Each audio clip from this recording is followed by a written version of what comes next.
this world. Let it out for the crowd, let it out, yeah, be proud. Right now, this is a real good atmosphere. Right now, superficialities adhere. No excuse, no rules, no one to judge. Just give a fuck. The time has come to lose control. Don't be so shy, just let it flow. We are the masters of our own world, of our own world. We pray for fire in the sky. We show that this night is our night. We stick together, together, together. We're alright.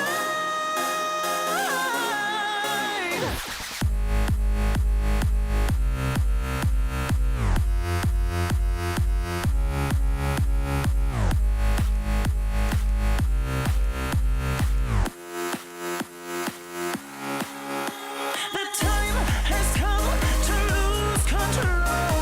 Don't be so shy, just let it flow. We are the masters of our own world, of our own world.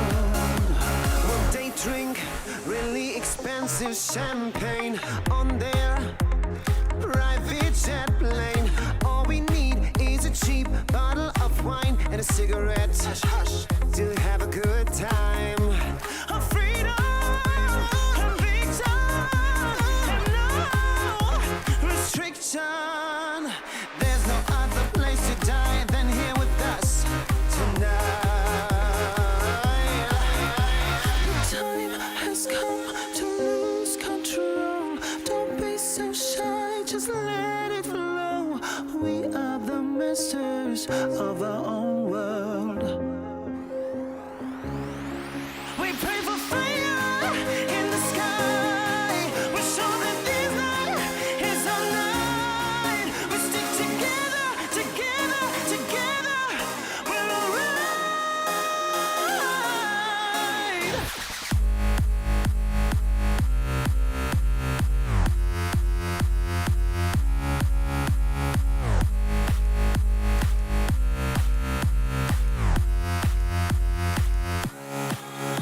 The time has come to lose control. Don't be so shy, just let it flow. We are the masters of our own world, of our own world.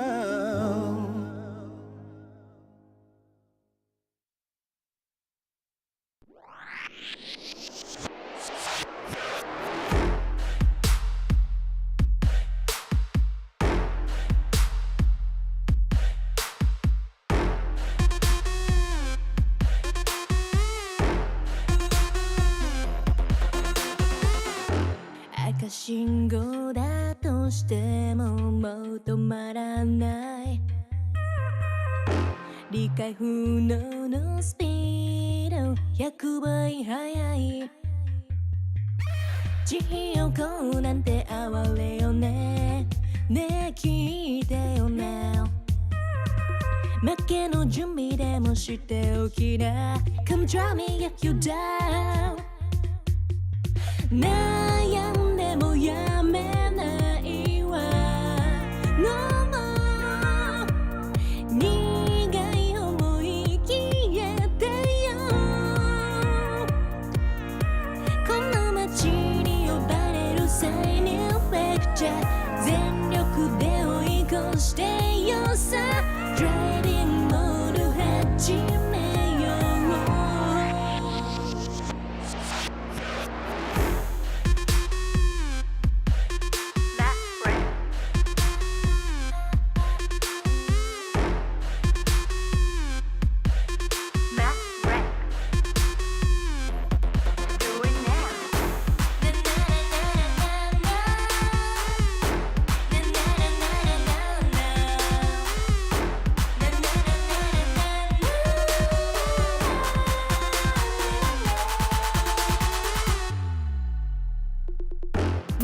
全な近道なんてのの完全にアウトだからあんたの後悔楽しみだわすげた気づいてよマジでベイビー一番でノックアウトするわ You better be listening 地横なんて哀れよねねえ聞いてよな負けの準備でもしておきな Come try me yet when you were down 悩んでもやめないわ No more 苦い思い消えてよこの街に呼ばれる生命フェクチャー全力で追い越してよさ Dreaming の始めよう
Country song.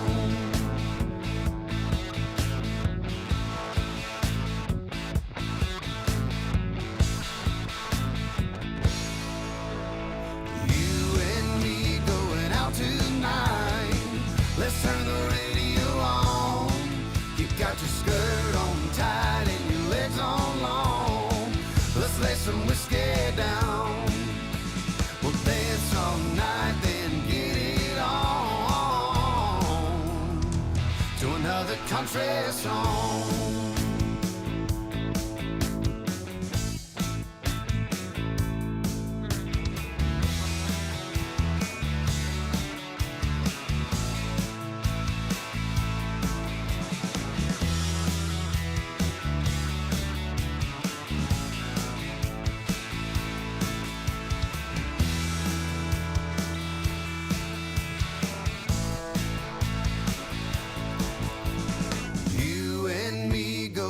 Tonight, let's turn the radio on. You got your skirt on tight and your legs on long. Let's lay some whiskey down. We'll dance all night, then get it on to another country song. You and me going out tonight. Let's turn the radio on. You got your skirt on tight and your legs on long. Let's lay some whiskey down. We'll dance all night, then get it on to another country song.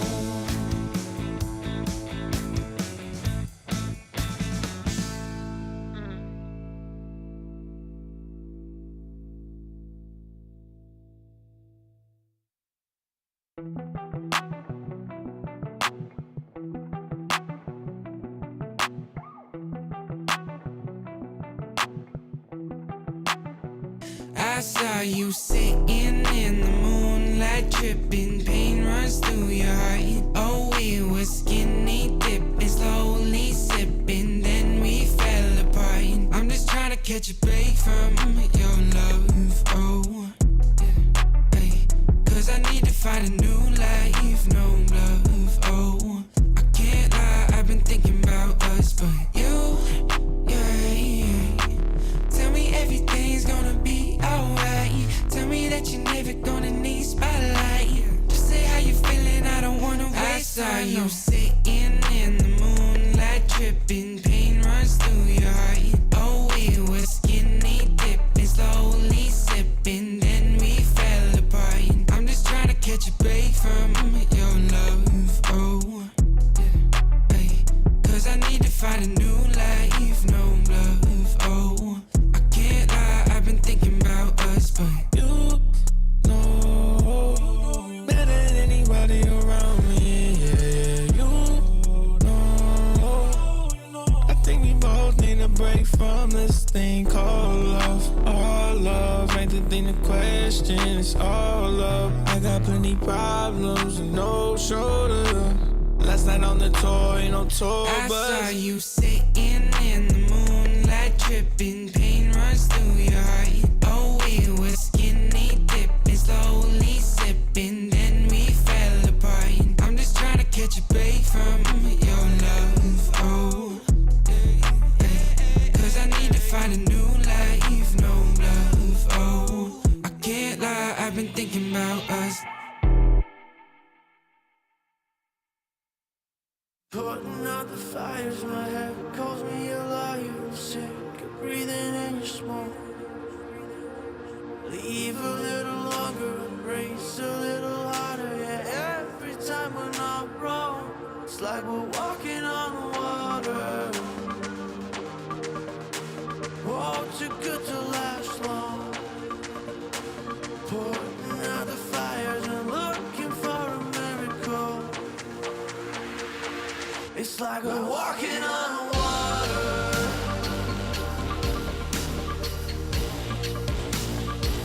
It's like we're walking on the water.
DJ, turn the music up, put the lights down low.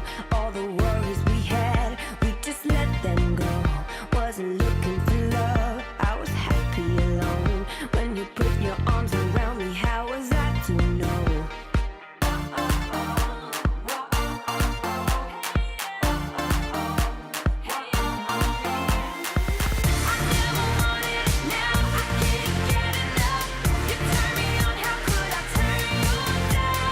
I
think I'll sleep till it's over.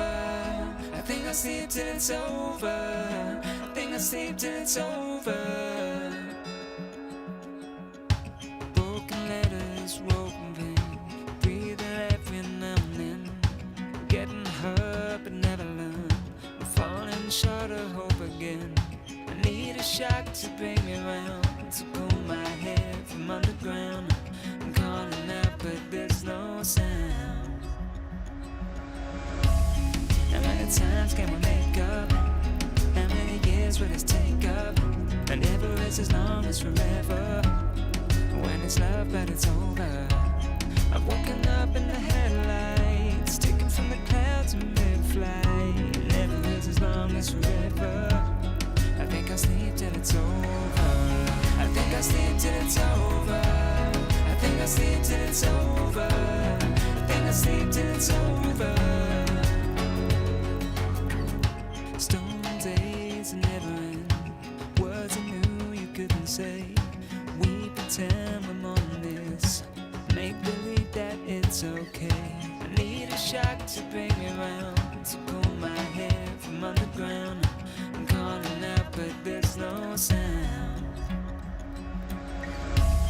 How many times can we make up?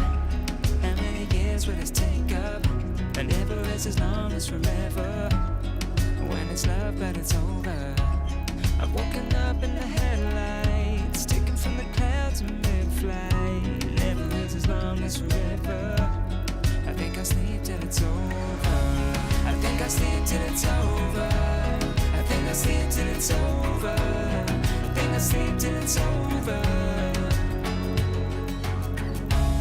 I think I'll sleep till it's over.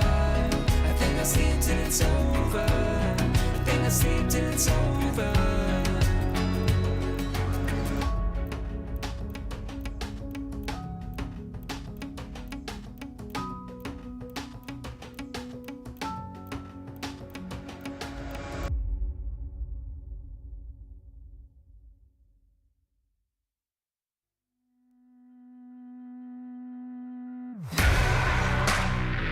Oh, won't you break me out? Oh, won't you break me out? Oh, won't you break me out? Break me out, break me out. Under lock, under key, and I'm doing time. Someone to save me, turn on the light. I don't know what is wrong, but it just feels right. Won't you break me out? Won't you break me out? Like a bad dream, but I can't sleep. Seems that I just can't get past me. Oh, oh, oh, oh, oh, oh. Won't you break me out? You're the chain, you're the lock. Won't you hold me down? You're the key to the door. Won't you break me out for my freedom? For my freedom. You're the chain, you're the lock. Won't you hold me down? You're the key to the door. Won't you break me out for my freedom? For my freedom. Won't you break me out? Oh, won't you break me out? Oh, won't you break me out? Oh, won't you break me out? Break me out, break me out. Oh, won't you break me out? Oh, won't you break me out? Oh, won't you break me out? Break me out, break me out. You're the chain, you're the lock. Won't you hold me down? You're the key to the door. Won't you break me out for my freedom? For my freedom. You're the chain, you're the lock. Won't you hold me down? You're the key to the door. Won't you break me out for my freedom? For my freedom. Oh, won't you break me out?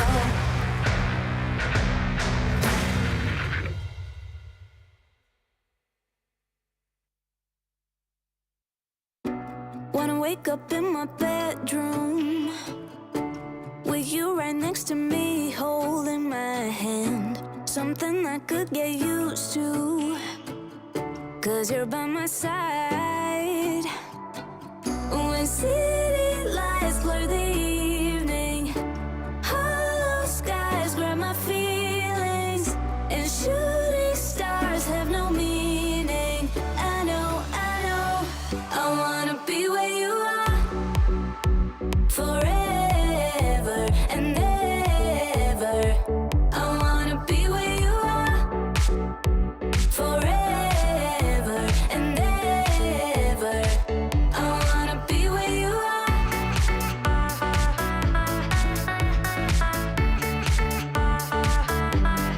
Be where you are.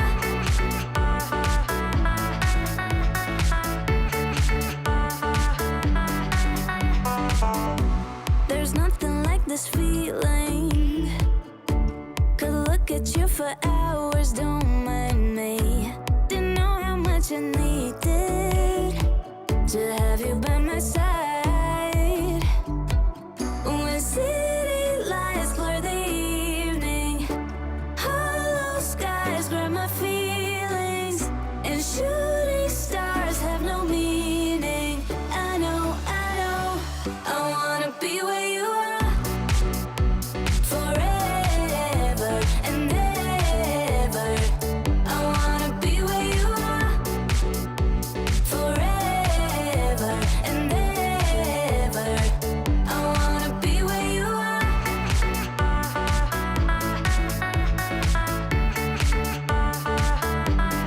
Be where you are.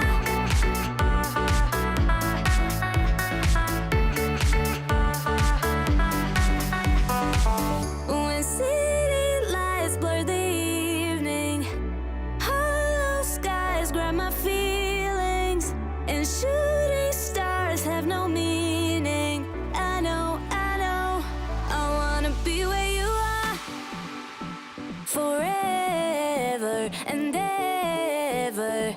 I wanna be where you are, forever and ever. I wanna be where you are.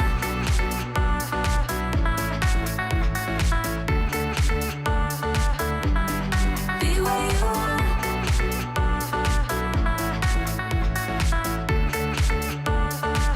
I wanna be where you are.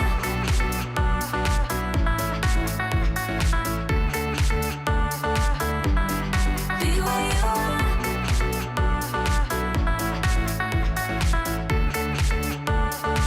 I wanna be where you are.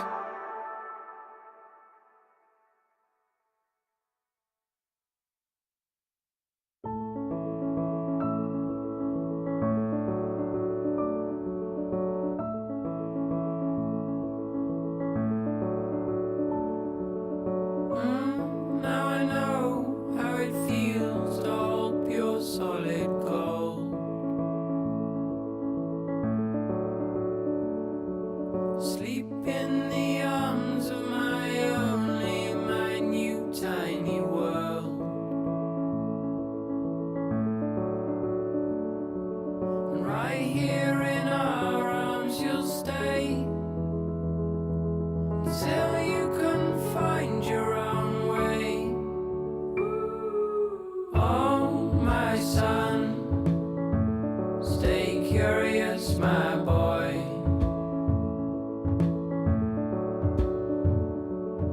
Always ask where this road goes. Oh, my son, stay curious, my boy.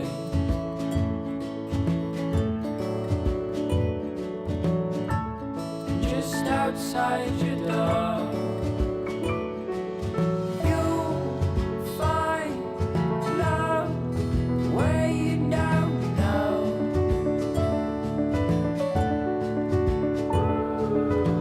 You know that if you ever tried your last, call out on me if the old wind broke your mind.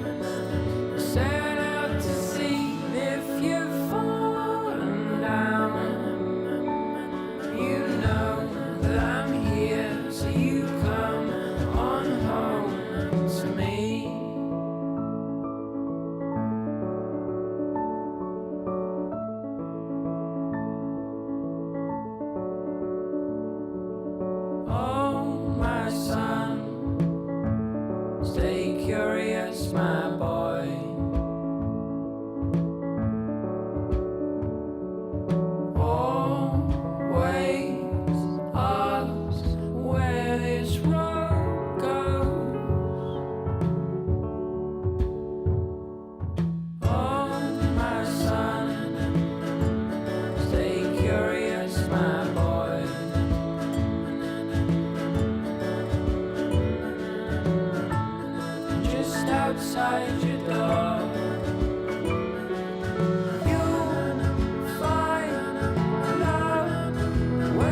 身もなんもないわねマジでメール既読無視でもてめトラブルならすぐ相談してよだなんて細い指先が僕を指す Please come this way ピンヒールで突き刺す血の味が欲しいまで純粋だと思ったバカね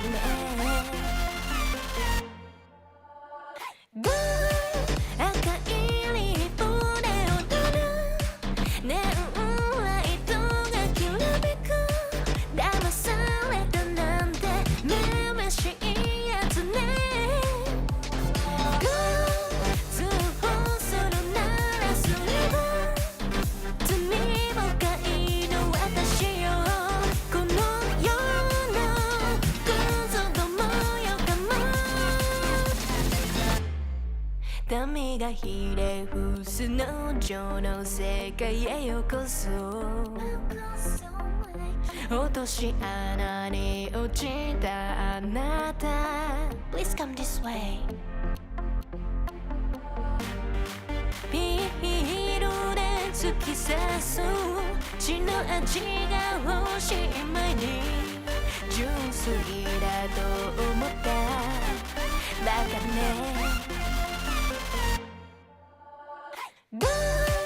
赤いリップで踊るネオンライトがきらめく騙されたなんてめめしいやつね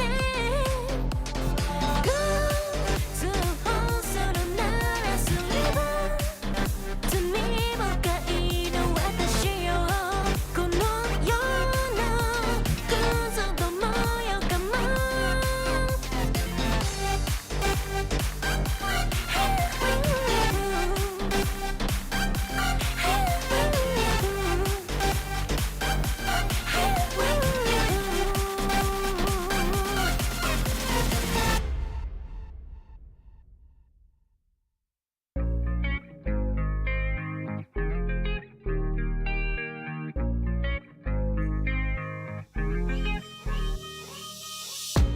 Stop playing with my heart right now. Girl, I need you in my life right now. Though I'm all tied up, need your love right now. Stop playing with my heart right now. Girl, I need you in my life right now. Though I'm all tied up, need your love right now. No, I'm balling out, yeah. But my heart plays loud, yeah. And I'm all freaked out, cause I got nothing to say to you. But will I be down, yeah, when you come around, yeah. So let's get right down, cause we ain't got much time. And every time you hold me, I think about the times that I was lonely. Keep reminiscing about how you the only one that makes me wanna look into your eyes and say, stop playing with my heart right now. Girl, I need you in my life right now. Though I'm all tied up, need your love right now. Stop playing with my heart right now. Girl, I need you in my life right now. Though I'm all tied up, need your love right now. Yeah, we could take time to work things out, oh yeah. But I want you in my life so we could have each other, yeah. I know it seems hard to shine, but you're a million stars at all the same time, yeah. And you know I really mean it. And every time you hold me, I think about the times that I was lonely. Keep reminiscing about how you the only one that makes me wanna look into your eyes and say, stop playing with my heart right now. Girl, I need you in my life right now. Though I'm all tied up, need your love right now. Stop playing with my heart right now. Girl, I need you in my life right now. Though I'm all tied up, need your love right now.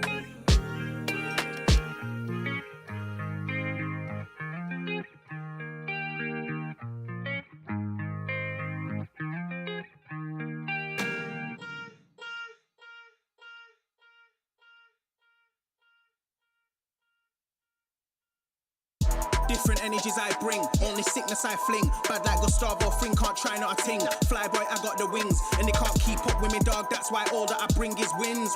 And they wanna hold me back, never doubt I'm a king. When they grab Mike and a chap on the ting, I don't wanna hear no talk from jokers. Say you got waves, I'll split that like Moses. The way that I catch it is flawless, it's awkward, cause they can't do it when they talk up. I don't wanna hear that ever. Stay on the ground like Cellar, they know man shell off. Feel man trying to get ahead of me. They should've known they ain't really got the energy. I got the energy. Run laps and laps round them, they ain't even got no energy. So that means no power. They don't wanna be my enemy. That might end up in a penalty. I got a different energy. No matter what I encounter. No, I got the energy. Run laps and laps round them, they ain't even got no energy. So that means no power. They don't wanna be my enemy. That might end up in a penalty. I got a different energy. No matter what I encounter. No, I got the energies.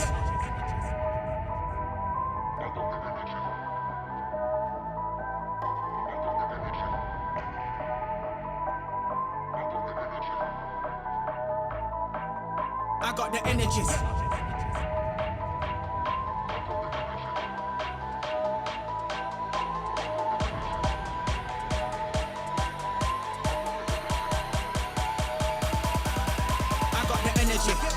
Run laps and laps round them, they ain't even got no energy. So that means no power. They don't wanna be my enemy. That might end up in a penalty. I got a different energy. No matter what I encounter. No, I got the energy. Run laps and laps round them, they ain't even got no energy. So that means no power. They don't wanna be my enemy. That might end up in a penalty. I got a different energy. No matter what I encounter.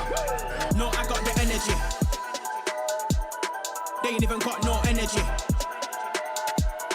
They don't wanna be my enemy. I got a different energy. I got a different energy.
fame. Keep rolling on and holding on, don't need that crown to reign. Push through all the pressures, just keep grinding 9 to 5. Yeah, I'm working hard, we playing hard. Goddamn, I feel alive. Like do-si-do, I'm ready to go. Been a damn long week, it's time for the show. Call my girls, like, ooh, don't you know? I'm with my girls, yeah, my girls. We've been working all day. It's time to dance the night away. Here we go. I'm with my girls, yeah, my girls. We got records to play, so come let's dance the night away. Like do-si-do, we ready to go. Sneak up fresh for the halftime show. That's right, girls, we dropping it low. Like do-si-do, we ready to go. Sneak up fresh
it's spring.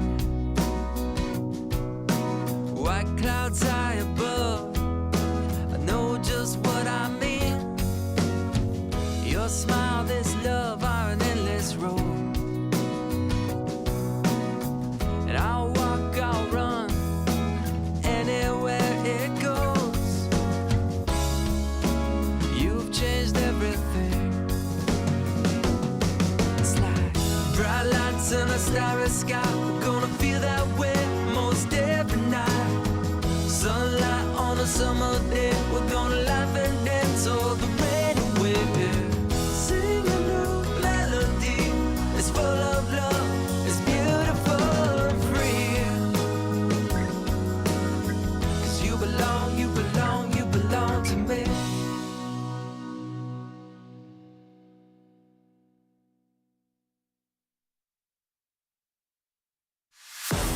Tell me what you're dreaming of, waiting for your fate to come.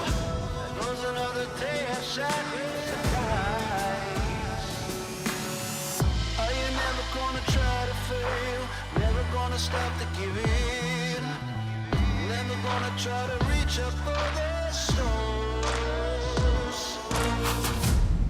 You gotta fight with all of your life.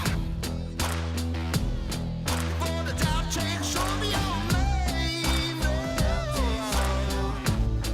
You gotta hit that warning light. Are you done with the waiting on why? Oh, why? You better run now, run before you hit the end of your life. No, no, no, no. No lie, no,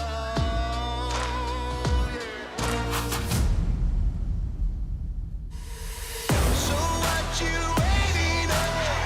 Get up, take back control.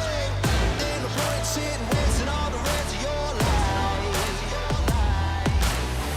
So what you hoping for? That the luck comes to your door. Ain't no point sitting wasting away the rest of your time. Oh, no, no, no.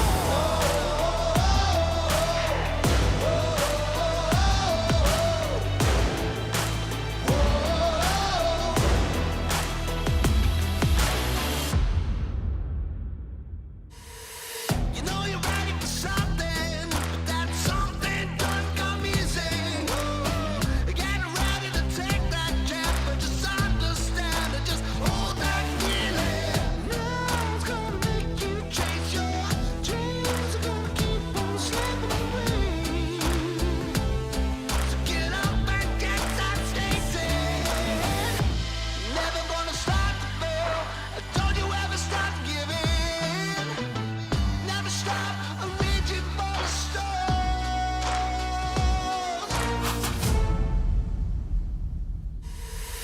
So what you waiting on? Get up, take back control. Ain't no point sitting wasting all the rest of your life. So what you hoping for? That the luck comes to your door. Ain't no point sitting wasting away the rest of your time. No, no, no.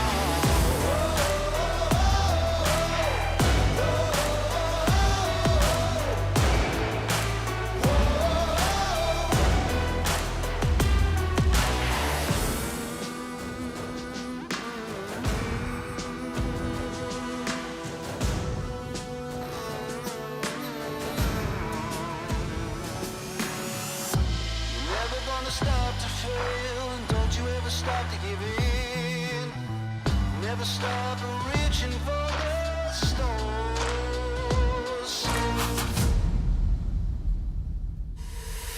So what you waiting on? Get up, take back control. Ain't no point sitting wasting all the rest of your life. So what you hoping for? That the luck comes to your door. Ain't no point sitting wasting away the rest of your time. Oh, no, no.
I think, Ashin, you're muted on Voov. I'm not sure if you're full muted. I can't hear you. I think it may.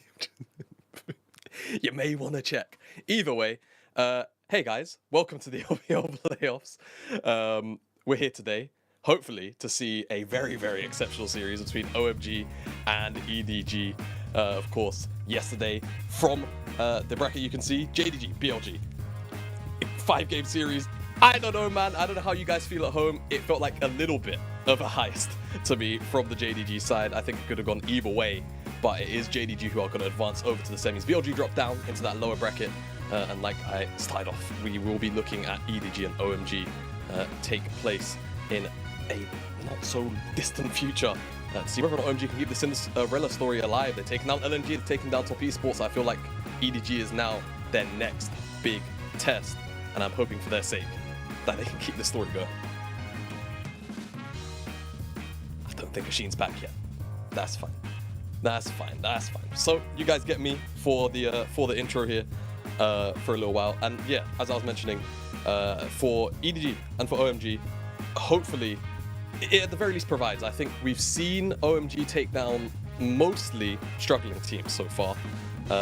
Not to take away from their success, is their best finish so far in the last 5-6 years. EDG, however, have been the team that have been in their way in a lot of those losses in the past. This is one for the old heads, as I'll put it, for the OMG faithful. And EDG are, in my mind, the first team that are coming into a series against OMG where they're not necessarily struggling. So hopefully we have Ashin back, at least in my ears. I'm hoping for the broadcast we do. Hey buddy, welcome. Itself. Oh, no. Like my entire audio interface just went, now I'm gonna unplug, and I had to completely reset absolutely everything. Thank you for the fantastic solo cast there, Jamada. As you can see by my hair, I was a little flustered. I had a whole intro. I had a whole thing set up, and now it's you had to take it from me in a good way. But not enough time to talk about me. We got to talk about our rookie of the split. We're going to send it over to Christina, who's standing by for the rookie of the split ceremony.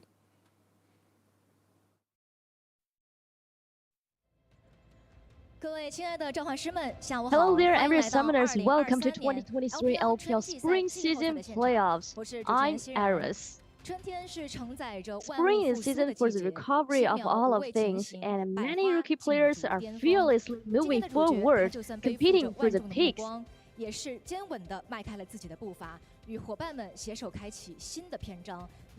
Since he joined such a large organization, everyone's eyes has been on him.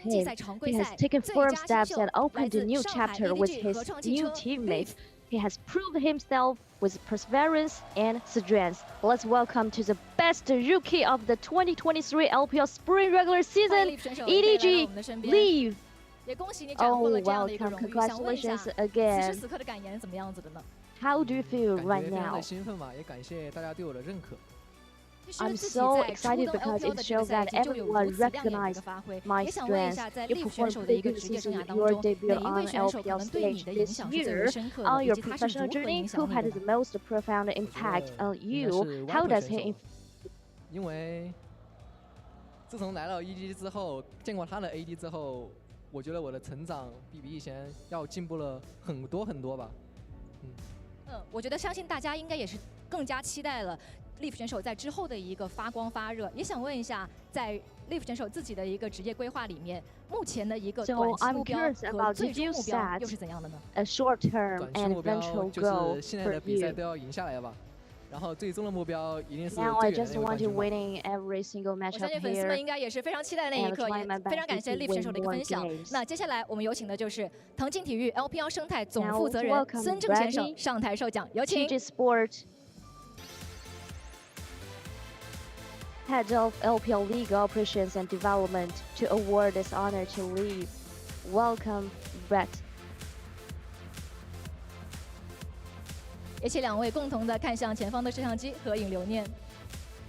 Please take a picture together to 这也是一个相 commemorate 当 this special 荣誉与 moment. 重要的时刻，值得被纪念。好的，感谢 Brett， 谢谢。也在 Thank 此 you, 恭喜 Leaf Brett. 选手获得了 Congratulations 2023 to LPL Leaf 春季 once 赛常规赛 again 最佳 of 新秀的 winning 荣誉。 the 今天的 best 比赛 rookie 也 of 即将开始，我们 2023 共同期 LPL 待。 regular season. Today's match is about to start. Let's get back to the casters. Stay tuned, please. Thank you so much, of course, Christina, for a great translation right there. But yeah, I mean, has an incredible story, to be perfectly honest, coming out from Leave. It really is just you have a massive amount of boots to fill coming into this split when Viper leaves this organization, and now really stepping up to that plate. Yeah, I mean, I think, funnily enough, it was the regular season LNG series, I think, where Leave really, kind of took up the mantle, as it were. He'd been performing quite well already, but once he hit that series, that was the real, all right, you know what? Leave may have been fairly quiet throughout a lot of the split so far, but since then, he has been a complete machine, and I think a well-earned Rookie of the Split award, because he has, in my mind, been one of, if you could argue he's already top 2 as is, but also by far and away the best rookie so far this split. Yeah, completely agree. And it does feel like we are looking at a new era for EDG, and it's incredible to see what this organization has done, like consistently bringing in new players, always having someone else and something to kind of shout about, and really keep themselves in the conversation of one of the best organizations and teams in the league. Yeah, and it's I think it's pretty insane to think that is the case, despite, like you mentioned, them losing Viper, Scout, Flandre, all in the span of one off season. So to have a rebuild go this successful is, I wouldn't say a miracle. Miracle's a strong word, but it feels pretty good if you're EDG management to see your team still performing at this level.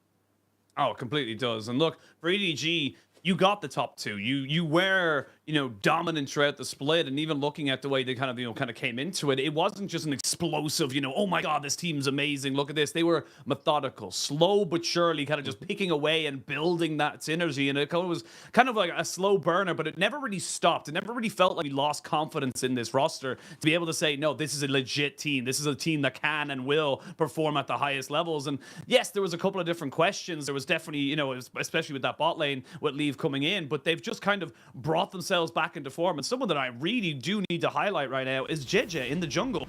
Really has brought himself back to that, world's winning form that we saw him in 2021. Yeah, JJ has arguably been to many people, a lot of their pickers, the best jungler so far. This split, I feel like a lot of the other junglers in the top teams in particular have had a couple of very clear drawbacks, or how should we say it, poor runs of form, to be politically correct. I feel like for JJ, he's been pretty consistently, performing well, and also I think, when you lose such tenured members of a roster and you remain one of the the seniors, the in-game leaders at that point, to also have that burden of responsibility on you and still perform at this level is absolutely insane. So I'm hoping for JJ today as well, looking into an Aki who's also had a fairly good split by OMG standards and just by his own standards too. He can try and take control of the jungle matchup and try and dominate that and put that avenue of success away for OMG. We were having a little bit of a talk as well just before we came live, and my audio decided to blow up in my face. But, this is probably the first real test for OMG. Look, you can kind of put the top esports into a certain situation and kind of say, look, yes, on paper, that's a massive upset, but if you've been watching LPL, top esports on a massive downward trend all split. The LNG series, there was an awful lot of talk from the players of LNG themselves saying, look, we're worried. Our scrims aren't going great. We're not feeling amazing. And that, some people, don't put stock into that. But when you're publicly talking about those things, it can show that there's maybe a little bit more deeper cuts in that organization than maybe is being perceived on, in the forefront. And now you're coming into EDG where for all intents and purposes, they are the favorites. They should be coming in out here, pound for pound. Apart from maybe top lane, they should be coming out ahead on every single front. Yeah, exactly, right? And it's not to take away from OMG's success so far. It's an amazing story to finally see them as a, almost, it feels originator to the league, right? Come back and finally grasp some top of the table success. But it has been against a couple of teams like we've just mentioned that have publicly been struggling in some instances. For EDG, for as far as we know, that's not the case. They are clear favorites, and we're hoping that we can get a little bit of that same flair that we had against both LNG and OMG, but I do suspect that this is going to be a much steeper uphill battle in comparison to the 2 previous series. Yeah, I definitely feel like this is the first real moment we get to see how good is OMG. Can they really look to try and contest this? Because this is the thing as well. You mentioned it a little bit earlier. The JDG series yesterday, by all intents and purposes, in Game 1 and in Game 5, BLG should have came out with a 3-0 or a 3-2. It doesn't matter which way you want to kind of cut with it. It was a modern-day heist, and JDG did not look as clean-cut as we probably thought, you know, coming into the, you know, the postseason. But if OMG want to try and be a part of that, if they're not just going to be, you know, oh, well done, you got into double elim, now you get knocked down twice, they need to show up today. And even if they don't win, if they can show competitiveness, if they can show that they have got decent ways of, you know, creating opportunities and bring that style of gameplay we saw with them bring against LNG, against someone like EDG, that's when I start to take this team very seriously. Yeah, absolutely. And I mean, I feel like even as EDG today, you have to take this team very seriously as PP God, a couple of the final remaining OMG members plus the coaching staff running to their posts. Get ready, man. Gotta be ready. They're ready. They're on their toes. Yeah, this will be that first big test. I'm expecting that EDG, you know, you mentioned that sort of slow burn play style that they've had throughout a lot of the split. I'm hoping that they kind of maintain that, because to me, OMG are the kind of team that thrive very heavily off skirmishes. They are, you know, if you think back to last summer in particular, they were the team that were kind of, you know, in both ways, the hot and cold team, right? It depended on what day you got them, but they were mechanically always skill checking every single team in the LPL. And I still feel like, to some degree, if you can deny that level of skill check, you can hinder OMG's general chances at winning at skirmishes, things like this. But OMG's overall, you know, team play, organized play has gone so much better. I feel like their coordination around objectives, around sort of lane states as well, has greatly improved over the course of this spring. So EDG are going to have to also just kind of be on guard for that. Even if they feel like they can deny the mechanical skill check, OMG will still try and check you in the macro game as well. Yeah, I think that's the big thing that come into it, is that like OMG have shown versatility so far in the playoffs. We've seen incredibly clean games. I always think of that game 4 against LNG where it just, I think it was like 4-2 at 25 minutes, but they had a 5,000-6,000 gold lead. They had all the objectives. They had all the movements kind of, you know, already mapped out. They were playing 4D chess and were 6 moves ahead of you at that stage. And LNG just kind of fell apart from that. EDG, though, they are a team that really do know how to play as a cohesive unit. I do feel like if it does come down to, as you say, the skirmishes, EDG are going to be a much bigger behemoth compared to what LNG were. I feel like this team has a lot more intuitive notions about how they want to play with each other, how they want to try and move this forward. And honestly, you know, you've got to give props where props are due. That comes from the stability they get from the likes of people like Fofo. Fofo has been, for the last, I would say, 3 or 4 years, a consistent top 3, if not top 4 mid laner in the LPL on many different iterations of teams that he's been on. So right now he's finding success on EDG, and him against Cream is going to be a huge battle in this best of 5. Yeah, you know, I really like that point that you bring up, because it seems that Fofo has always been on, you know, sort of considered amongst the upper echelon, but he's never really broken the ceiling above him to really kind of take that argument to the next step where, you know, mechanically you're in the same discussion properly with people like Rookie, Scout when he was here, etc. So I think for Fofo now this will be, you know, another big test. And even on the opposite side, like you mentioned for Cream, right? Cream, as this player who we know is very, very mechanically intensive, he loves his assassins, into a player like Fofo who has been so consistent, the question does beg to be asked: how will both sides of the really deal with their respective playstyles, right? Fofo being such a consistent rock, and Cream, I wouldn't say being willing to flip a lot of plays, but having what is in reality a very volatile, rather, champion pool in terms of wanting to play things like the Akali, the Sylas still, and just about any other assassin he can get his hands on when the time is right. Yeah, I completely agree, and I think it's going to be curious as well. Look, something we always talk about when we come into the playoffs, especially considering how long it can be. Sometimes it's a blessing to get your feet on the ground, like for OMG. They started up against top esports, and then of course kind of had to move their way, and they've seemed to be getting better and better with each game. For EDG, this is their first game. This is their first best of 5. They are in the double elimination, so even if they are a little bit cold, they have got a potential, you know, bounce back later on next week or this weekend. But EDG are coming in as, I would say, definitive favorites. And looking at the way these bans are going, I have the bans from the LNG series as well. These are the 3 bans. These are what everyone is targeting because you can't let Kennen in. I just always remember that game 4 now from LNG where they let the Kennen go and Shanji just absolutely wrecked LNG. Yeah, Shanji just having a great year overall, but his playoffs has been nothing short of phenomenal as well. And it's mostly on these, you know, sort of curveball teamfight picks. I say curveball not in the traditional sense of, wow, we don't see this pick often, but more in the sense of big ultimates that can turn games around, and Shanji just seems to consistently find those angles time and time again. For EDG right now, Zeri's up and available, and it's going to go into Leave's hands. It's going to be that first pick. Xayah is still there as the option. I also suspect, however, that we'll get a jungle pick. We could just get Zyra Khan as well, just get that takeaway in, go for the next best jungler available on R3. I think all of these options are what OMG should be considering in this opening pick phase. I would love to see the Xayah Rakan just picked up in here. Maybe the Wukong as well. Actually, yeah, they got the Rakan. They don't need to pick the Xayah. You pick the Wukong.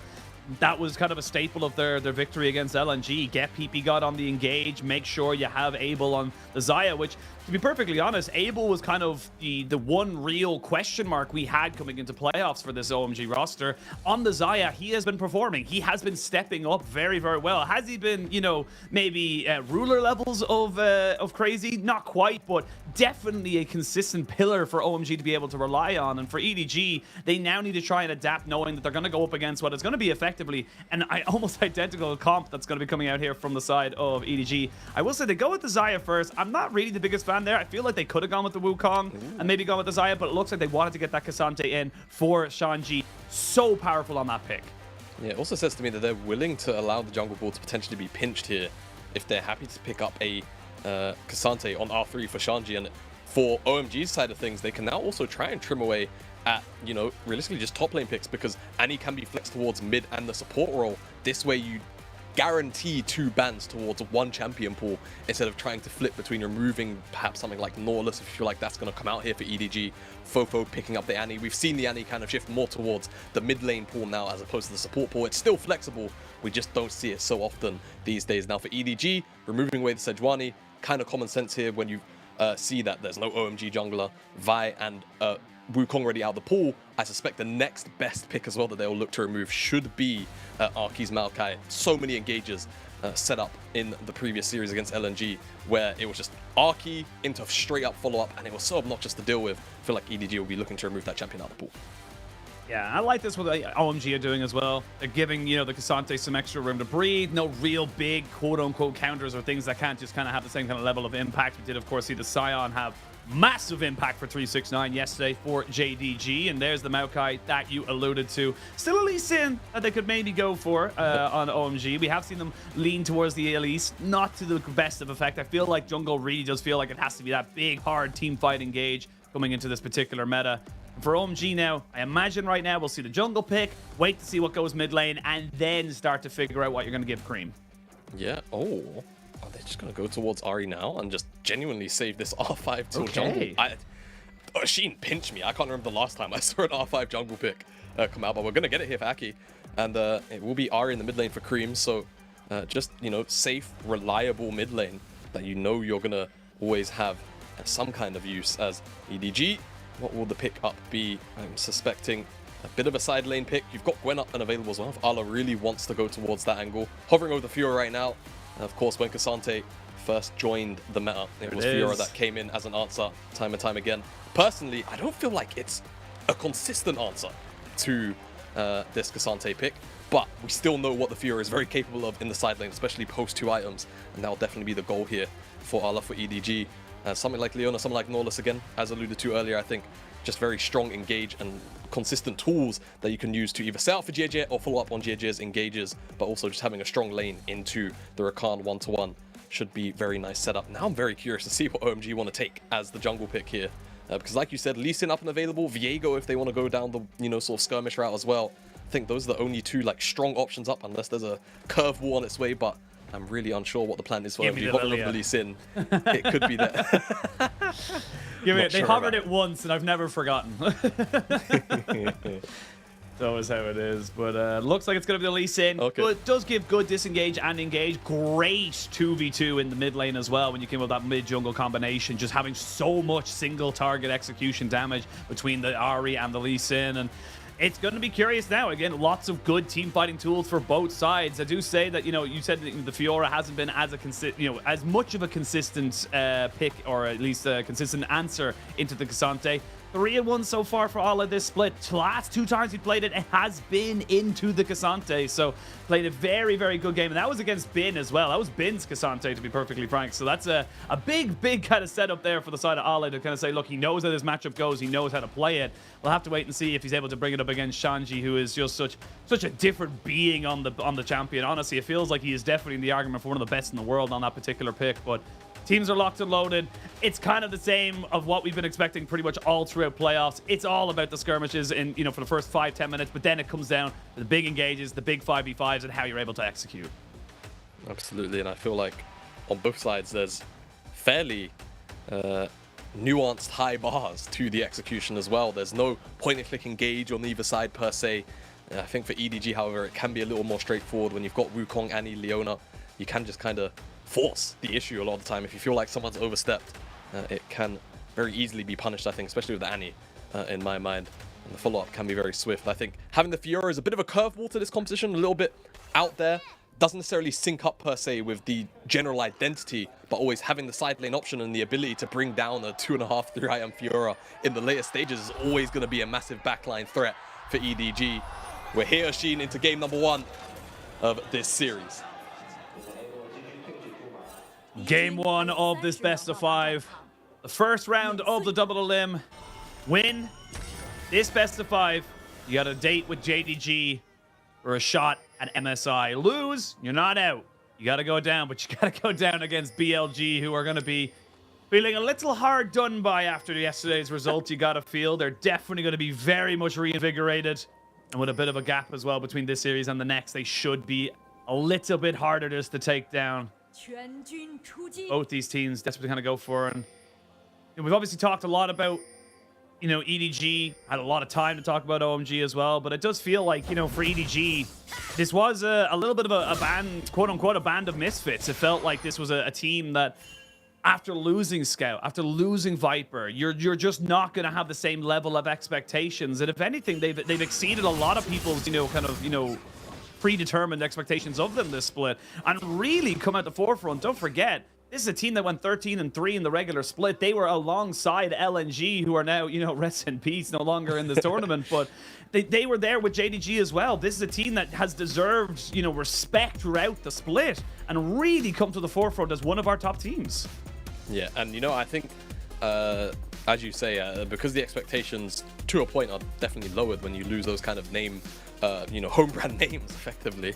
I think that's made the success that little bit sweeter. I think when you're such a successful organization for such a long time, to then have the floor finally lowered, but you still touch the ceiling, it makes it feel even better. And I think it kind of brings that certain level of surprise to see EDG where they are. But I think we're used to it now, so it's not so much a surprise anymore.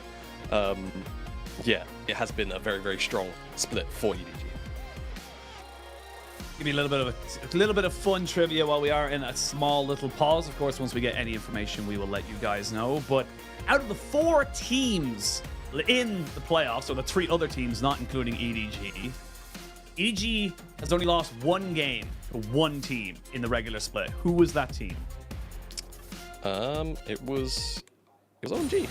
It was OMG. OMG in week 9. So very recently went 2-1, lost against EDG. But EDG had 2-0 JDG, had 2-0 BLG. Oh, man. I mean, EDG, like when you look at the teams that are left in the competition, EDG have beaten every single one of them. So they know that they can do this. Yeah, it's not impossible. It's like when you see an underdog team play against that favorite. Oh, that's an early flash from Leave, actually. A lot of respect as the Ignite's put down too.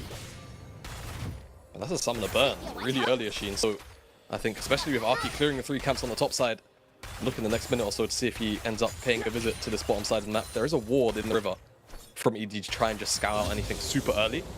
But that flash being down could come back to bite Leave in the next couple of minutes.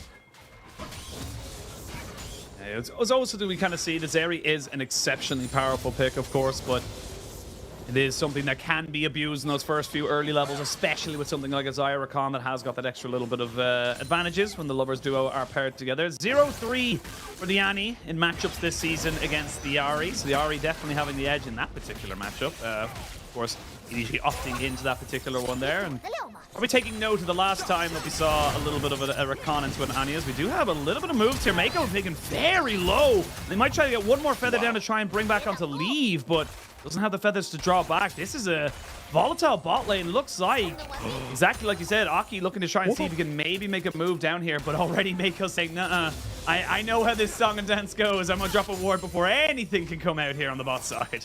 Yeah, quite surprised Aki didn't just look for a warp up over the wall. You know, you see Mako go out of vision, looking like he's passing towards that try rush, but just decides against it. Doesn't want to flip it, maybe expecting JJ to be down here as well. Of course, if he is there, then there's potential that he has to just flash immediately back out. So just taking the safer of the two options, but this bomb side for OMG going heavily in their favor in terms of the trades. They are down about 6 CS, able to leave, that is, but honestly, I think you take the Summoner Spell trades for now, and hopefully you just look to revisit, try and continue to push that edge, because right now it is their favored. Yeah, 100% their favor of OMG, as we do see the riposte coming out. And this is why we have seen the Fiora favored for by a couple of top laners. Have got that very telegraphed CC from the Cassante that can be riposted and maybe change up the dynamic of the lane. And the first few levels, it is going to be very tough for Shanji. It kind of relies on him getting up to that Balmy Cinder, getting a little bit more passive damage going down, maybe even a Bramble Vest to kind of just deal with the sustain that comes out from the Grasping and Undying of Allah. And again, just good laning phase here for the Fiora. Going to be a very easy kind of one to sell that, you know, junglers shouldn't really be looking up to his top side unless someone makes a really big mistake. Yep, absolutely.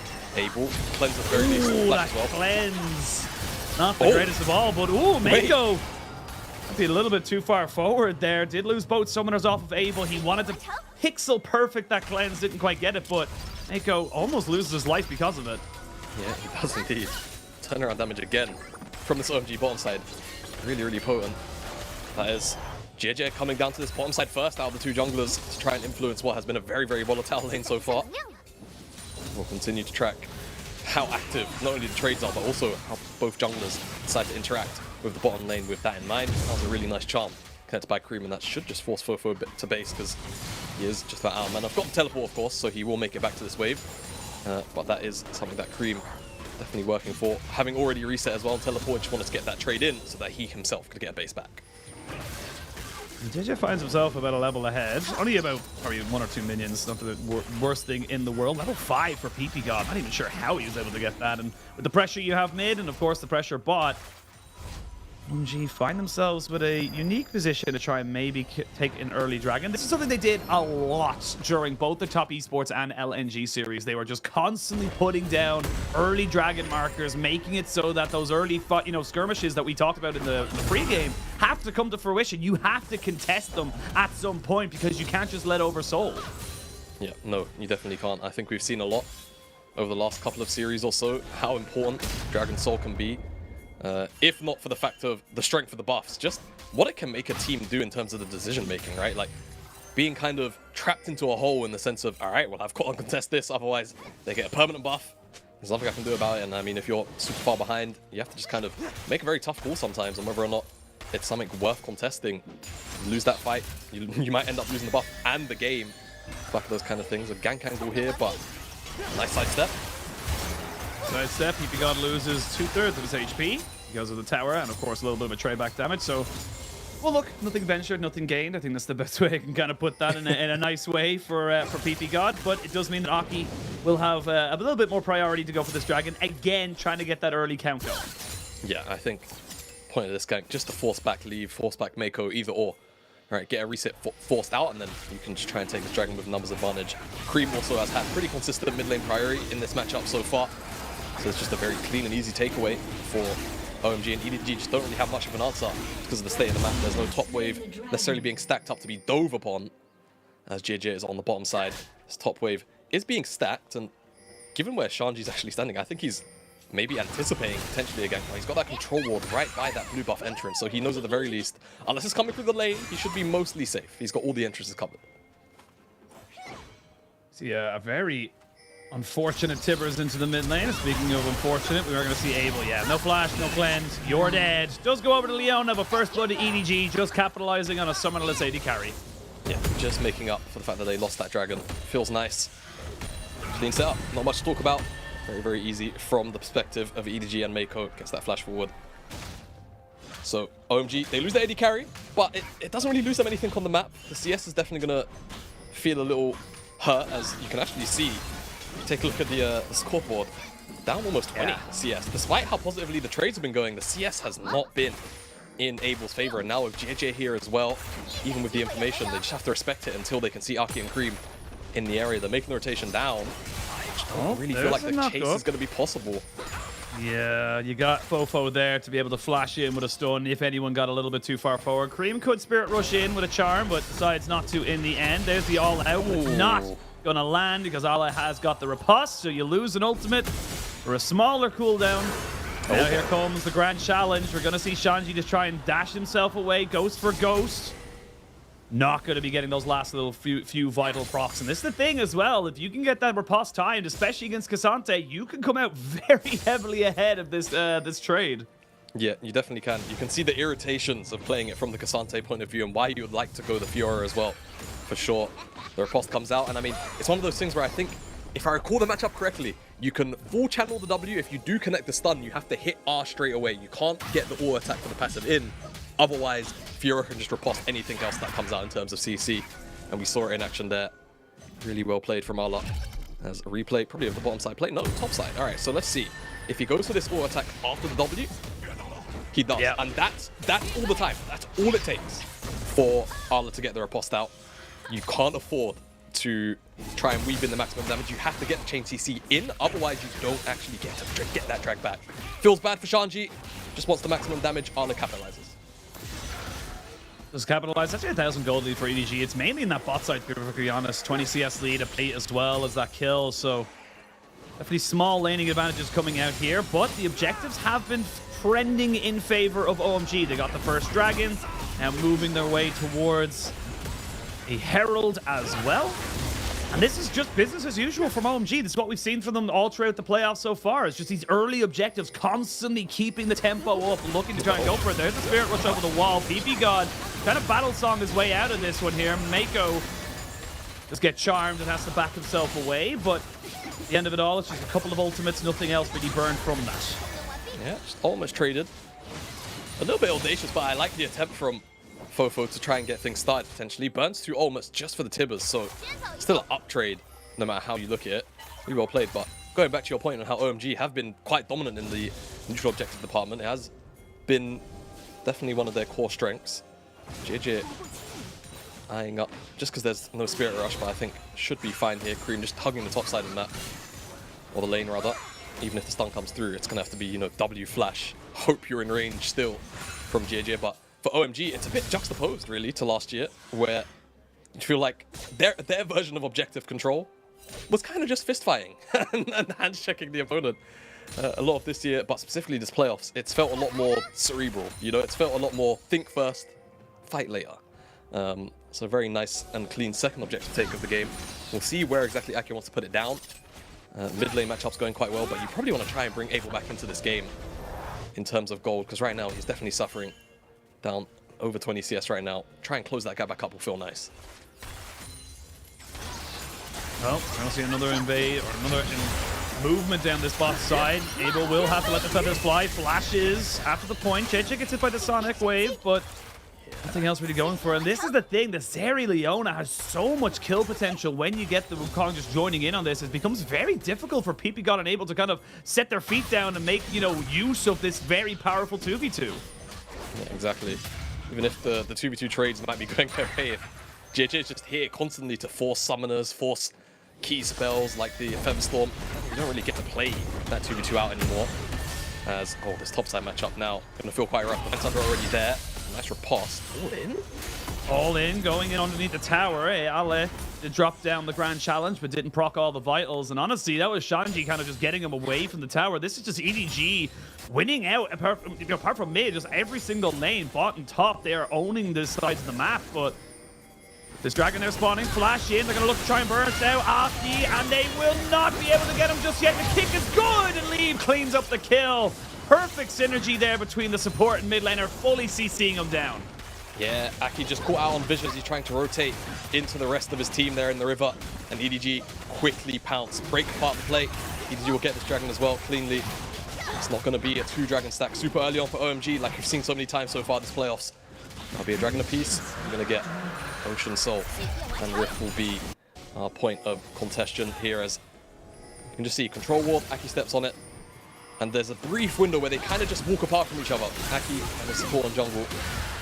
Or mid lane rather, and as soon as that happens, flash forward comes out. Kick's great, like you call out on the play-by-play, but so much damage has already come through. Leave also has first move ahead of Abel, which means he's just got access to that fight. This is what we meant when we said that this is OMG's first real test coming into this one here. It's not just a team that is going to be, you know, getting caught out or, you know, unsure of how to skirmish. EDG knows how to skirmish. EDG does not hesitate when they feel like they have an opportunity to take a fight, even though they commit multiple different flashes and ultimates there to try and get the kill. It doesn't just mean the kill, it means the kill and it means the dragon. It means they have control over the bot side, it means they control the tempo as well, and they're looking at about a 1,500 gold lead, and it's on the 2 carries that are doing so well for them right now, the Fiora and the Zeri. There's going to be the Solar Flare coming out here. Difficult to really see them burst out Cream, but with JJ around, EB God just gets himself back out. No harm, no foul. No harm, no foul. Nothing major blown in that exchange, but you're right, Ashin. It's EDG who, out of all of the opponents that OMG have faced so far, we know there's no glaring issue of confidence or anything like that. That's an early teleport, and Mako has no flash. Yeah, Mako has no flash. They need to get one little bit more damage onto him. It will be Cream picking that one up there, so a little bit of an overextension does mean the death. But now PB God's kind of isolated. Can be followed over the wall if Leave does feel it, but would be a one-way trip, you would imagine, as Abel was underneath the tower. But good response there from OMG, gets the teleport from Cream just to kind of secure the kill. Just to secure the kill. And Cream having a pretty good laning phase, all things considered, right? He's been first move a lot of the time out of the mid lane, up a little bit of CS, though very incremental at this stage, 15 minutes in. So that kill will go to the good of himself. Leave isn't going to go too hard on trying to beat down on this tower, as Cream, as we were speaking about him, will arrive just to clean up what is left of the lane. So I think I've kind of take a step back, think about maybe what EDG OMG want to be doing for the next couple of minutes. Got Herald spawning very, very soon. I think for EDG, that's probably just going to be a hard contest for them. They've got Ale up here on the top side. Ale feels really, really strong at the moment. Tiamat plus Divine Sundara, so he's always going to have priority up here, and Shanji just consistently getting chunked down. You'll see it in a second whenever he feels like it. And it's really just hard to answer out on that damage. So much healing, so much true damage percent. Max HP. It's a mouthful, I know.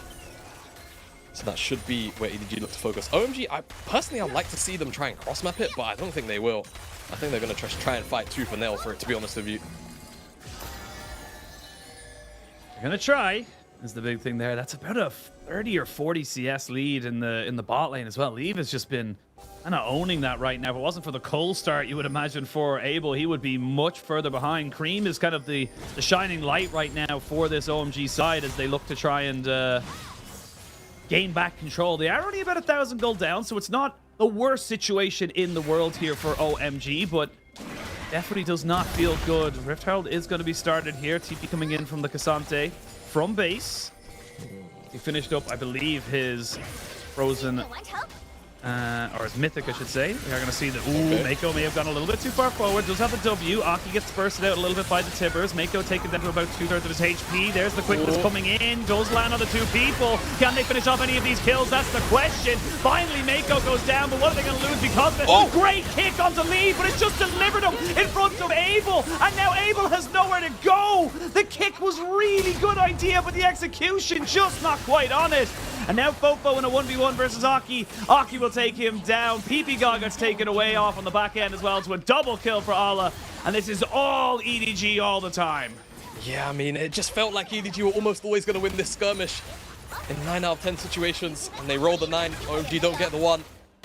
And I think the kick, like you mentioned, good idea, great execution as well. It just flies past everyone to find Leave, but it's not a situation where they're able to one-shot Leave, and in fact, Leave actually just returns so much damage onto Abel. Because of it, the initial engage, you have to always be careful in a choke like this, entering the river against Leona, against Danny. Engage really only lands onto Aki though, and you can see Mako just getting heavily chunked out. PP God's engage just barely short. If he can maybe get a better chain CC onto Mako, this fight goes slightly differently. Cream in the backline as well has to really overextend to get one reset in. This is the turning point though. That kick kind of just sets up for a little bit extra burst damage as Ala kind of just walks through the entire team fight to make it to Abel. Which is a little bit unfortunate as this chase down eventually comes through and Abel, oh sorry, Ala is able to take down Abel's lane partner in PP God and gets a double. It feel like they were just kind of taking the fight as they could, and this is the thing, EDG, they know how to skirmish, they know how to take these big moments and make them their own. They're going to come back straight in. No summoners available for pretty much anybody except for JJ and Aki. The flash engages coming out here from these two junglers could be pivotal. Ala has still got TP and is on the top side to try and push down that turret. This would just be a second dragon for OMG, so not exactly the most impactful in the world, but Rift Herald going down mid. Honestly, EDG could get so much gold from this. They really can. Also, I think it's really important to mention, Ala's at 2 items right now on the side lane. Expensive items of that. It's going to be an engaging wheel. Charm, Leave, gets caught up, gets knocked up. There's no follow-up damage. No one could move back in on top of it. Shanji was too low and Cream just didn't find an angle with his cooldowns down. That's 2 towers on top side because Ala's just playing PvE. He is playing PvE because he's got 2 items completed pre-20 minutes that engage in the mid lane from OMG. The idea good, but they just don't have the follow-up damage to boot, so PP God kind of just sacrifices himself for the play. They keep the tower alive in the mid lane, I guess, because the Herald was dropped here. But how long is it going to stay up when this collapse comes in from EDG? Oh, it's 4v2. There's Abel with the feathers going flying. Ala's now finally here. Mako does go down. The tower is still tanking, tanked up by JJ. Leave has gone down as well. They get the turret, but it's a costly one for the side of EDG. Not that costly, because they've gone from 1,000 gold up to about 4. Yeah, that's the thing. The gold cap does get closed. The gold clap, yes. The gold clap does get closed. But the issue is, it's Aki. It's Aki that's getting the shutdowns here, right? Getting the gold back. So how good does it feel, really, right? It's not like Abel was able. Abel was able. I did it. To get the gold back, right? I know, everyone does it, but this is what actually starts off. So the Everfrost onto 2, the engage comes in. That's a really well-timed stopwatch because maybe the turnaround comes in from Annie. But at this point, Orb of Deception's already flown through, so by the time PP God goes in, between Shanji being too chucked out and Cream just not having more damage spells, nothing can really come of the engage itself. Abel just cannot get away from Ala. Aki gets his first kill onto Mako and then finds the 800 gold shutdown. And that's what I'm talking about. So much gold goes into his back pocket. He's on the map with 2 items. Great. Feels amazing as the Lee Sin. But the fact that this gold can't go into effectively anyone else. We've seen how, I mean, let's just be real, we're an AD carry map, right? And we've seen how important it is for AD carries to have more gold than their opponent and have the, the preferable setup time and time again. Yesterday as well, just JDG with the Zeri pick. And we're seeing Zeri in the hands of Leave, who I think, if you feel like Gruler's been the first and the best AD carry in the LPL, if Leave isn't your second man, I don't know what you're thinking. He's the one with the lead here, Ashin. He really is. And look, 4,000 gold.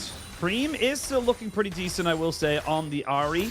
Having some fairly decent engages of himself. And coming out now with the Banshee's Veil and the Everfrost. The problem is, though, and this is the thing that I was going to talk about with the builds, is that you look at his build comparatively to Fofo builds. Fofo has got the Shadow Flame. Fofo's got himself a little bit of extra damage alongside that Rod of Ages, whereas a Banshee's and an Everfrost is really defensive, like really defensive. And look, it's great if you don't get stunned up, you don't get caught out. That's awesome. Super happy for you, but it just means that you're really heavily reliant on people like Aki. PP God trying to look for a fight here. They're looking to see if they can catch out Mako, but again, he's so tanky. PP God has nothing really there. Cassante gonna have to pop the ghost almost immediately. No Xenoblade to land. Charm goes wide just a little bit, but I mean, PP God comes out definitely the worst for wear on that exchange. Yeah, he does. Limps out. Bird bones. Very, very prone to being broken. I think You've got experience in that first-hand, a lot of burst damage, but he's able to get out. And like you were mentioning, I do agree to a point. I think the build is very defensive, but it kind of makes sense, especially with the way the flow of the game's been as well. It's been EDG engaging a lot first. And I think just trying to do what you can to curb the initial engage, right? Because a lot of it is kind of ranged between the solar flare, flash tibbers, right? Trying to stop that CC coming down. I think the theory behind the build is definitely correct. But realistically, if it's standing up to Rod of Ages plus Shadow Flame, you know which build is theoretically going to deal more damage. And it's just going to be about surviving, trying to find a reset. Especially against AD carries, yes. It's all well and good having that bit of defense, but no good to you if you aren't able to kill off this Zeri. And that's the key thing right now, is that if you're able to kill off this Zeri, that's all well and good, but without, you know, the Zeri, you still have the Fiora, you still have the Annie, they don't see the TP, there's going to be the solar flare, not really landing on anybody just yet. Fofo waiting for it, blasted in, 3-man Tibbers, and Cream is dead. They will trade it back, so it's a 1-for-1. Still a good situation for EDG, 30 seconds until this dragon spawns. They will have Cream up just after it, and he has got TP. Yeah, mid for mid. I think OMG are okay with this trade. They're going to lose out on the next dragon 100%, but because they've already got 2, they feel alright about this, to be honest with you. I think just more time to stall, more time to get Abel into a position where he can carry, he feels alright. I don't think it's that bad. And EDG, I think Fofo has just been kind of the core of the setup a lot of the time. Whether it's chaining CC or whether it's starting it up. So for now, OMG can sit quite happily. No way they're going to try and gambit a Baron. I mean, they're forcing it. God. All There's right, no TP on Allah, who's coming in on top of this. And remember, Cream has TP, and he might just use it straight away. Here we go. They're going to try and flip this Baron. It's down to about 8,000 HP. Half the HP left. Fofo, no TP. It's a 4v5 as they look to try and make this fight happen. Leave has to use the cleanse immediately. They jump on top of him. They go all out, and Leave is dead. The flip has worked. They've gotten another, and they get themselves 2 more kills. It's a 3v5, but Allah's still huge. Remember that. You still have a Fiora with plenty of damage. No grand challenge to pop down. Baron restarting. As you can see, Allah looking for a little bit of movement here. They're going to try and get the solar flare down. They don't quite get it. The knockup on the makeup, but PP God sacrificed himself to make this fight work. Finally, the feathers can fly. The Baron goes down. OMG are done with you right now, EDG, and they want control. Abel takes control of the fight on the back end, and OMG make their flip work. EDG had so much control. Even in the 4v5, they felt kind of, or 5v5, sorry, rather, they felt okay about the trade, but OMG just see the angle for it because they've got teleport on Cream. They know Fofo can't make it back because he went for that play that started off this chain sequence of events in the first place. Now they stand with the Baron. They've closed the gold gap up just a touch. And let's see how it all unfolds in the pit, because the turnaround, it's all about Cream, lands the charm. And in mix of that, somehow Aki finds the Q.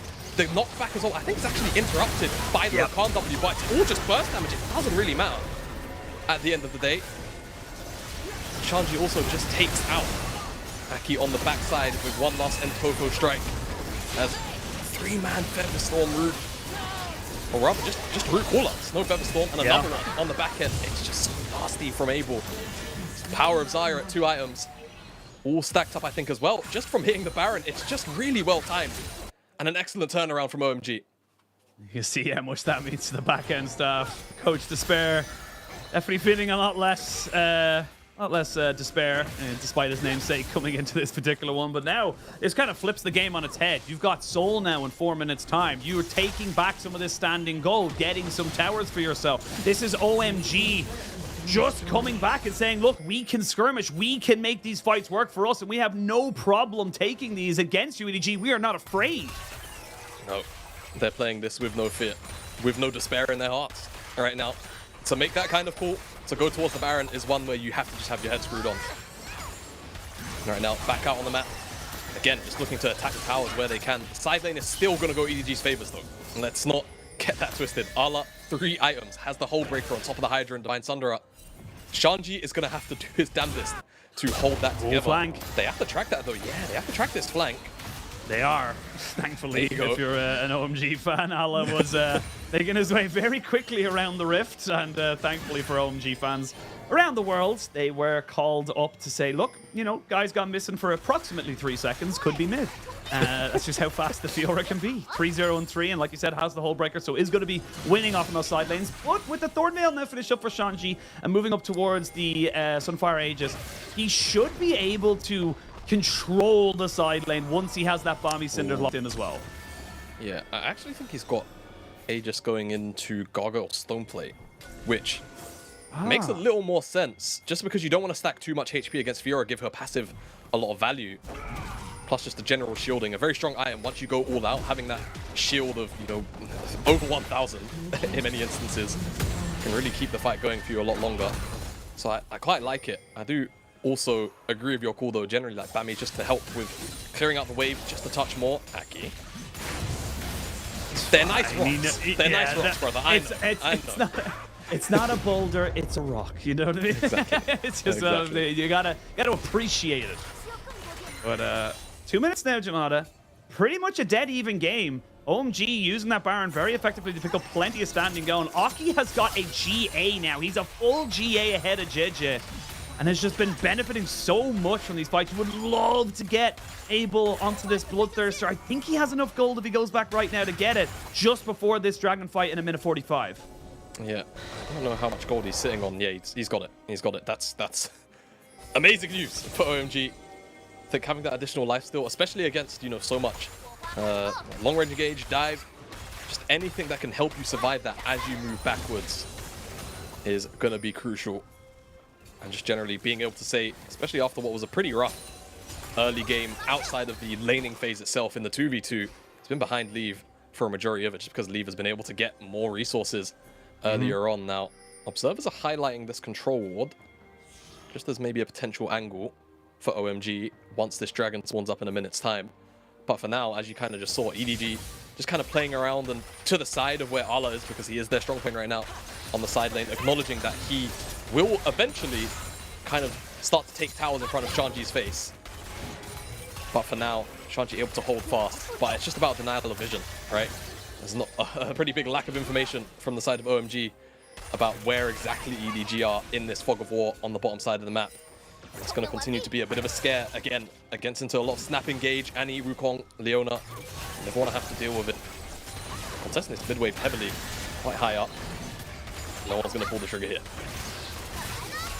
20 seconds till Dragon spawns. EDG have control over the river right now. Double sweeper going to be popped here. Not ideal in terms of the situation they're in, but it means they can separate a lot of this cubby of vision that is controlled right now. Abel jumped on the lead. There's going to be a 3-man Timbers as the Feathers come back and JJ gets the Cyclone. Not going to be able to get anybody else off of this. The AD carries losing all of their summoners for the moment. Just Leave with his cleanse left. A lot of low health bars, but nobody's gone down just yet. Allah going in. The charm lands. No extra CC to come down on top of him. Dragon now live. Do you feel comfortable going for this? You can see the sustain from Abel with that Bloodthirster. He's perfectly healthy. Yeah, I mean, there's even 2 Ocean Dragons just to heal up the low HP bars of OMG. The Dragon's being burnt down. There's a flip. The Q's on the Dragon machine. The Q's on the Dragon. They're going to take away the Cassante, but the Dragon Soul goes over to the side of OMG, and they take out the Leona as well. Can they get the kills on the backside of this one? JJ looking for this. Abel just putting down the feathers. You can see them lining like a carpet, ready to send you to hell. EDG are looking to try and disengage. Aki goes back in. He's got the GA. He knows he's good to be as aggressive as possible. Leave has only got a couple more movements. He gets himself over the wall, but he's abandoned the rest of the team. Cream with the double. Allah has nowhere to go, and you know it's going to be the final kill. The parry is good, but the triple is better. The triple is far better for Cream. And I think OMG, the Baron's on the map. They've got time to walk up there if they really want to, but they're just going to take the reset. EDG lose the Dragon. They lose the fight. They cannot lock down Abel. He's just such a menace in these team fights, despite having to constantly weave around Leona engage, Wukong, Annie. There's so much he has to worry about. He doesn't even have a Gale Force, by the way. He's got a Kraken Slayer. This is just raw positioning coming out of the OMG AD carry, and now the Ocean Soul as well. If these engages don't connect for EDG, or they don't blow up their target immediately, the health regen is going to kick in. And I think people forget, for Ocean Soul, it's not always about the consistent regen. You know, you think about the best case scenarios when it comes to sieging. If you blow up a target from 100% to 20%, and you don't kill that final 20% and he heals up 10% of his HP bar, 5%, whatever it is, that can be the difference maker. And in a game like this where Abel is so powerful right now, if you don't find those final finishing touches, you will turn around the fight, as we've seen so many times here. And this is why the fight goes so well in the first place. He kicks away Leave, Aki, on the backside. So as the chase is coming through for EDG, there's no chain damage, there's no chain electricity coming through. And it's all about the Sonic Wave that connects here, and then EDG focuses a little bit too heavily on the turnaround. JJ comes out of the pit very briefly. He's still here for the smite, but he just loses it, plain and simple. Yep. Split focus a bit. As Abel continues to just get more damage out, and he can't be locked out. Once that Ocean Soul goes in, you can see the auto attacks just kind of healing everyone up. All of a sudden, those very low health bars aren't that low. Allah on a bit of a flank, but can he really do anything here? They have full vision on him. They know exactly where he is. Janji just going to play bouncer for the moment. The inhibitor turret not quite got taken just yet. While we were in that very long replay, the Baron was secured here by OMG. They honestly just need like 1 or 2 more minions. Even the cannon minion Charles could just take this one down. No problem. JJ not really able to do anything in the 1v1 against Aki. And now Mako's been taken out. JJ using the Cyclone to try and protect his support. But now your engage is all on Fofo. He hasn't got flash either. So he's going to have to walk within melee range to try and get anybody. Yeah, he is. It's so dangerous to do that as well. Allah on the bottom side. He's going to riposte, but I think he's going to be okay on the opposite side. For OMG, how far do you want to take this? You've still got cannons to work with. They're just going to let them chunk away at this Nexus Tower. Yeah. They're going to get the Nexus Tower for sure. There's Allah on a TP, but it's just to kind of put him behind it. Your Nexus turret number 1 has gone down. They want the game before Mako can come back. The 4v5, JJ using the decoy to the best of his advantages. Now there's 3 cannons. It's Charles, it's Kevin, it's everyone. It's just everyone trying to put this one in. They're going to be able to nearly take down Fofo as well as Abel, just keeping himself sustained. The Ocean Soul and the Bloodthirster just makes all this poke means nothing. Exactly. Ocean Soul just over time healing up, right? It's both those strengths, like we mentioned. In those siege scenarios where you're taking chunks, you just slowly heal back up. But if you can survive the initial burst of a play, that's when Ocean Soul is at its strongest, when you're lower. And in this case, EDG just cannot defend against the Baron Siege. Now they've got to deal with 2 waves of supers. The Elder Dragon spawns in 2 minutes. And the final lane that OMG really need to play around right now is the bottom side. So they can just open out here, all 5 members on the bottom side, siege up as a group, let the supers do the work in the other lanes, and ensure that they've got control on the bottom side of the map so they can just retreat to this Elder Dragon, turn it into a massive patch of Fog of War for EDG. And if they check into it, all of a sudden, PP God's on top of you. You've got a whole bunch of AoE damage to work from, or be worried about, rather, from the OMG faithful. We were talking about all of this game. Leaves ahead, he's about half an item, a full item, whatever it is. He's now behind, effectively. There's a QSS comparatively between these 2 AD carries. It is a chain vest just been finished up right there, but I am going to take the active of a QSS any day of the week over a chain vest in any sense of the world. And as well as that, Cream has got himself a Rabadon's death cap. Cream is huge right now, and with this, you know, Banshee's Veil, he should be able to just kind of move himself away. Yeah, the defensive build means he's not going to be in any threat. Yep, the initial lunge doesn't actually deal any damage through Banshee's Veil. So you were questioning it earlier, but there you go, there's the use. There's the use.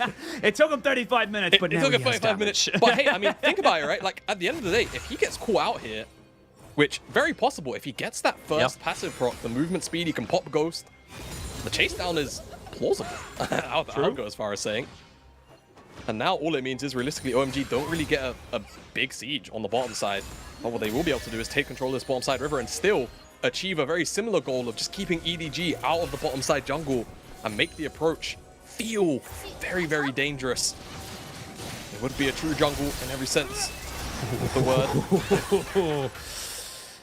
Oh, did you? Definitely feeling the feathers whisper past him there as he almost gets himself caught. We'll see. Cream got it keeping 3 people busy here in this mid lane. Just having that Banshees, knowing he is just very, very safe. Already has the Spirit Rush back up and available.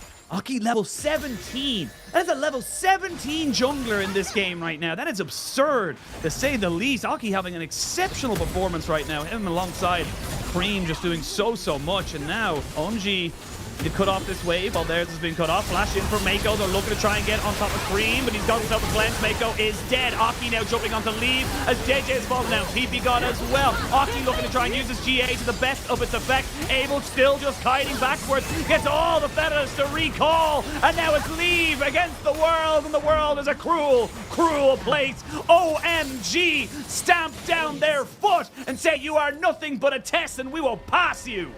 Exactly, OMG, A+, flying colors, and Leave, despite the early lead, just couldn't ever find a Zeri moment in this game, and I think it's just credit to OMG, Aki as well, so many times just kicking him out of the fight.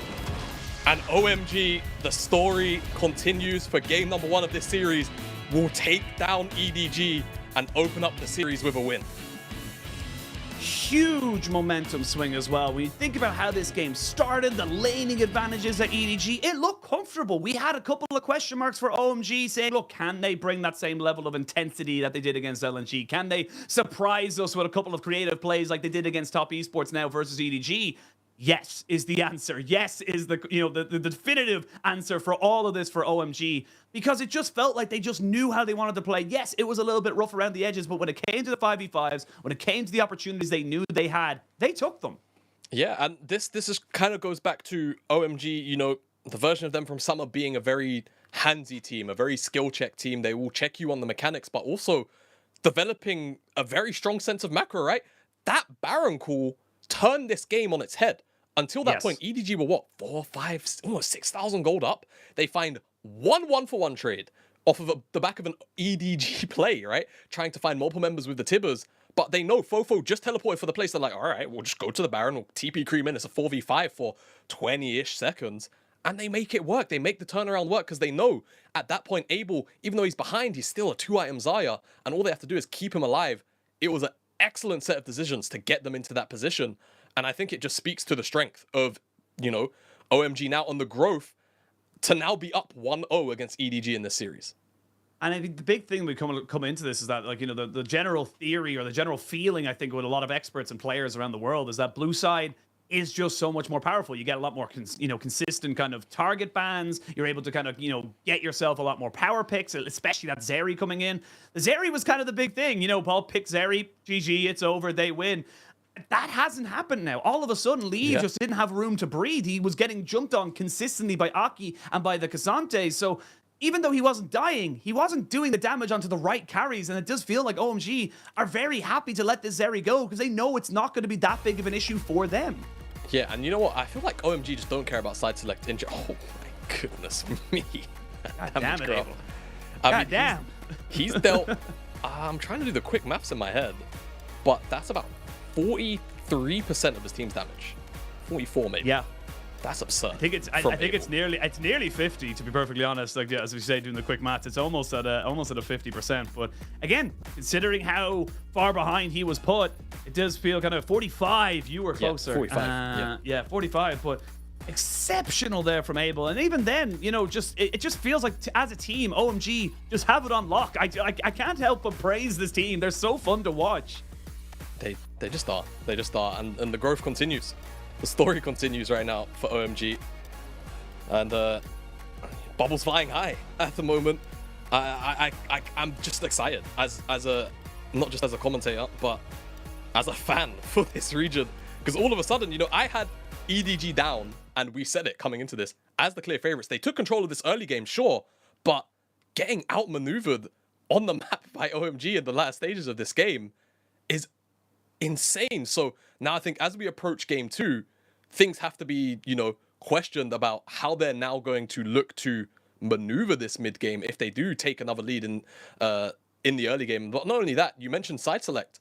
Just very briefly to touch on that, I don't think OMG care about side select, to be honest with you. No. They've just R5 jungle and it was Lee Sin and they won. But even their niche picks, they can blind pick a lot of them. So I think EDG, I'm not going to say they're in a hole already. They are down 1 game, but I think they're going to have to do a lot of thinking in this next short break before they return back to the stage.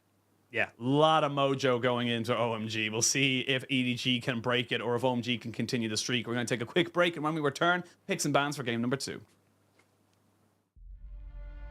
And now we arrive at playoffs. that elusive time of the year where all of your practice is put to the final test. The moment where that single prevailing question is answered. Can you show up when it matters? It doesn't matter if you're a rookie or a veteran or, well, rookie.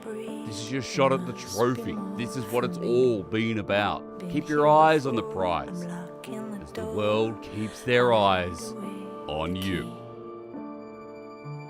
The LPL are kings again. Your heart of glass, empty and hollow. Shine out, just infinite advantage in the top side. Has his ultimate, if he can find the stun, this could be a kill from the Shine. Flashes in. His Knight jumps in on the Dogger, who's forced to cleanse to get himself away. So they've already killed off Baolan. They're going to kill off a hell of a lot more. 3 kills, maybe 4, maybe make it a clean 5-0. JDG are having fun this game. Flip back into the game. But Tarzan, Oh he's gone! God, LPC gets sniffed out of existence as soon as LGD. LNG just methodically eviscerate LGD. No man's land escape right now. I don't think he can get out of this one. Yukao should come around the corner and pop his bubble.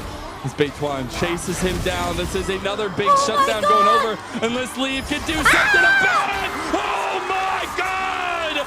EDG's Leave is on another level. It's you, your brothers in arms, and a shot at the title. You either go all out or you go home. So let's see what you're made of. It's in my blood to lift it up and hang my halo on a miracle. And you don't see the scars in me. I defeated the demons of recovery. Every inch I was resting in the rubble. Never gave up, I weathered every trouble. I'm a hero, I'm dying in my own mind.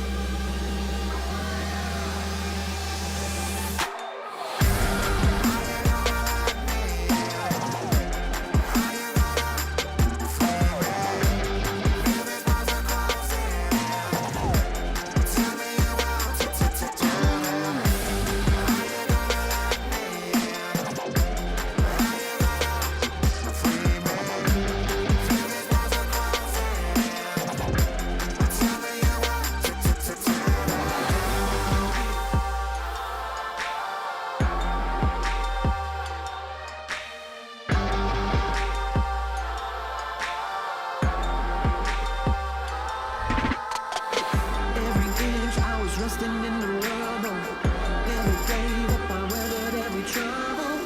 I'm a hero, a diamond in my own mind. Empire, welcome to my empire. Rising up from the hellfire, I take it down to the wire.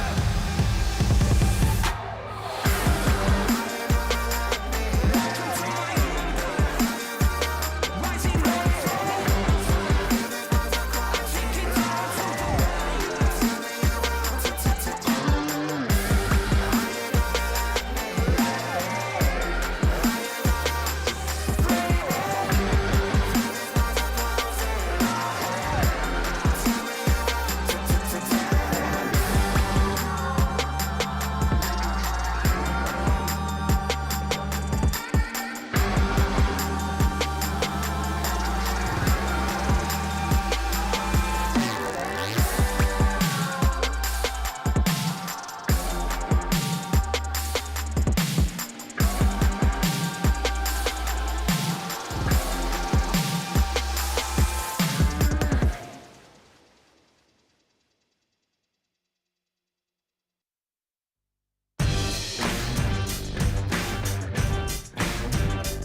我觉得阿拉的选手就太谦虚了，他有点吹捧我，我觉得他比我强很多。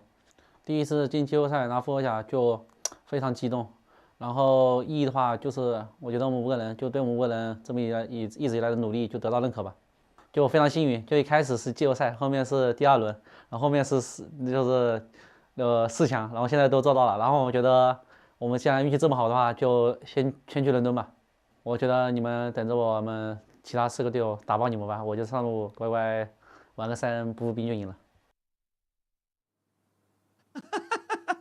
I just need to play top lane and farm. That's it. Just play Scion. I love that as well. Just like so happy to be in the top 4. Wants to go to London, of course, for MSI. Really good to see the positive spirits coming in here, and I always love to see the enthusiasm. But gotta talk about our MVP coming after this game where OMG just able to out-team fight EDG. It was Aki. The man ended up a full GA ahead of his counterpart, and that GA became pivotal at keeping Leave out of fights. Yeah, exactly. And you may be wondering, well, Abel had such a pop-off game. He dealt almost half the team's damage. How is he not the MVP? Because every single team fight in this game that mattered, Aki was the one that goes into the backline, dives deep, and either kicked Leave into the mix or kicked him out so he could not participate. Simple as that. And not only that, multiple times. Dragon Steal as well, the secure around the Baron, just loads of good calls going his way time and time again. And even in a sense, as plays like this where he's able to clean up, even if, yes, you think, and even in the moment I said, the kill's going into Aki, into Lee Sin, how good is it going to feel? Really, it's one of those few cases where it feels pretty good. Very, very good. And even here, yes, it's a little bit of a misplay. We mentioned it as well. Like, oh, you don't get the full kickback, the knock up from the Rakan ends up cancelling it. But the pure burst available to you is just insane. And Aki just kept going on to Leave. Even here, you can see him immediately gets the kickback and forces Leave to use all his summoners. It just doesn't matter what you do here as the Zeri. You're just not able to perform the necessary, damages that you need to do. Yeah, and one thing, especially when I recall back to my own personal coaching days when it came to getting teams in formation, one thing that was really, really key was for getting players in the mindset of what's your team fight role? What do you need to do in these team fights to have a successful team fight as a unit? And Aki very clearly registered in his head, okay, I just need to kick Leave out of the fight or into the fight, whichever one makes more sense in the moment. And it was such a consistent thing here. And again, that just goes back to also OMG being a more uniform team overall, a more cohesive team and unit. So Aki claims MVP, I think, well earned as we now move over to game number 2.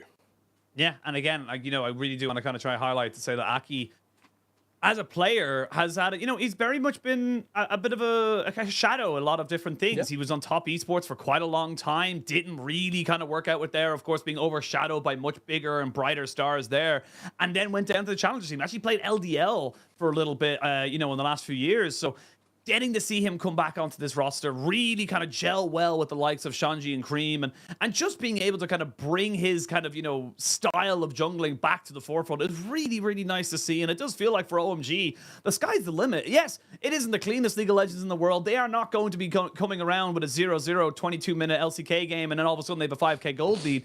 But they're scrappy. They love to try and get those fights going, and they're willing to make a call. Like you mentioned, that Baron call where it turned the entire game around was just so key, and that came off of the back of people like Aki saying, no, I'm strong enough, I know what we need to do.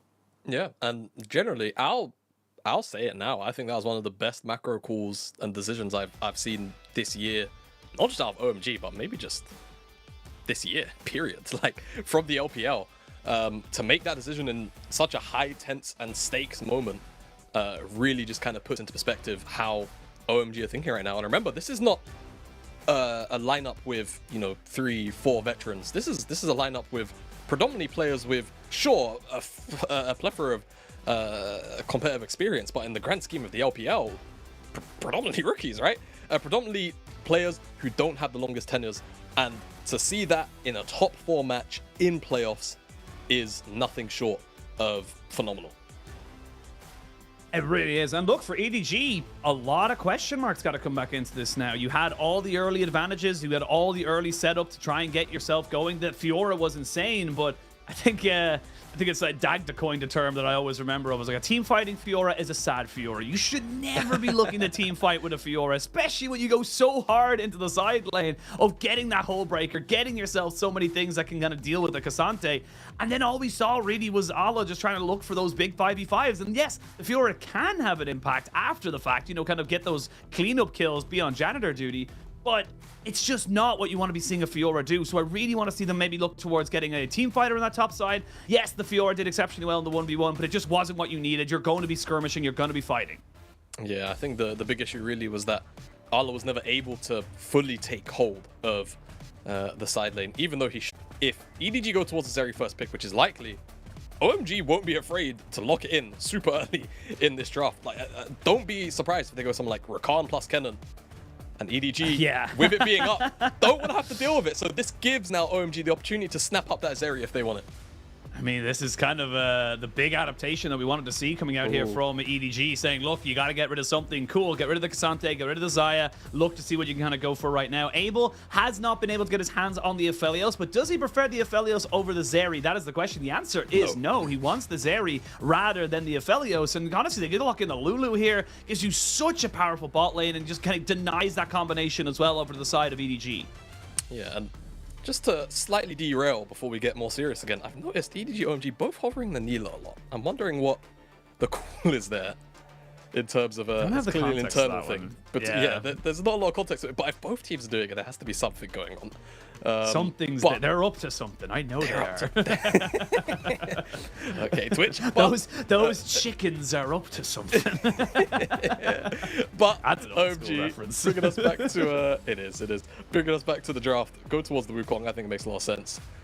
Strongest jungle up on patch right now, and EDG. And would they just go towards the Sejuani with that in mind, right? They've got the Aphelios. Do they want to snap up the support matchup? However, I think those are the things obviously going through their head right now. Will they make the same decision that OMG made and just kind of let that one slip through, potentially considering the Annie as a early lock-in again? Folk who had a lot of very strong engages, but of course we saw how the rest of the game ended up playing out. OMG now with the option of matching either the mid lane, because this is where the Annie is most likely going, the top side, or just snapping in the Rakan because they got the Wukong. I think options are plenty for them, and they will go for that latter with the Rakan. I mean, yeah, going for the Rakan, PP God, having great engages, and with something not as mobile on the other side of this as the Zeri. You have got the Aphelios this time around. He's going to be so much more reliant on things like the Gale Force cooldowns, the flashes, and if he goes with the cleanse as well. Do you want to make notes? Ala has played the Kennen 5 times this year and is 5-0 on the pick. Actually on a bit of a 7-game win streak professionally, if you include 2022 regional finals as well. So definitely something he is able to 100% take over a game on. And now we start to see that EDG are kind of like focusing in and saying, making sure that this Kennen has a good time. We have seen it a couple of times where the Malphite just randomly decides they're going to solo kill and ult in on the Kennen, so getting that one off the board. Whereas the other side of this one here, OMG recognizing, look, we got the Wukong this time around. We don't need the Lee Sin to be able to kind of out-skirmish him, so we're going to take that off the board as well. Yeah, I like the call there from EDG to remove away the Malphite, because Malphite, 1, also kind of makes Aphelios' life hell, but 2, in the isolated lane against Kennen, I think it was the Shy... The big problem one was the Shy into Invincible over on NIP, where he just solo killed him. And that's when you really get the idea that Malphite doesn't really care about that Kennen matchup so much if he just goes the Q harass build. OMG, though, seeing that Kennen are going to lock in the Scion and just kind of go, all right, we've got Rakan, we've got Wukong, we've got Zeri, we're just going to front to back it. Will EDG do something funky, or are they just hovering the Fiora as a bit of a call out? It seems like the latter. And Viego being hovered, and mentioned the Viego as a potential option for Aki in the last game just because skirmishing seemed to be the memo. But with Lee Sin removed away and EDG seemingly not wanting to snap up the Sejuani as another engage tool, they want a little bit more frontal damage, potential for resets in the team fight. They will go towards this Viego. And now I also suspect probably more engage to be stacked on top of this. Leona, Nautilus again for Mako. Whichever one floats their boat. I think point and click, really, really solid if you want to lock down Abel. Also, actually just considering going towards this Lulu just for the sake of having Lulu Aphelios and what that enchanter can bring to buff up what is the 200 years king himself. Yeah, kind of buffing him up and keeping him relevant as such. It's always very hard to burst out in Aphelios, and just works out exceptionally well. I will say Kareem had an exceptional game into the Annie on the Ahri. gonna go for the exact same thing. Came out like 30, 40 CS above his opposite number in that first game. Was able to have much more impact, it felt, with those charms. And honestly, Cream, it's such an interesting one. I think I saw a tweet a while ago where it was just kind of like, OMG are such a curious team. You either ban out Shanji's BS or you and deal with Cream's BS, or the other way around. You cannot choose both. You have to deal with one BS or the other. And it really does feel like that. Yes, you see a lot of bans towards Shanji here in this draft, but Cream is just as effective, if not, you know, kind of more dangerous than when he gets his picks. Yeah, and I think that just, again, goes back to that theme of growth for OMG, not only as a team but also individually, and just being able to lean on meta picks and kind of, you know, keep your opponents on their toes. Always be making sure that they're ready for the Akali, the Sylas, the Yone, the Yasuo, whatever it may be, any of those mid lane assassins, but always being able to lean on the meta stuff. But I've got to say, in terms of taking a bigger picture look at these two drafts, I prefer what OMG have a lot more. Arguably, again, I feel like I would have taken maybe OMG's draft in game number 1 over game number... over EDG in game number 1 as well. I think for EDG, it's a little all over the place. I think in last game, it was definitely closer to more uniform, but here, you've got, you know, flank angles between either Annie or the Kennen between Ala and Fofo, but then you also don't back up this, you know, potential flank engage with another engaged support. You go towards the Lulu for a little bit of survivability, which makes sense because of the amount of dive, but also it feels like you've tried to index into a lot of things here for EDG. We'll see how things get going. So I think for OMG, it's a lot more straightforward, and the direction is straight. It's a front-to-back composition a lot of the times, and we've seen how strong PP God was at finding those engages in the first place. Jayo's Roar, we are into the rift for game number 2. OMG with the 1-0 advantage.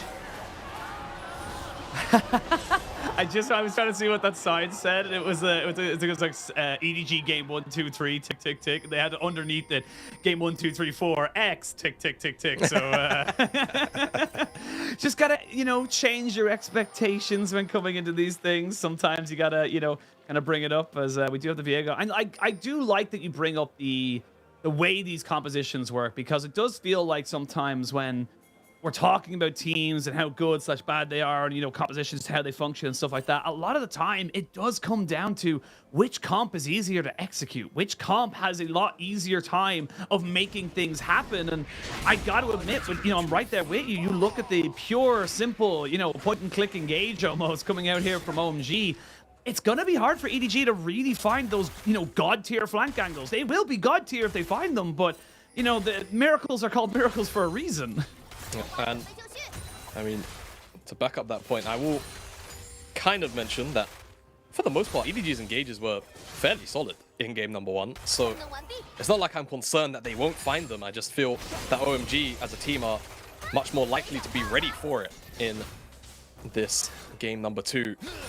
And I think just kind of, again, acknowledging the overall learning and growth curve of OMG as a team, I suspect they'll be playing around these flank ankles massively, because, I mean, they've got one of the best Kennen players in the league on their team in Shanji.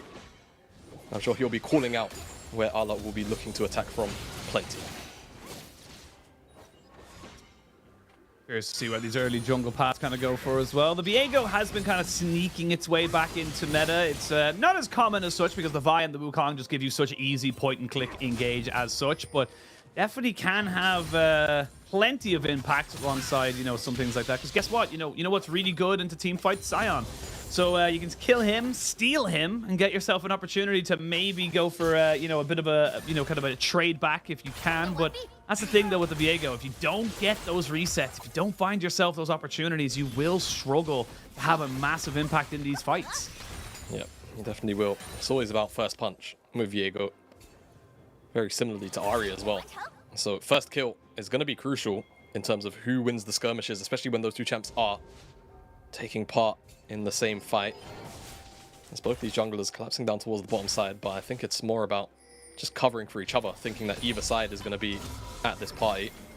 Difference between them really is that JJ has gone for a full clear, whereas Aki has only got 5 camps. So the Scuttle is going to go over to JJ.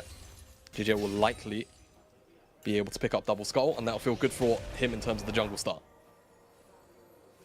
We've seen so many times in this bot lane meta, it is all about those early kind of moments in the game where teams can get themselves a early kill, early summoner, and we saw it against, for top esports versus OMG as well, where so many times Jackie Love was losing out on summoners, not really finding himself an opportunity to get the tempo back, really falling behind in that sense of the game. So junglers definitely paying their respects, definitely due a little bit more there. And look, it's going to be pretty much the same kind of setup, I imagine, coming into this one as it was in game number 1. It is going to be EDG coming out with a little bit of early advantages, getting themselves, decent leads. I will say Fofo doing a much better, having a much better time of it this time around. You would imagine into the Annie did definitely fall a little bit too far behind for my liking in game number 1. And Cream has already had to blow an early teleport just to try and cover that lane as well. Yeah, exactly. I think very mirrored to game number 1, where Cream did take the first reset, but then after around level 4, level 5, it started being Ahri favored.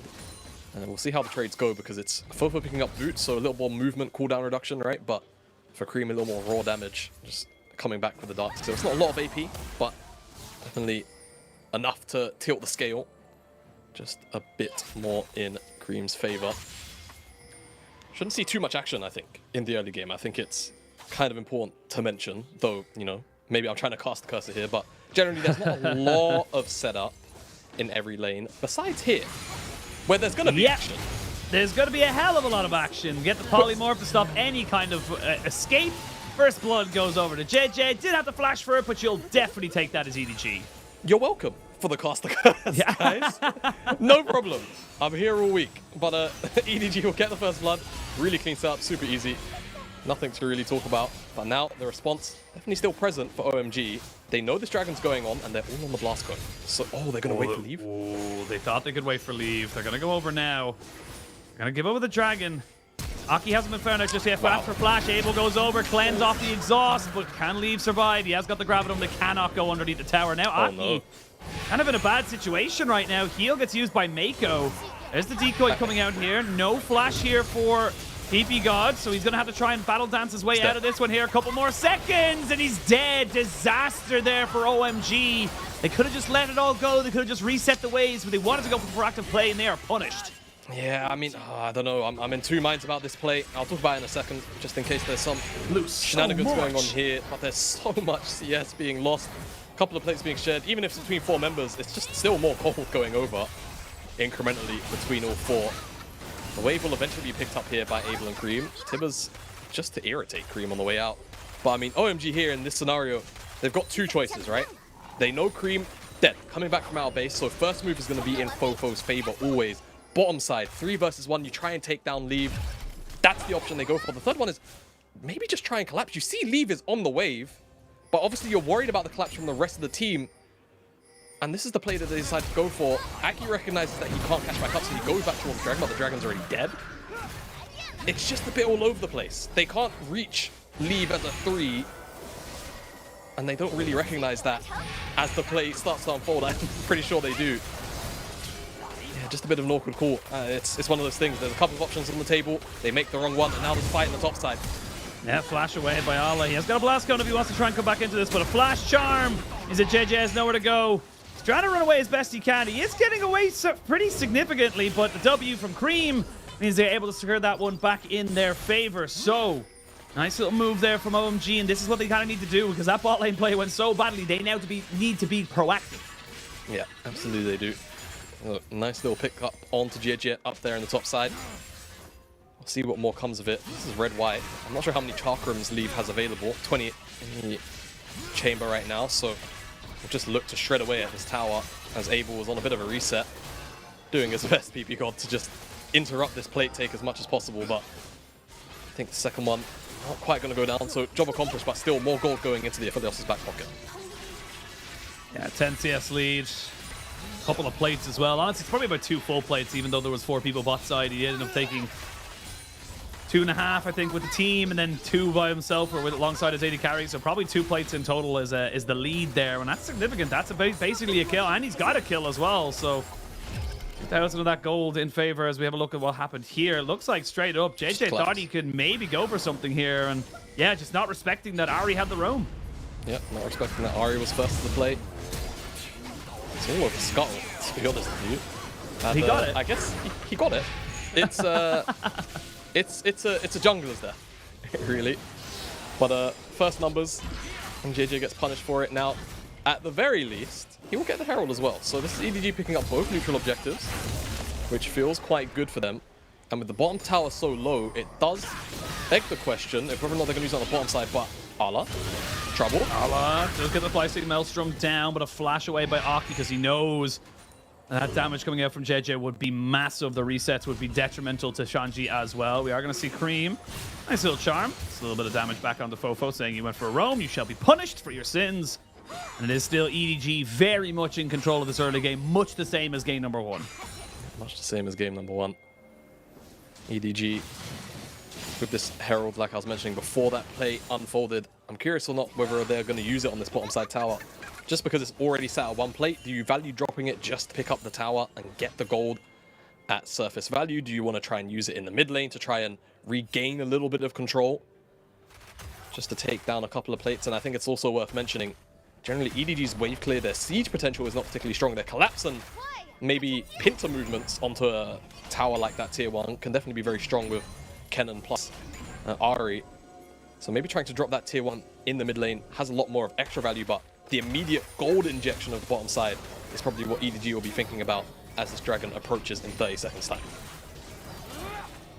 Well, the call finished up, you would imagine, as well by Leave before that happens. Wonder if he'll have time for reset or not to maybe get his Gale Force, depending on how much gold he comes back into the lane with. But EDG very happy with the way things going. Nicely dodging out a lot of this vision, but it's caught out right there, so they know where JJ is. In fairness, they're showing himself on mid lane, so they know what they want to try and do here. Get the push in mid lane, drop down the Rift Herald, get some more gold, get the dragon, get out.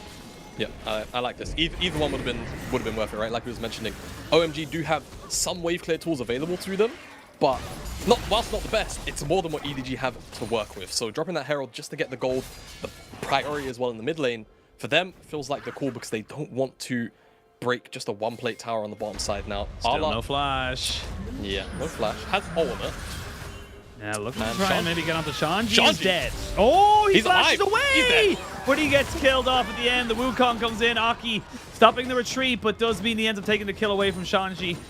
That's going to be a trade back of 1 for 1 on that top side while the dragon goes down. Yeah, Shanji just overestimating how tanky he is and underestimating the damage there.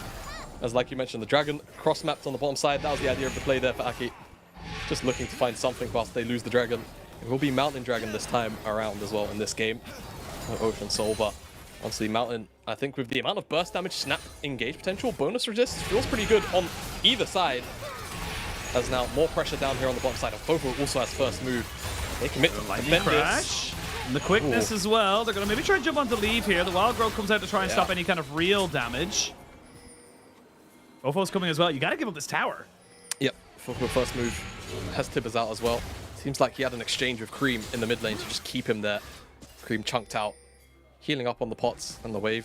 Gonna get a plate for himself as Fofo moved down, so will feel nice to have, but still damage being done. And finally, after the complete unyielding presence on the bottom side from EDG, they will get this tower and Leave is propelled ahead, much like he was in game number 1. The priority right now from OMG does seem to be kind of give up the bot side. They know they can't really contest it as Gale Force does finally get finished up there for Leave, but trying to really put pressure here onto Ala, who's equal on CS, has got a kill up on himself, but relatively speaking, only a couple of 100 gold ahead of his counterpart. And you can see there, Leave miles ahead of anybody else, really carrying a lot of this gold lead for the side of EDG. Able not too far behind. It is only a couple of 100 at this stage. PP God realizes that might have been a mistake and goes back crying to his mama. Steps away. Fun Ignite, just to get the teleport back there from Creep. And right now, everyone just congregating in the mid lane as the Herald's up in 90 seconds time, so that'll be the next objective available for these teams to scuffle over. I will say, however, even if OMG go back to base relatively soon and pick up some of their items, I would still favor EDG in these early skirmishes for now. Ala as well, I imagine. Having the Cole, picking up that solo kill, has 2 plates to his name. Probably has gold for an item, at the very least, if not this wave. then the next if he's not already sitting on it. But OMG, or at the very least Aki, he's on the hunt. Now the issue is, Cream's not here just yet, but he's got Spirit Rush. He's got Spirit Rush, and there's no stun available for Fofo, and you can see they want to immediately try and take him out. The stopwatch is massive. Can they get the resets on? Does Viego? So far, so good for JJ as he tries to just kite this one out. Aki's going to have to give up his life. It's a trade of 1-for-1 in favor. It's an equal trade, but OMG were the ones who instigated it. Yeah, OMG instigators, 1-for-1. I guess you'll take it for now, but JJ getting more gold. He was already kind of far ahead. It's going to feel like a bit of a pain in the backside because, again, we've mentioned how important it is for first kills in these skirmishes, especially with Ahri and Viego on either side. That was a combination you saw a fair amount of last year. Was actually Ahri Viego as a duo, and you know, getting that first pick became so important. If you saw the first kill go over to that duo, then they'll just take over the fight with the Spirit Rush resets alongside the Heartbreaker in this case. Split. So we come out of the replay immediately because Leave. He's looking for more. Abel goes in within melee range, but he's got support from his team now. You can see they're trying to go on the backside of this one. Leave just will not die. And eventually gets taken out. Ala on the back end cleans up the kills. Triple kill for the cannon. And that was all off of OMG looking to make something happen, but Leave just refused to die. Leave refused to die because he had the Mako shields, but not only that, on the top side, whilst the dive was going on, JJ blocked Shanji's ultimate, so the collapse couldn't properly come through from the side of OMG. Great coordination on all ends from EDG, and now they'll be rewarded with the second Herald as well. Huge swing in this game now. 6,000 gold and a Rift Herald at 15.5 minutes. Definitely going to need a replay on that because it looks like it's actually Leave who instigates it, but then just too much of an overstay from OMG means they just can't do anything about the, you know, the kind of the setup. Yeah, no, exactly. I think Leave steps a little bit too far forward, it seems like. Fofo will just chunk out Aki. It's not lethal damage by any means, but just get a look at this. So yeah, Leave steps too far forward, gets engaged on, but then he's got Lulu shields, all that good stuff. Flash away from the ultimate. But this is what I want to highlight if we get the angle. Look at that on the top left of your screen there. JJ just using the Spectral Maw to get in the way of Shanji. Another shield comes down. Graviton Root as well to lock down not only Cream, but also Shanji, who was encroaching on him. Great angle, honestly, from the observers. Whilst that was going on as well, of course, Shanji decided to murder the backline. I mean, this could be the straw that breaks the camel's back right now for OMG. EDG very far ahead in this game. Already have 2 dragons as well. This will put them onto Soul Point, and it's a Mountain Soul as well. Don't have a native tank, but having those extra resistances can be huge. So OMG so far tanking up the dragon there, taking a little bit too much damage, you would imagine, for their liking. Dragon resets. Cream still on a little bit of a flank, but walks any further forward and he will be spotted out now. JJ still in the... They must see him now. They must see him. They're going to go in. They're going to try and get on top of him, but there's going to be the ultimates down. The crashing and coming in. Ala just trying to get his lightning storm to go do something, but just can't get the damage out. The 2-for-1 trade, but look at it. Leave. He's on the Aphelios. He doesn't have the red. Oh, not quite able to catch on top of him. They don't get the charm, but they've isolated him away from his team. These chakrams are doing work right now. Cream gets out the perfect stopwatch. Triple kill coming in from Abel. And my God, did OMG need that fight. Oh, they really did. They really did. If this dragon goes over as well as losing the fight, the game just starts to feel a bit doomed, doesn't it? It starts to feel like you're thinking about a game 3, but it goes their way. The exhaust clutch as well in stopping Ala from having true backline access. Really, really good stuff. And I think just the fact that OMG were able to just put so much damage into what little front line there is available to EDG really pays dividends. As you see, the collapse comes in over the wall from Cream, finds a fair amount of damage onto JJ, but crucially as well, forcing the Heartbreaker back, right? That's how you execute a target to get the snowball going. If you have to use that defensively in a team fight, usually it feels quite bad. He dashes back into a whole bunch of damage, and whilst the mix of it is going on, Fofo looks for a Tibbers and just doesn't find anything huge, or looks for an Engage rather. He doesn't even have Tibbers to use it on the top side. At this point, it gets a bit dicey with Leave having so many chakrams and good guns. And the teal shots do fly wide. He dodges on a couple of them as well, but eventually it's just 3-1 that you can't out damage. And look, it is Still a 4 for 3 trade. So you don't come out unscathed there as OMG, but it definitely helps stem the bleeding. You get a dragon in your back pocket. That gives you an extra few minutes to get some items up. And most importantly of all, cannot stress this enough, Abel picked up 3 of the kills. But look at the damage. Leave. Just doing so much. And this is why he was the rookie of the split. And I have to put my hand up and say he dealt 5,000 damage there. He missed his Caliber armor. I think he threw out the Chakram one. Either or, he could have had a lot more DPS available to him in that team fight. If that one connects, it just barely glides past every member of OMG. So he is still very much a win condition for these guys. And even though he's died, he still has a 150 gold shutdown. That should let you know how strong he was up until that point. Whilst I mentioned that shutdown, it must be mentioned Abel actually does have 2 items, because we've got a little bit of a thrift shopping going on in the inventory of Abel, where he looks like he's kind of mix and match building. Item completion has come through for Abel. Unsure, does he want an Infinity Edge? Does he want a Zeal item? We'll figure it out later. So temporarily stronger, right? Because item completions, they change how champions work, and especially in the case of Zeri, Runans plus the electric crash AoE damage, it's a huge spike. So if OMG can utilize that, it'll feel quite good. As in the top side, whilst we saw that bottom side tower dropping, Cream is forced to Spirit Rush away as multiple members from EDG just collapsing on this tier 2. Another thing to note as well, apparently objective bounties up on the map, just claimed very briefly before they dropped off too. I think the big difference is we're seeing that that gold BB kind of become apparent is definitely in the jungle and the top. Feels like the Scion is not having the same level of impact. But this is the thing, and we talked about this when we talked about the draft, is that, yes, EDG are ahead. It looks fantastic. They have so much damage, and when it snowballs, it looks amazing. It's not that easy to execute. We saw how easy it was for OMG to kind of layer up different forms of CC, different people going in to try and engage, making sure they're getting the most out of what they can do. And this is where the game starts to get a little bit, the water gets a little bit muddied for me in terms of how these team fights should go. Because yes, you are 4,000 gold up. You should have the advantage.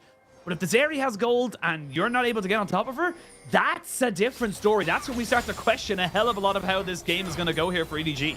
Yeah, that's where I kind of worry as well, because I think JJ has to walk through so much if he wants to find backline access. And as the jungler, it's, you know, if you're not playing someone like Wukong, it feels a little bit awkward to be looking for flank angles on this champion, right? I think realistically, EDG's big condition here is having Arla, I was going to say Shanji, because Kennen and Shanji are so synonymous with one another. But having Arla find Abel in the backside and hopefully lock him in place. I doubt ever kill him, because the exhaust is there and PP God has been very on point of it so far. But just lock him down and hope that the rest of EDG can catch up. And that's why, at least for me, even though the Lulu pick has paid off dividends already, it saved Leave on multiple occasions, it's why you'd want to see something like Leona, like Nautilus come in just to double down and confirm on that Kennen engage. But for now, EDG, despite that, still have the lead, still have control of the map. And the onus is still on OMG to turtle out this game and keep things playable. PP God gets caught out on Vision. And it's 4v5 on the map all of a sudden. 4v5, I will say the good thing for OMG is that he will be back just in time before this dragon spawns, but it means they have no real engage to defend this tier 2 in the mid lane. They will end up getting themselves just a little bit of free gold again. It will be traded back on the top side, but tier 2 worth more than tier 1, and I'll oh boy.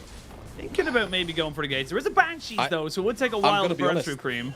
I'm going to be honest, I wouldn't like if he goes for it, simply because if he used his ultimate, it's not there for the dragon. Yeah. So if he had a bit of poke coming out, and I think Arla's kind of recognizing this, or is he? No, he's still looking for the kill. He wants to see if Cream's going to overextend.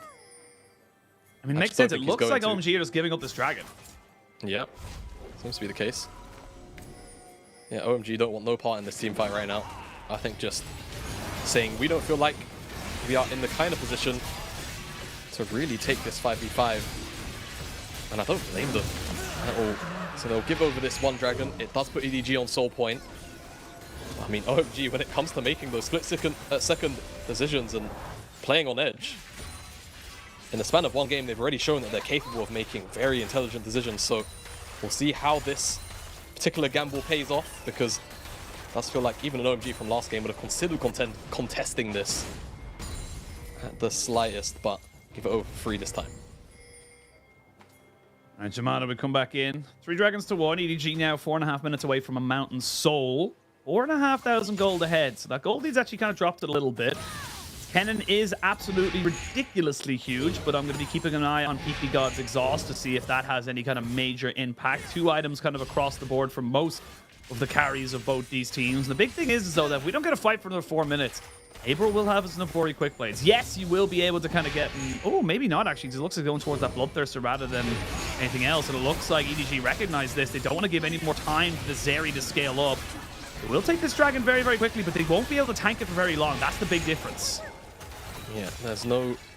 I'll coin the phrase you used earlier. There's no native tank on the side of EDG. So if you commit to a Baron, it's likely GG are getting chunked out a fair amount. We'll have Lulu to shield him up on the Baron, right? But losing HP on the Viego, definitely quite valuable. And again, the threat of a potential reset fight starting to happen for Cream, just giving him that extra mobility feels quite threatening. So don't want to flip that just yet. And they'll just continue to slowly try and strangle OMG out from this game via the topside vision. But for now, OMG kind of surviving with enough to just kind of know, all right, we can still take our time. They're still hanging around. As you can see, EDG at freedom to do whatever they want on the map. That's an Navori quick blades now finish up for Abel. This is, I imagine his next item is going to be a QSS because does not need to be getting caught out as start to move towards kind of 3rd, 4th items coming in here. A lot of the tides very happy with the way things are going. Both teams very much want to try and control around this Baron pit. But either side starts it, they could burn it down so quickly. OMG have a much easier time just kind of contesting this vision just with the amount of engage options they have for themselves. Yeah, exactly. I think OMG will always have that threat at this Baron pit, and that's why EDG are so apprehensive about starting it, because you get inside the pit, all it takes is one brief moment, one brief muck up, and all of a sudden you've got PP God and Arky on the back line, chain CC'd up with Leave, and it feels a little bit bad if even the slightest bit of damage finds their way onto those CC targets. So EDG always have to be concerned about it. And there is always the threat of the Kennen, of course, but again, can be neutralized heavily by the exhaust of PP God. So a lot of things to just continually track. We're 2 minutes away from the Dragon, which I think is just going to continue to be our next potential point where we'll have a contest, a true fight kickoff, because again, the EDG engage is so nuanced, so hard to really get going that they'll never really be the ones to kick off a fight unless it's a misposition from OMG. Thing is, I know you mentioned that the Dragon over a minute for 2 minutes time, and you said it, but a minute 40 now. There is no vision for anybody on that bottom half of the map. Nobody has been setting up anything there, and it's because of the amount of pressure that's been putting in onto this top side. They know that if either team gets a couple of seconds free to start this Baron, they'll start it and they'll take it. Void Staff finish up for Ala. That is huge right now coming into this next potential fight. Shanji kind of going in with a little bit of a second-hand shop right now, a bit of a car boot sale, because he's not really finishing up any of these items. Let's see what he's got, though. Let's see what he's got, because he's going back to base. He's got the Runan, so he's Runan's BF up, BF to Vamp Scepter, so like you said, Abel going towards that Bloodthirst. He's got a red pot, though, and that's going to make up. That's going to make up for the AD difference, actually. So the immediate power will be traded in, and I think that just gives you the mindset. Abel, OMG, they're going to contest the Dragon. They won't give up the soul for free. But right now, it's EDG River first. And again, checking into Annie is always going to be scary. Checking into Kennen, same thing. They have to track where that lightning rat is. OMG can very quickly find themselves in a whole bunch of hurt. Sorry. Absolutely agree. Leave staying in that mid lane just to gain control of it. We'll have red and white very soon. Once he burns through the Inferno ones. Actually losing out a little bit of the red gun power right now, so not ideal situation, but you can see Aki moving himself around. They don't want just the Dragon, they want the fight as well. OMG setting themselves up to really break open this game and potentially break open this series as well. Here we go. Mako has to flash away. They're going to see Shanji kind of moving in. He flashes back. 2-man stun there from Boko, but there's no follow-up. Leave has to flash away and keep himself alive as Aki finds himself on the backside, flashing away from the rest of the team. Now the Heartbreaker comes down. That's going to be Shanji going down. EDG just using this massive gold lead they've got for themselves to overpower the rest of OMG, and OMG cannot get the engage off. No, not ideal. I think they're just going to give up the soul as well. Shanji, he just feels like Leave oversteps for a second, and he wants to try and either connect with the ultimate or force the flash. But he just goes too far forward. He gets Mako's flash, and once he gets Mako's flash, he has to just cancel the channel on the ult, but he just goes that bit further, and because he does that, easy to actually take down. And now EDG, opportunity to get this Baron started. Smite for Cream. It's there as well, so it's 2,400 the execution. They can both get in the pit, and they've got vision. Oh, he goes in, he tries to look for it, stolen! Cream sacrifices his life alongside Aki, but they get the Baron. Massive win there for OMG to delay the game. Huge delay, and again, it's just OMG smarter thinking around the Baron. EDG just caught off guard by the amount of smite damage available. They're not thinking potentially about that threshold being at 2.5k. As we go back to the replay of the Mountain Dragon, and this is what I'm talking about, right? Leaf steps up, Shanji wants to punish. The flash comes out, he just goes a bit too far. JJ's also in that pixel brush, and as soon as that lockdown comes in, it's not enough. The engage comes out from Aki, but there's no follow-up because Fofo finds a two-man stun on the backside, so no one else can catch up, specifically PP to maybe get a fight truly going. So Shanji's isolated. Aki comes back into the pit and they have to just disengage, but this here is just, I don't want to say poor discipline from EDG, but just maybe not recognizing that this double smite is about to come through. And even if Aki and Cream give over their life, 3 members still have Baron, and it's just another massive delay for the next couple of minutes. And Elder spawns in 4.5 minutes time. That's realistically where OMG are just gonna sit on their hands and wait until. And because we're 30 minutes into the game machine, 5k gold, it doesn't really matter that much, right? As long as the carries, the core carries have equal items, both teams are gonna be happy to just go at it and headbutt each other. Be huge there. Even with the smite from JJ, it was 3,600. That's probably why they weren't expecting such amount of burst, not including any kind of abilities coming in and hitting anybody. An important thing as well, Olive flash back into the pit to try and stop that steal.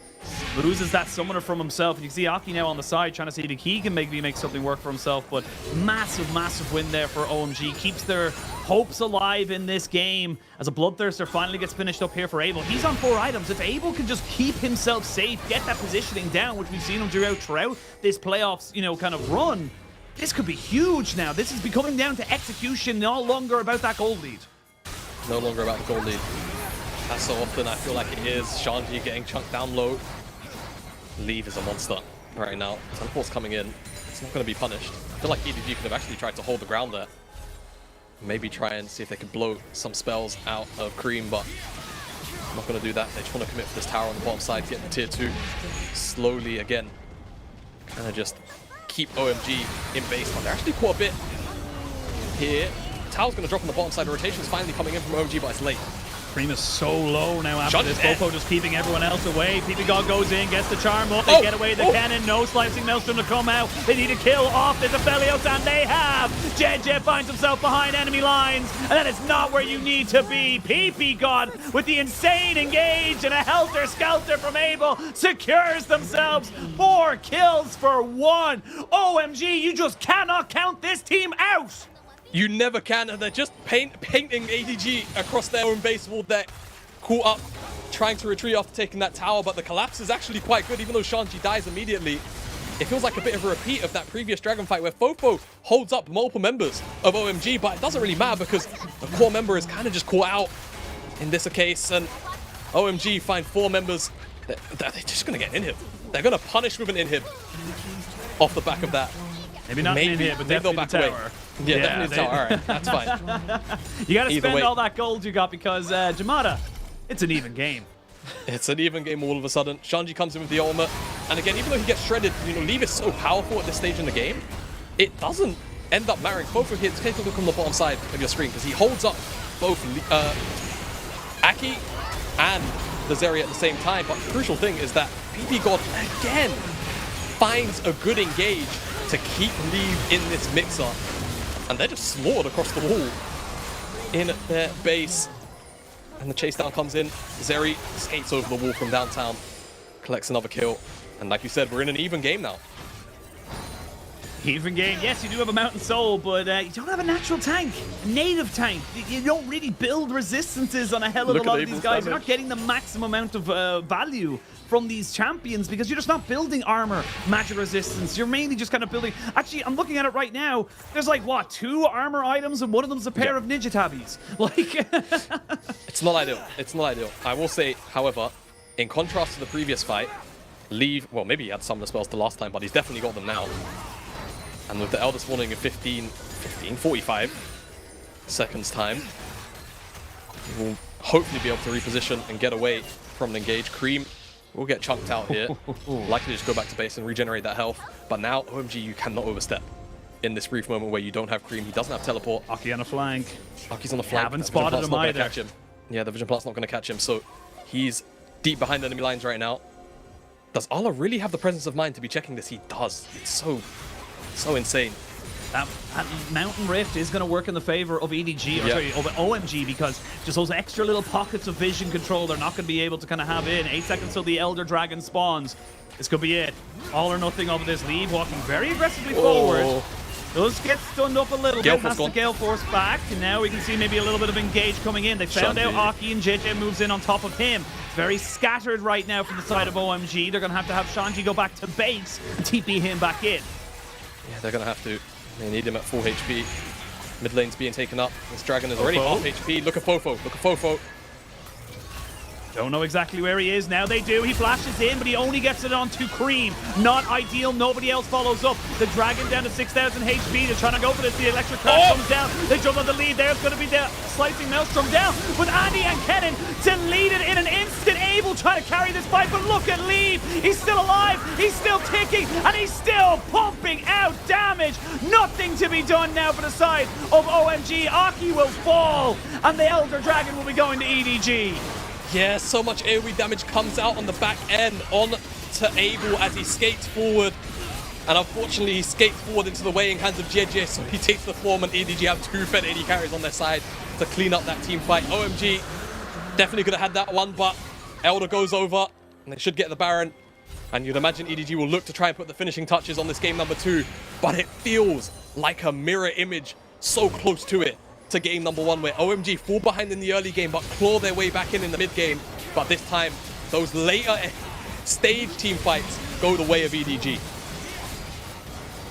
A real contest coming out here from OMG. Maybe they look to try and get a Q over the wall. I have seen Jean the Tornado steal Barons, so you know, I'm not going to be super surprised if it does happen. But Cream TP down the bot side just to make sure they could secure it. And actually, the minions took the mid lane inhibitor, so this isn't even the worst situation for OMG. They're not out of it just yet. Okay, I mean, it's going to play its part in slightly delaying EDG on some shoves.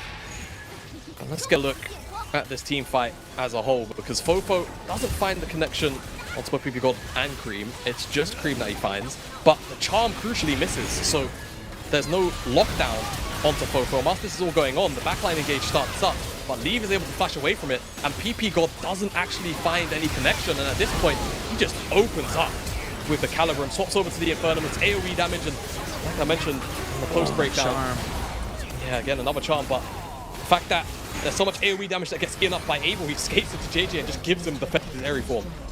Got a minute left of Elder Dragon, 2 minutes of Baron. They might look to try and just end the game right here, right now. See how afraid they are. Red, white, let's fight. Leave wants to be carrying himself into an equal game status. It's going to be an immediate cleanse. They look to try and engage onto Leave. They're looking to try and catch him, but Aki cannot make it work. Ale goes golden. The Scion is dead. They do kill off the Kennen, but the Rakan is now down 2. Nexus turret number 1 has fallen. They're jumping straight in onto this backside. EDG, they will not be throwing this game away as JJ gets a triple, and we're going to a 1-1 scoreline. Even after game 2, 1-1 apiece, and EDG strike back, and that's a little more reminiscent of the EDG we know. Even if they make a couple of mistakes here and there, they will claw their way back to that victory point. OMG not able to pull off the same shenanigans in game number 2 that they did in game number 1, and I think a lot of it just kind of comes down to just small micro executions. Again, I just feel like the difference maker really was in that final team fight at the Elder, PP God maybe not being able to get the connection onto Leave, and Leave just taking that step back, meaning that there's no chain CC and then potentially more follow-up. I think crucially as well, Cream missing a couple of those charms in that last team fight to also not lock down Fofo, maybe get a reset fight going, just keeps things in the side of EDG. So honestly, that game could have gone either way, and I think no matter how you slice it, it's incredible to see OMG go toe-to-toe, but now we're looking at a best of 3 because it is that 1-on-1 scoreline. I mean, it was so damn close towards those big team fights. And it did feel like EDG, yes, they got the early advantages. But again, similar to game one, it was down to OMG just being much cleaner towards those mid-game skirmishes, which forced us to a hyper late game. Thankfully, though, for EDG fans and for fans of Leave in general, Aphelios has 200 years of absolute BS behind him. And he was able to just be monstrously big coming into this one here. And now we have the definitive answer, you know, no other information is needed. Aphelios greater than Zeri. It's just how it is. It doesn't matter who's playing it. Doesn't matter what's going on. It just feels like this champion is so busted despite being out for so long and just having so much done to him in the past. It just feels like he's still able to be so relevant. Yeah, it's just always how Aphelios is. I think just the utility of having all the different gun options just always makes it be the case that as long as he's got, you know, playable base stats and the items are in a good state, he'll always be a fairly viable pick. I will also mention as well, it feels like in both this game and the previous, we never really saw the Zeri player, whether it be Abel or Leave on the opposite side, have a Zeri moment. You know what I mean? Yeah. Like properly open up and really tear down the front line into a snowball. So I think right now Zeri, after the first two games, not really having the most, you know, positive games per se. It's a really hard way to frame this and sell this. Not that Abel wasn't dealing damage in this game or that Leave wasn't on the Zeri in the previous, but more the montage plays, you know, the top 5 plays of the week moments. We haven't seen them so far in these series from the Zeri like we so often do. And in this case, Leave, who was trying to find his way into that highlight video, 41,000 damage, and just generally the EDG playing around him quite exceptionally. And even though there was multiple attempts time and time again from OMG to try and lock him down, he only made one big error, and that was honestly more a team error than it was a Leave error in the bottom side of the OMG base. So 1-on-1 apiece. And we'll have to see how these AD carry trades continue to unfold as we move further into the series. Yeah, and again, look, as much as the Aphelios was doing the damage, I just got to highlight Mako on Lulu. Lulu was just keeping him alive so often, just constantly keeping him there. And honestly, like you mentioned as well, the one time that he kind of made a mistake wasn't even really his mistake. It was more of a team mistake. But even then, the Lulu wasn't really beside him. The Lulu was kind of half going over towards the top lane and the jungler to help them out versus trying to actually protect the AD carry. So it was just that separation of support and AD carry that really led to the kind of, you know, quote-unquote mistake happening. And it just feels like coming into this one here, like the Kennen is becoming a huge factor as well. Top lane, so far, we have seen that, you know, the advantage going over to whoever can have that, you know, early priority, get that early kind of snowball. Because, again, Shanji just kind of working out of a toolbox of different things. He didn't really finish any big items. I think he only had 2.5 towards the end there, and that's on the 35-minute game. Yeah, it felt quite bad. And I think generally as well, whenever I think about OMG looking their strongest, even though Shanji's a flexible player and he can play multiple roles, it's when Shanji's on a carry or a bruiser where you can really take over a team fight. Yeah. And you don't really get to do that on Sound, even though thematically it made sense for the composition. It's just not the direction that generally you want to see OMG and specifically Shanji take. So we'll see what the adaptations are. We're going to go to a break, and then we come back. We've got game 3 on its way. 보라도 계속 봐요. 보라도 계속 봐요. 보라니 제일 컸는데 이거 잡아야 되는데 근데 정말 보라니 없어지는데요. 아페리 프리딜이에요. 아페리가 한번 나가리까지 그럼 달려들어가 누굴 때려요. 때릴 사람이 없습니다. 벤지에게 힘이 조금씩 빠지고 있습니다. 그런데 페이지가 내려서 남아있으니까 구마이스가 넣었어요. 그리고 남아있는 선수가 없습니다. 이렇게 에이스 시를 해줍니다. 이렇게 넥서스가 파괴가 됩니다. Tell me what I gotta be to make you believe everything that's inside of me. Inside of me is inside of me you don't wanna meet. And I can promise I'm a pride on my enemies. 先找这个了，大招已经被打出来的情况下，你撒出来撒的效果还不错。猴子直接一波反进场找佩佩高，但是自己身上立刻被套了一手虚弱。小天二郎天空先找下佩佩高的离仓装，2度进场嘛，但是被打到凯南万雷天老爷，天雷杀机再次站了出来，入铁要被2段踢给踢死，爆炸了，正面已经成溃败之势。虽然说猴子换掉了一个，但是又是个回旋踢，再接上稳稳的垂直钩子和恶影钟摆，由狐狸收获 triple kill， 这波完美的一个开团直接。 Okay, folks, I'm back and reloaded. If this one doesn't blow, well, I'm coming back with explosive. Buki ready, River ultimate on the Maokai. He's looking for the angle. They know he has no vision. They know they have no vision. He wants to go. Multiple control. Oh, there he goes. Hui with the play and the jump in to follow. It's burned HP bars for EG. They ain't got to hold up the mantle for them. Licorice getting the kill onto Vulcan, and JoJo zoned out. Golden Guardians clean, clean, clean. Every amp on the planet still isn't matching my voltage. Yo, this cat is the coldest. I need a plaque that was golden. I really have to be goaded. You getting left in this showing. 아니면서 상대방이 못 참게끔 거를 하는 소리예요. 스킬 하나 뺐죠. 이렇게 스킬 하나 뺀 거고. 안 빼요, 안 빼요, 안 빼요. 들어왔죠, 뺐구나. 그 다음요. 그 다음 전투 돼요. 페리 때리니까 앞에 구마유 씨가. 와. 그런데 구마유 씨가 지금 났는데요. 그리고 살았어요. 구마유 씨가. 와. 그래서 이거는. 이건 구마유 씨. Seriously, no, I'm kidding. Practically joking. It's totally random. Like this man doesn't have any motive. 这边骚扰，那就像刚讲的，他不能被飞爱锁到头，而且这一波是被锁到头之后呢，旁边是完全没有队友来看一下勾到一个救急电话，给到的是塞恩，一个举到，但是侧面的位置均加直接绕后把艾特给秒杀，再一个巨幅毁灭大bomb Q给到他，再举到一个triple Q给到均加，再一发大家夸张，Panda 就在眼前，均加，均加还在追，帮忙缓一下，过来想缓到 Penta Q。 And I really have to be goaded. You getting left in this showing. I need you to prepare yourself for what's about to happen. Não vai ter como, Gucci não tem flash, não tem ult, não tem nada. É dragão na mão do time da Red. É FNB! Pega que é ladrão! They're gonna know my name.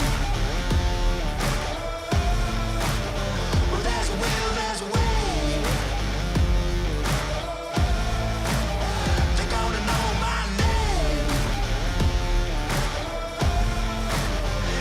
Stake my claim.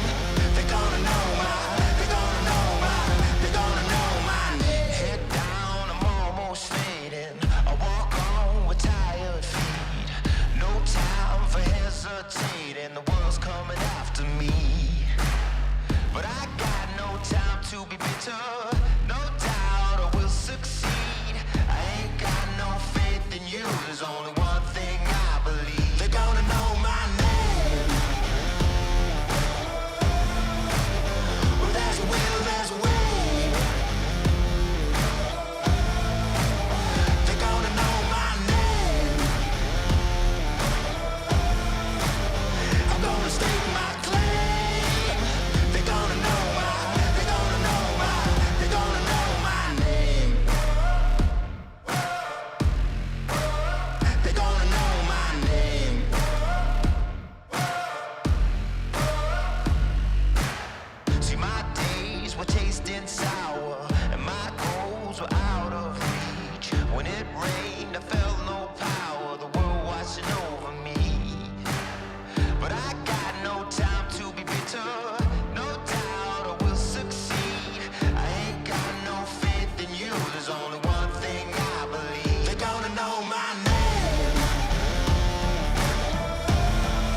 just as boring as it has ever been. But I will still adore you. It's what you mean to me. Do you want me around? Is it all just too late now? Do you want me around? Is it all just too late now? I'm here waiting for you. I'm lay across our bed. I'm still spinning out. 在备战季后赛的过程中，我会去找上路更多的英雄对局，然后去熟悉他们，然后以更多的英雄去备战季后赛。季后赛的目标就是进入决赛，然后想跟队友们说，你们都很棒，感谢你们把我带到这里。You're here now, and you've got yourself back in the series. Welcome back, one and all, to the LPL. We are just off the back of EDG, bouncing back in game number 2. And it was with 200 years of help they were able to do it. Leave as the MVP with that Aphelios just getting so much done. Was just kind of almost frontlining when they didn't even have a front line. Yeah, 200 years moment, really. And Leave made very few errors in this game in terms of positioning, and even when he did, it felt like it was more a team issue than it was perhaps a Leave individually issue, and just putting out so much damage time and time again, and having to kind of watch his own back in many of the engages from OMG between Wukong, between Rakan, and ensuring that he never really got caught out in that chain CC. Excellent game out from him. Yeah, and look, you know, positioning was obviously so key here, but even then, just kind of making sure he was always putting out the right amount of damage, kiting backwards. Here, he actually has to end up dying, but he brings it back so close. Like, look at Shanji's health bar just disappear in a couple of autos. Yeah, and not only that, I mean, like, throwing out the ult, if that connects, it's an entirely different fight. Even here, just tanking up, got the GA, he knows he can do this. Just AoE damage out. And yeah, excellent stuff, really, from Leave in the crucial team fights as well, where it mattered. Yeah, and even right at the end of the game, they tried to put one last-ditch effort to try and kill them off.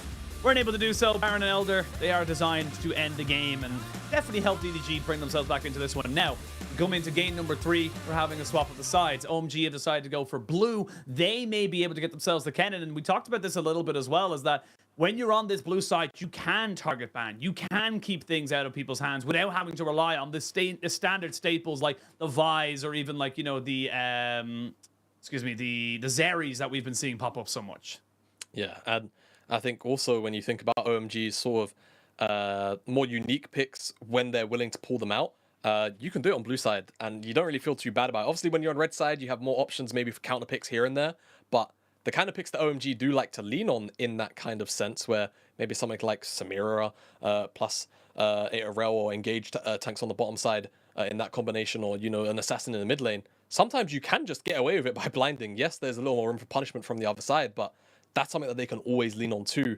And like you mentioned, no real onus on their part in the ban department either. So we'll see how blue side treats them, because typically blue side just is the stronger side at the moment on the patch. We tend to see a bit of a frequency of teams wanting to lean on the blue side more than the red, and when they're on the blue side, they win a little bit more. So for OMG, I guess statistically, this game is in their favor, but yet to see how they will handle the pick and ban phase. Thinking about picks from last game, I think in particular the Kennen has to be on the front of their mind. Yeah, the Kennen was very impactful, picking up so many of those kills and just making sure that Abel wasn't in a position to be a carry. Just wasn't able to kind of put his head, you know, his feet down, plant himself, put out that damage and kite where he wanted to be. So we'll see what they're able to kind of do with this next set of bans, this next kind of draft phase, if you will. And it's this, my favorite thing, the MM, the mini meta, the M&Ms, the mini metas of best of fives that kind of pop up. I believe that those are the playing cards that you could pick up there for a while ago. I believe a couple of us picked up some of there. I got, sadly, nothing good in mine. I think. Wow. I didn't, man. I got nothing. At least you got something. All right. You were not a full-time part of the team. I'm not saying yet. that I should have gotten something. Whoa. You're implying right now, Adrian. You're implying. Just saying you should be happy you got something, right? Because those cards are pretty cool. They are pretty cool. All right. I think I got an autographed one from View and Jug God. think that's what I got. I thought it was PP God, and then I read it as Jug God, and I was like, oh, that's not that great. I feel bad, but like, you know, if I turn around to someone and say like, you know, oh, do you remember View? They'd be like, who? I'm like, yeah. I know. Was it Joe or Lyric? No, I think it was Hysterics got rookie. But there's different levels of rookie cards. There's like a black single foil that's worth like $3 or $4 grand or something like that. Anyway, a lot of cards, a lot of money. Not really a big card guy myself, so don't know exactly why there's a lot of different things about it. But we come in now, we can talk about this draft. I love this from OMG straight off the bat. Getting rid of the Lulu, saying, look, no matter what we give you, be it the Aphelios or the Zeri, no matter what you end up getting, you're not getting the Lulu with it, because that was so pivotal in that last game. Yep, and EDG returning to their Kennen plus Rumble bans from game number 1, just on the red side this time out. So will they remove away the Vi? Will they leave it up? Will they make a trade happen? And that will very much dictate whether or not we see someone like the Zeri, the Xayah, come out from OMG on first pick. Xayah was very critical to game number 1. I feel like when you have both those champions up, typically you do often see the Vi first pick. I mean, or rather the Xayah first pick, not the Vi. So this is going to give EDG Xayah plus Rakan. So OMG must be coming into this with a plan, because obviously the Featherstorm can be used to counter out the engage from this Vi. So let's see, because this, I'm anticipating a straight up 2v2 lock in here now for a PP God. It just depends on what it's going to be, right? Aphelios, Nautilus, Zeri, Nautilus as well, right? How hard, though, do you really want to dip an Index into dive when the Xayah's already on the table, and you could run into an Annie as well at R3 instead of a jungle pick? JJ's already shown that he's kind of happy to have his champion pool trimmed out, and there's no jungle bans right now currently, so he's always going to land on something good. The Nautilus is there if they want it now, paired up with this Aphelios. It'll be good for the lane. You just have to wonder how the execution will fall through for the remainder of the game. And I mean, for OMG, their mid to late game generally has been much stronger. Oh, yeah, for sure. And look, the Aphelios, massive ban against OMG for the majority of the playoffs, because in the regular season, he played 13 times, won 9 games, lost 4, pretty high win rate. And then when he got it in the playoffs, he played 2 games of it so far in the playoffs. He's won both of those games with like exceptional KDAs on it as well, like something ridiculous. But I think his KDA on those 2 games is like 21 combined or something ridiculous. I think he's died once or something. So absolutely monstrous performance coming out from Abel on this champion. It's why we see it banned away so often. Allah going towards the Jack, saying, look, we're happy for Fofo to go into whatever he wants in this matchup. I will say Fofo still hasn't even brought out the Azir yet, something that he is very, very prolific on. And now EDG can start to give Allah back some of that agency, something that we haven't really seen OMG give over to Sanji. Yeah, exactly. So let's see what the options are going to be for OMG in the top lane department. I think for now, for the bans, 2 options, mid or jungle. You can technically leave you one at both, right? If you want to remove away something like Lissandra, maybe. Could be a good idea. Lissandra, Lee Sin as a duo, very, very strong. I could see EDG playing something like that. Lee Sin or Annie as well. So there's one for OMG. I think in the outright matchup in the 2v2 into something like Ahri and Vi can be quite strong. And for OMG, I'm expecting either split bans or an additional ban maybe towards the Viego, as that was what JJ played last game, and it did do pretty well. Getting rid of a lot of these kind of engaged champions right now from the jungle side of things.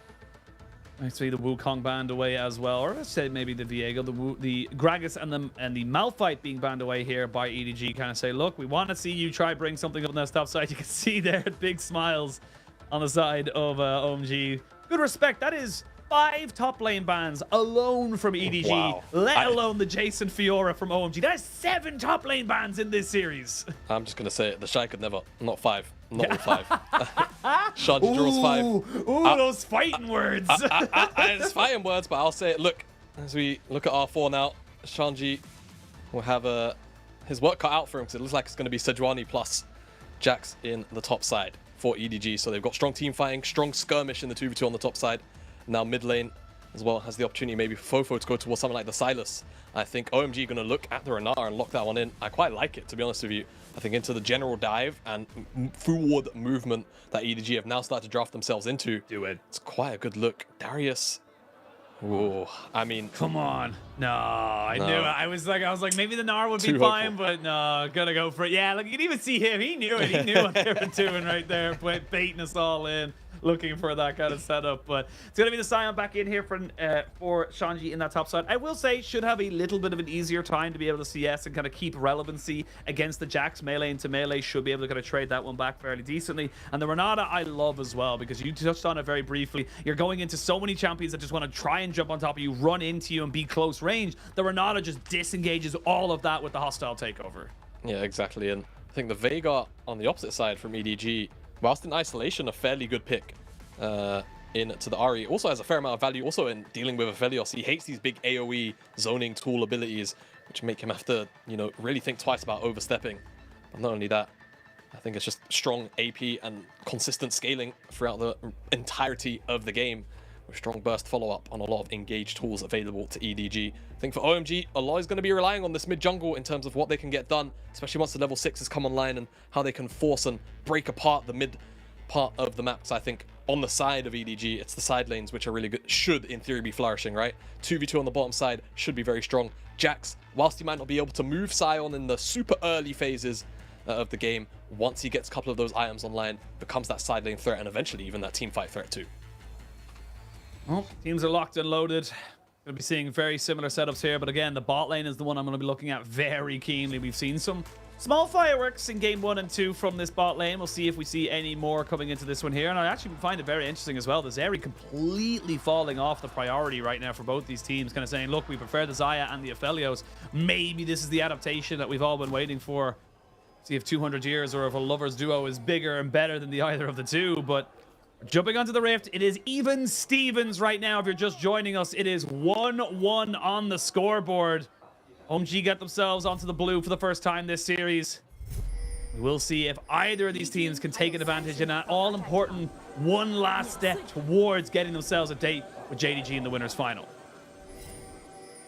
2 more individual games until that winners final meet up with JDG as possible for either of these two teams. It's a best of 3 now. And you know, to go on your point about Zeri not being here, now that Zeri's not on the Rift, I feel like I don't hear the voices anymore. And that's a good thing, you know? I feel like many of us, we're getting a bit bored of it. But it has been traded out for Aphelios, so how far away? How far away are the voices really? You know? The call is coming from inside the house. You thought you got rid of the BS, but it was in fact the OG BS with the Aphelios coming back to reclaim their throne. Yeah, it can feel like it sometimes that you end up kind of, you know, circles, I suppose, you know. As much as you the more we change, the more we stay the same. We'll see. Neve and Mako looking for that very powerful level 1, but I feel like Abel and PP God should be very aware that this is going to be happening. Right? Surely. They would never get caught out by a Rakan W at level 1. Well, they did, because immediately we see the flash have to be used. I will say they get a fair bit of chunk back onto lead, but it's been equaled out, so summoner advantage already for EDG. I will say, in the grand scheme of things, not really going to mean that much of a difference until we start getting, you know, to level 3, but even then, the flash should be back up. Yeah. Level 3, level 4, we'll see how much impact can be had with that flash gone. We saw in game number 1 the power of Zyra Khan as a duo of the early levels. I think, generally, this is going to sound really weird because I'm about to compliment it in the same sentence. I think generally the 2v2 is a bit overrated, but it's still very strong, if that makes sense. Like, I think people consider it pretty much an unwinnable 2v2 in many senses, but it is still got its weaknesses. In this case, however, it's just good trading from EDG, and also adaptation I quite like here, and I don't really feel like I see it often, is Glacial and Rakan. Now, I think when you're talking about 2 immobile champions, if you knock up one, the slow ray is going to hit the other, but not only that, you also reduce the damage of the target that you hit. And that's another flash force. Mako's really going hard. Mako will get punished on the backside of this one here, but got his mark. Again, flash for an AD carry versus a flash for a support is far more valuable. Aki gonna have to try and cover this bot side. So here comes JJ. They really want to try and force this one back. Abel and PP God neither have flash, neither have anywhere to go. He will not be wasting his cleanse. That's just really smart pathing here from EDG.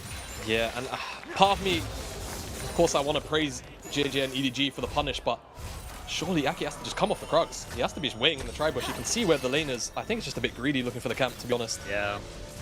Especially when you're on this side of the map, you can see how volatile the 2v2 already has been. As the replay is going to kick off all the way back here. Flash for flash. You always take that trade, support flash for AD, flash. Kind of calls it, but then doesn't. Yeah. It's such a bizarre thing. Like, the wave is still central. You have to just be guarding this, man. There's no other way for me to put it. I hate to be a harsh critic, but you have to just kind of give up your first clear when you see stuff like this going on. I'm not sure what the information was at level 1 either, in terms of where Sejuani was, but I think that's something you have to be considering as an opportunity. And now, that bottom side gank comes through, and the kill goes on to leave no less. So there's now going to be a lead in the bottom side, which EDG are happily going to leverage as well. Shanji. There's no mana on Ala, but he's got a biscuit, so maybe he can make a chase down happen. He's trying his very best. Flash, flash! Whoa! Oh, one more W auto attack. That could have been a very different situation. JJ very happy knowing that his top lane's doing well. Can just sit in this bot side saying, look, yeah, I'm going to stay here. This is my camp spot. I don't give a damn. You're going to have to try and deal with a 3v2 for basically most of this early game. Yeah, and I'm going to say the C word here. I think Ala cancelled it, the auto attack, as the flash came through. Because a lot of the time, you'll see a member flash away. I think Shanji might be dead here. Yeah, no flash this time around. Oh, look at the knock-up. Nope, never mind. Yeah, yeah, that time around, the Jax is able to get the kill. We'll get the wave crashed in, no problem at all from Shanji. But yeah, a bit greedy there, to be perfectly honest. Didn't fully confirm the recall had come in. Yeah. Just a little bit greedy on the overstep.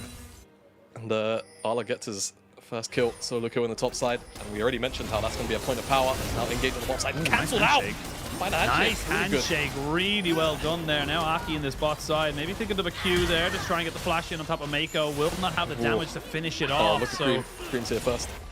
Cream is roaming around, but Ofo not too far behind him either. JJ is still in the area with a bounty Cinder, so in that early rotation out, but already OMG trying to up the pace right now, recognizing that if they play standard, EDG are probably just going to own them.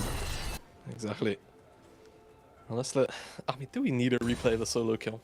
To be fair, let's see. I mean, wow, how did he not see him? I'm going to be honest. I'm not sure. The unfortunate scenario is that Shanji just uses cooldowns on the wave, right? Yeah. If he's able to like you know use the W as he's channeling up the Q here, maybe he gets the knockup and probably turns the kill around. That's why Ala goes for it now. Ooh, okay, it's getting very weird. It's getting very dicey all of a sudden. We can see both teams getting very antsy. OMG come out with the dragon. Cream just land the charm, but not going to be able to kind of force anything else off of that. But while the reason that was able to happen was actually Shanji was roaming down the mini map, so he's going to lose a huge amount of CS here. And Ala might actually get the blast cone. If Ala takes the blast cone over there, I think he forced out his ult. So really nicely done there by Shanji to recognize Ala's probably waiting in the brush for him. He doesn't let him kind of get that easy trade back for himself. Yeah, exactly. Shanji, despite coming back up here late to that CS, he's even with Ala, so that feels fine. He's going to be down in XP for sure, and he ate the wave in mid lane. So this is one of the few times where sometimes in the LPL, I do feel like we get some very strange pictures. That's actually useful information. That's a relevant one, yes. That's a super relevant one. So that's what was going on whilst I believe the dragon was being scuffled over. So the trade is okay, and as you can see, now that we've got a click on, we had a click on Shanji very briefly. He's about even in XP, so it's not even the end of the world anymore. No, it's just the gold, to be perfectly honest. Other than that, there's not really much of a difference. Aki now with the cease and desist is coming up towards this top side. Still no flash on Ala, so if he goes aggressively with the leap strike, he could just be straight up dead. He's going to do it. Yep, he goes aggressive, and now he's going to be caught in a lot of trouble. Shanji going to try and maybe go for it. Needs to be very careful with how far forward he goes, but baits it out absolutely perfectly. Aki returns the favor for his top laner.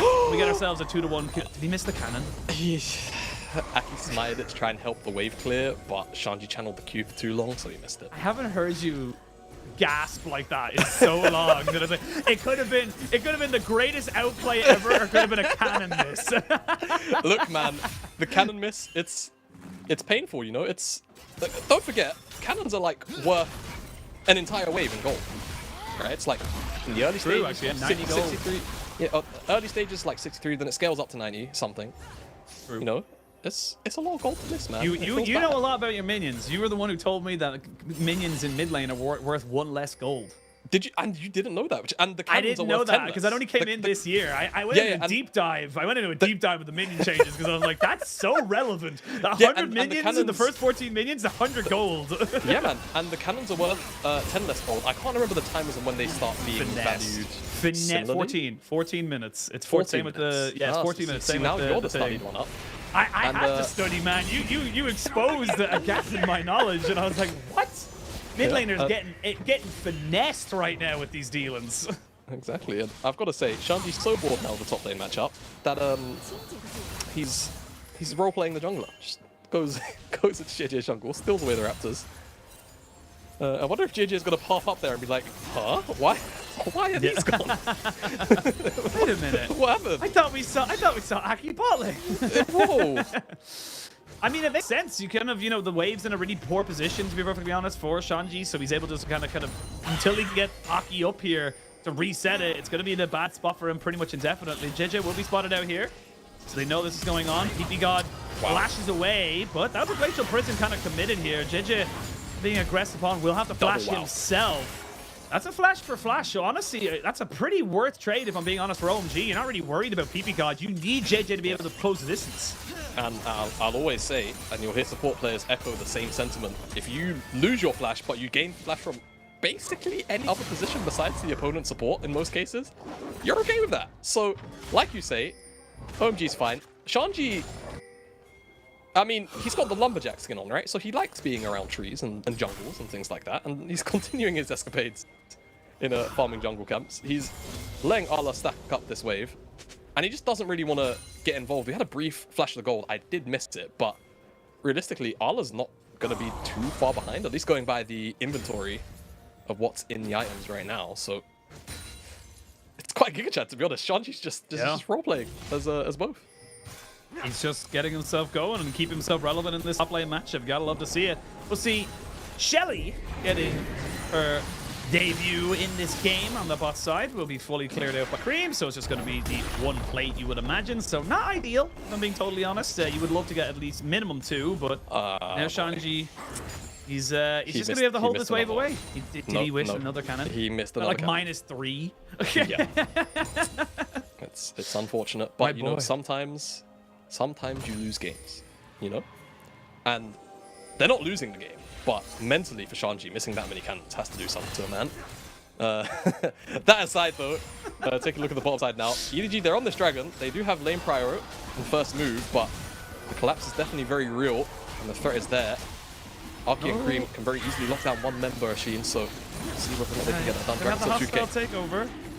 Eventually coming out, they've moved themselves in. Now there goes the event horizon as they try and jump in onto the backside here. Stolen away. Green got it with the spell book. The hostile takeover is great. The Rakan is dead, and here comes Shanji Ruben in with all the power of a freight train. Fofo, they'll still have flashes, still be able to get away. It's actually a double kill to Renata because of the hostile takeover, and Shanji can TP back top, still collect this wave. It's a disaster for EDG. That all comes up OMG from start to finish.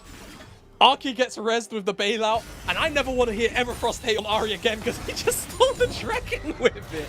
Absolutely insane. EDG get kind of daylight robbery here, and they lose out on everything. Let's see. Or did he have Smite through Spellbook? No, he didn't. It was no, he didn't. He just straight up steals it. Yeah. Q and F. I'm pretty sure it's just... How? How? And look at this hostile takeover as well. It hits 3. So EDG are just putting out no DPS at that point. A really, really good team fight for OMG. And they get everything that they could have asked for in that exchange.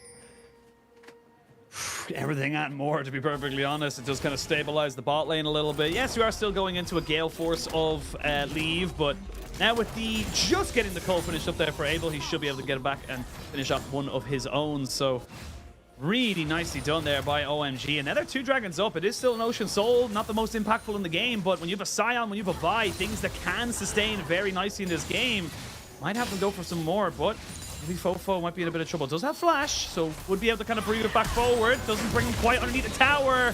Get the charm down, get the Everfrost in. They're going to go inside the cage, and the baby shall rage, as there's nothing the Veigar can do. Exactly. Inside his own cage. A little Yordle is. Great play from OMG. It's just a nice pick. We're not going to get anything per se off the back of it unless they can maybe rotate down as a unit. They'll get a plate, so more additional gold.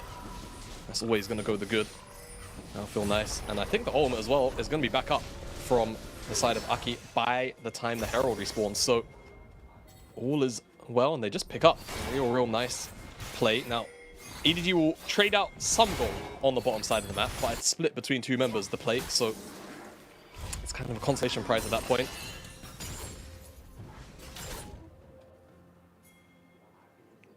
We'll wait to see. We'll say that the cooldown or the ability haste you get from Black Cleaver is kind of disgusting, because it has 2 ability haste items in it. It has the Caulfield's Warhammer and the Kindle Gem, so you get a disgusting amount. Just for banter, a little bit of funnies in it. It just gets a random 10 extra haste once it's completed. Oh, those components. Well, it wouldn't have it any other way. No, neither. What's the point of having an item if it doesn't give me all the stats all the time? Yeah, I was gonna say, he actually took the damage there a little bit. Not quite sure how. I'm very surprised that Shanji did not press his Arki when he got the Q slowdown, because 100% force out Flash. Hello. A little knock up there, but it's gonna be a red-white. They're gonna be able to continue to fight. Hostile takeover is just that, hostile. That is OMG now finding picks, and this is starting to get a bit worrisome now for EDG. They're not too far behind in goal, but this is how OMG love to play. They're skirmish heavy. They love to put down the hurt and keep you off tempo. Exactly. OMG will always play this game.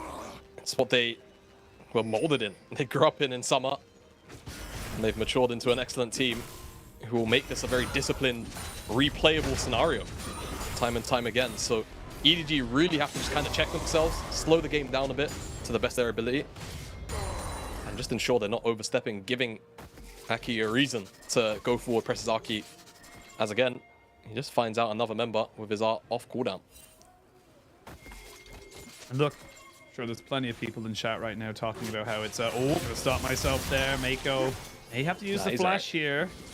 Is he? There is an ult. Okay, never mind. Yeah, Cream didn't have full information of where everybody else was going to be, but BB God's got 3 kills.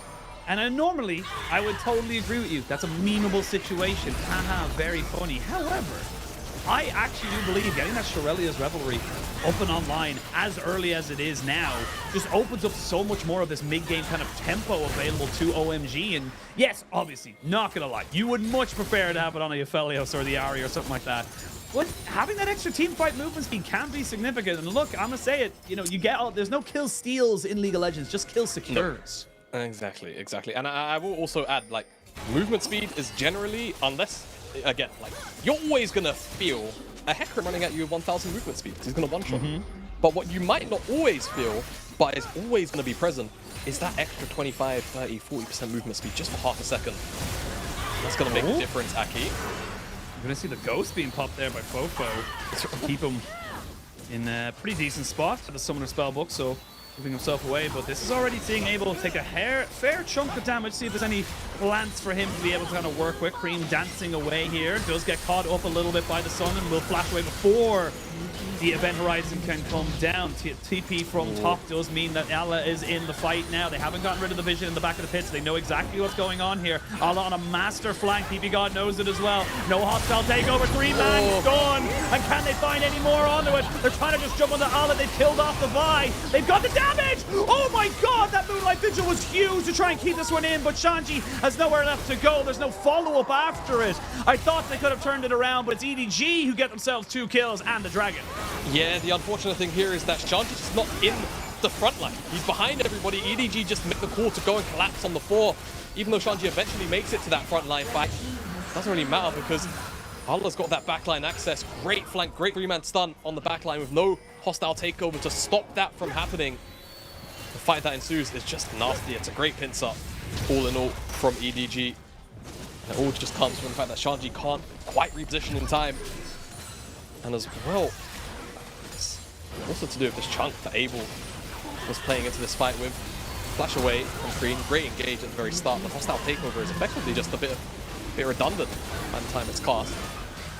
And here, Allah, Q into insta-flash, very hard to react to be honest. And Abel just has nowhere to go with no summoner spells. Does eventually get forced to reposition. And this Moonlight Vigil, it hits multiple members, but it's not a 3-item Aphelios soul. No. That's the thing. So it's not one-shotting all the squishies. It's just enough to deter a chase down. And EDG find themselves finally a fight back into this game. We'll see the Rift Herald dropped into mid. I'll keep the game relatively equal as the Dragon did go over to EDG. Shanji now pushing up at this top side. Doing a fair bit of work onto it himself, I must admit. Get ourselves back into a live game. Most of the first items being completed by everybody across the board. I will say Cream is loving this Banshees right now. Just loves the fact that he can go for something that gives him a little bit of extra survivability in potentially some of these fights. He just brute forcing his way forward. I've been loving it though. I think in all the games he's done it, it's made sense, right? Like this game now, for example, Glacial Prison can't really be used once he has it picked up. He can also walk through a baby cage. Like it's a pretty okay pickup. Get again, and I can hear the cries. Where's the damage items? Oh, he doesn't need them. It's fine. Like, you know, I think. Sorry to be distracted. I think JJ wanted to go over the wall with the blast code. But yeah, either way, it happens. You've got the Everfrost for the setup, and the Banshees is going to keep you alive against pretty key and top, like high value skills and abilities. So for a third game, I don't mind it at all. And we'll just see whether or not EDG can play around it. This game, I feel like they actually don't have too many tools to proc it. I think in previous games, they've had ways to remove it before a team fight happens, right? Shanji was very willing, time and time again, to just use his Rocket Belt in that direction so that Cream didn't have the Banshees for the initial engage. No tool like that in this game, so the Banshees does have even more value. And he finishes it up, gets himself back onto that bot side. He should be able to kind of continue his bot lane presence. Do have a TP on Shanji, but none on to Cream. 2 minutes till the next Dragon. Rift Herald is live. Excuse me, not Rift Herald, Baron. 20 minutes now at this stage of the game, but Baron is live. That could potentially be the next point of call for either of these teams. PPGuy does get stunned up a little bit. I think actually in much damage whatsoever. They're going to come straight in here with Shanji. The feathers come back. He's already pretty damn tanky. Losing the Zion ultimate for the Zion ultimate's pretty good because that means he can do stuff like this. And we're going to see, though, a lot of movement all the way back, and Aki goes way too far forward. It's not even Aki's fault. He just presses R on Leave, who's already quite far back, but then he just flashes and Gale Forces and brings him to Narnia. Nothing they could do. That's an event horizon to Shanji. He's fine, though. I think EDG just going to disengage, but with no jungler. Baron potentially on the cart. Machine. That's a lot of poke damage. It needs to be done as well, as Fofo almost taken out there by the back end of it. And the extra added damage, but OMG do lose another kill. Zaki goes a little bit too far forward, but again, they lost the flash off of Leave, and they've lost the ult as well, so I see Lee be a little bit more careful with his positioning as he doesn't have those key cooldowns for the next few minutes. Exactly. Flash, big one. Still has cleanse. I think also one very minute detail that was maybe lost is I think the fact that Mako knocked up Shanji whilst Leave was in the air. It stopped Shanji from channeling the Q as Leave comes back down. Which means that maybe, you know, cleanse can still be saved, or at the very least there's no immediate follow-up, which is pretty huge in the beginning of that play. It eventually makes OMG overextend in the long run, or specifically Arky, unfortunately, get taken on a journey behind Leave. Dragon's up in 30 seconds, and with that flash being down now, as mentioned, Leave is going to have to reposition very carefully. I think just taking stock of the items real quick. 2 items available on both AD carries. Mid lane as well, 2 items on deck and ready. That's what I'm talking about. I'm pretty sure it's the W knock up here that stops the Q from being channeled down. So maybe saves Leave his cleanse, as we're getting a T-Tour of this. Look how far he's gone. Yeah. He's gone very far, but we got no time because now Leave in a lot of trouble. He's going to get popped on by Cream. The hostile takeover is good. The cleanse comes out. Cream gets exhausted on the back end of this. Abel has to cleanse himself. Still has flash available should he need it. But the event horizons are just doing so much right now. The bailout's just going to do nothing. This Veigar gets a triple kill. Veigar gets a quadra kill. Fofo just explodes onto the map. And out of nowhere, EDG just get everything. Wow. Wow. EDG just rolled them over. And I mean, for me, this is just a bit of a difference in not AD carry to AD carry, but in terms of what Leave has in the toolkit to just stop himself from being engaged on. The Featherstorm is just so powerful here. Arky, I think, went in again, but the ultimate just gets cancelled out. There's nothing you can do about it, and that was the choice made at B1 in this draft, right? It's always Zyra or Vi, and they went for the Vine, they go with the Zyra Khan. And this time, it just makes it so difficult to dive in. And you'll see in the replay, I'm pretty sure Arky casters his Arky.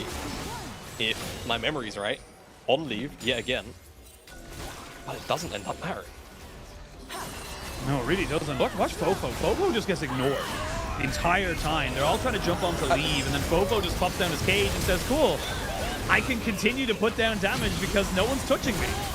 Yep, it's quite a frustrating game to play out from the perspective of OMG in these team fights. I think it's just because your engage can be nullified so easily, and if you try and go onto Fofo, then you're leaving the DPS up. As available via leave, it's a tough choice. It's a tough choice to make. And not only that, very soon, I imagine there's going to be a stopwatch for Fofo or Zhonya's. And look at that in the inventory. There's a stopwatch as he goes towards Void Staff. So Arky's role in this game becomes more difficult, a little more unclear, and other members have to try and force out those key tools before he can actually go for the lockdown. He can't really be the primary engage anymore.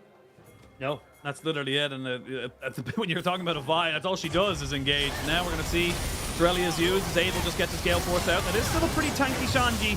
Not tanky enough. It only has a no magic mantle, but that magic is starting to do overwhelming amounts of damage. 5,000 gold lead now, 10-5 in kills, 2 dragons apiece, but EDG in firm control after they took the Baron as well. Yeah, absolutely. EDG just have complete control. They can do what they want. The baby cage as well can zone away everybody as they just take down this tower. They'll get the inhib if they so want it, and it looks like they do. OMG just have to throw a bit of a Hail Mary here, see what they can find. But the issue is, it can just never be on to leave, and there's still a stopwatch on Fofo. So, you know, at that point you're like, well, okay, killing JJ is a bit too hard. He's very tanky. Let's go on Mako, but then get one-shot by everyone else. So there's just no real good choice here right now for OMG. There really isn't. As we can see, a big TP coming in from Shanji, but they're going the opposite direction, my dude. See if they go for they now know that they're a bit separated in. Here we go. Choo-choo. Can they catch anybody out? The Karma's great onto Mako. That's going to stop a lot of this counter engage coming out. Cream trying to see if he can catch out lead. Shanji here. Ala trying to see if he hasn't got enough mana. He didn't have enough mana for the leap strike. He couldn't get back on those 2 squishy targets. It is only a 1 for none. But OMG, they have to keep throwing those. They got to keep trying to get these proactive plays because they are just going to lose the game otherwise. Yeah, they are. They have to just keep on looking for it. They have to just throw the kitchen sink at EDG here. And as for the perspective of EDG, they just need to be very respectful of any potential opportunity that OMG could find themselves having. And that's it. They can just steer this to a Game 3 victory, get themselves up to series point. Super simple game in my mind for them to navigate here. TP from Ala? Yeah, it was. It's that's a true top lane main TP. That's like, hey, I think I can get this no. Yeah. Hang on. I've thought about it, and it wasn't the best of ideas coming into this one here. But I mean, look, we can kind of talk about all the different things that are happening in the game, but I'm worried that putting Shanji on Scion duty is not how OMG have been able to win games. It's not how they've been able to get to this position right now in the top 4. Having him just constantly getting low priority in the pick ban was not what got them here to the top 4. So I need to see them, if they do end up winning or losing this one, either way, they still get another game. They need to change that up. I need to see nearly first pick priority coming back into Shanji because he's just not getting the resources. Yeah, absolutely agree. I think even though EDG, admittedly did put 5 bans into the top lane pool, as well as pick their top at R3, something has to be done about that top lane priority, because I think right now, Shanji has just had 2 games where he's not looked particularly good on this Scion. And like you're mentioning, it's just not his core strength or identity even, really. He's capable, but this game has just not been it. Now that's an engage.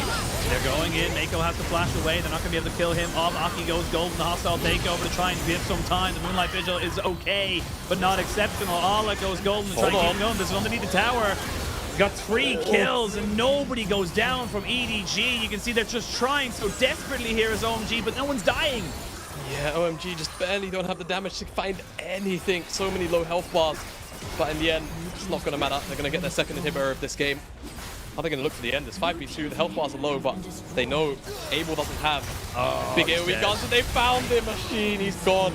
He's dead. EDG starting to ramp up, starting to warm up into this series. They lost game number 1, but the last 2 have been all about them, all about the power that they can get from this top lane and move it around the map. We'll see Mako go down, but it's all just a consolation prize as EDG move themselves to 2-1 in this series. Clean game. Clean game this time around. I think OMG had their moments, but far less than game number 2. and EDG just kind of, to a point, muting OMG's options so well, whether it be via draft or it be via itemization in some cases towards the later stages of that game. The true engage option was just through Aki, was through the Vi, and his job to do that against Xayah, Veigar, and everything else really that EDG had just gets so difficult, and it does make me beg the question and kind of look back at that B1 priority for the Vi, because whenever you see this trade when Vi and Xayah are up, the often thing to do is just to go Xayah first pick. Because that way, even if you end up going against the Vi, you always have that one tool where you know it's just going to be a consistent thing of, okay, we're not going to have to deal with this. And we can go Wukong, who is arguably a stronger jungler, into Xayah, because you've got two opportunities to knock her up. And the first time, you'll knock her up, she'll probably R, and then you knock her up as she comes back down. This time around, when you've got the Vi, you don't get that same level of simplicity on the engages.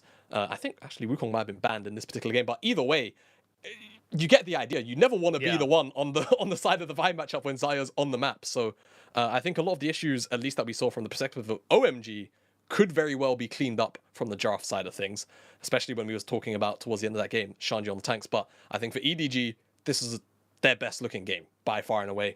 Obviously, again, the draft does help that out, but you could very clearly see the decision making a lot more sure in the sort of post 15, 20-minute world. And that was where OMG were besting them in the opening to this series. So definitely a big step up here for EDG. Yeah, I mean, look, we saw a couple of games from the Sion so far in the playoffs. I think he's played 3 of them. Won 1, lost 2. In the regular season, we saw 6. He won 3, lost 3. So it's not what we see as synonymous with this guy in top lane. And I really do feel like EDG, on the other hand, are kind of saying, cool, we're going to prioritize Ala. We're going to make sure that all these bans go into top lane. You're going to have nothing to deal with. And then they're giving him a carry. Yes, they lost with the Fiora, but the Fiora did exceptionally well. Every single time we're looking towards this top lane, Shanji's down 30, 40, 50 CS by those 20, 25 minute marks. And it means that we're having item completions for Ala versus Shanji, who's working, in a little bit of a secondhand shop. So it does feel like right now, OMG, I understand what you're trying to do, but you gotta give Shanji something back here. You can't let this guy just keep taking these, tank top lanes and be weak side, because that is your strong side. Yeah, and again, it does make sense a lot of the times that this Sion has been locked in so far this series, but it's just not characteristic for OMG, or specifically for Shanji. And let's not mince words. Ala has been winning these side lane matchups, right? He has been on the upper hand. Yes, you can attribute it in part to draft, yes, but if you give Shanji the opportunity that swap up come through in the draft side of things, I think for EDG, they just need to keep their head screwed on, because I think, game 1, game 2, even with opposite results, right? Game 1 kind of getting outplayed on the macro sense of things in terms of OMG just making an amazing Baron call, but in game 2, a couple of mishaps, right, with positioning on the map against OMG where they get collapsed on. This time around, those mistakes both eliminated from game 1 and 2, and now they find themselves 2-1 up. So if the trajectory is upward for EDG, OMG have to reach even higher. Yeah, I completely agree. I think for right now, EDG are just looking the better team. I think that's the best way to put it. OMG got to pull something out of the hat if they want to try and bring back this series. We are going to go to a quick break, and when we return, we'll have picks and bans for game number 4.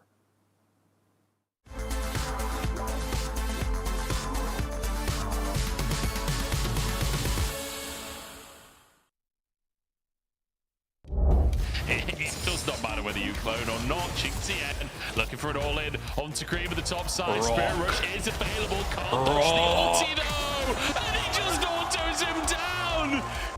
Hey, both coming in. TPs from both solo laners as they know they need to be here. Wayward's Mega Knight. Oh! The play. Rookie's on the back line. Hackadown, what? Instant triple for Rookie.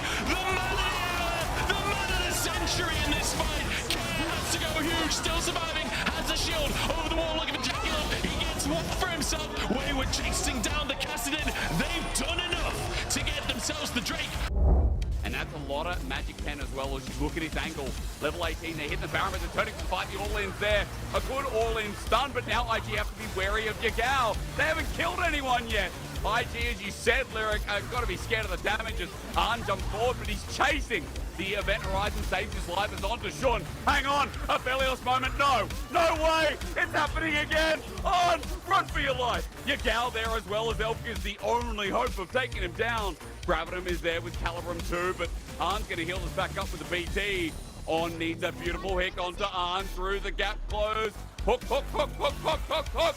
Event Horizon saves his day. Elk's going to be rooted up. There's a double with Renan.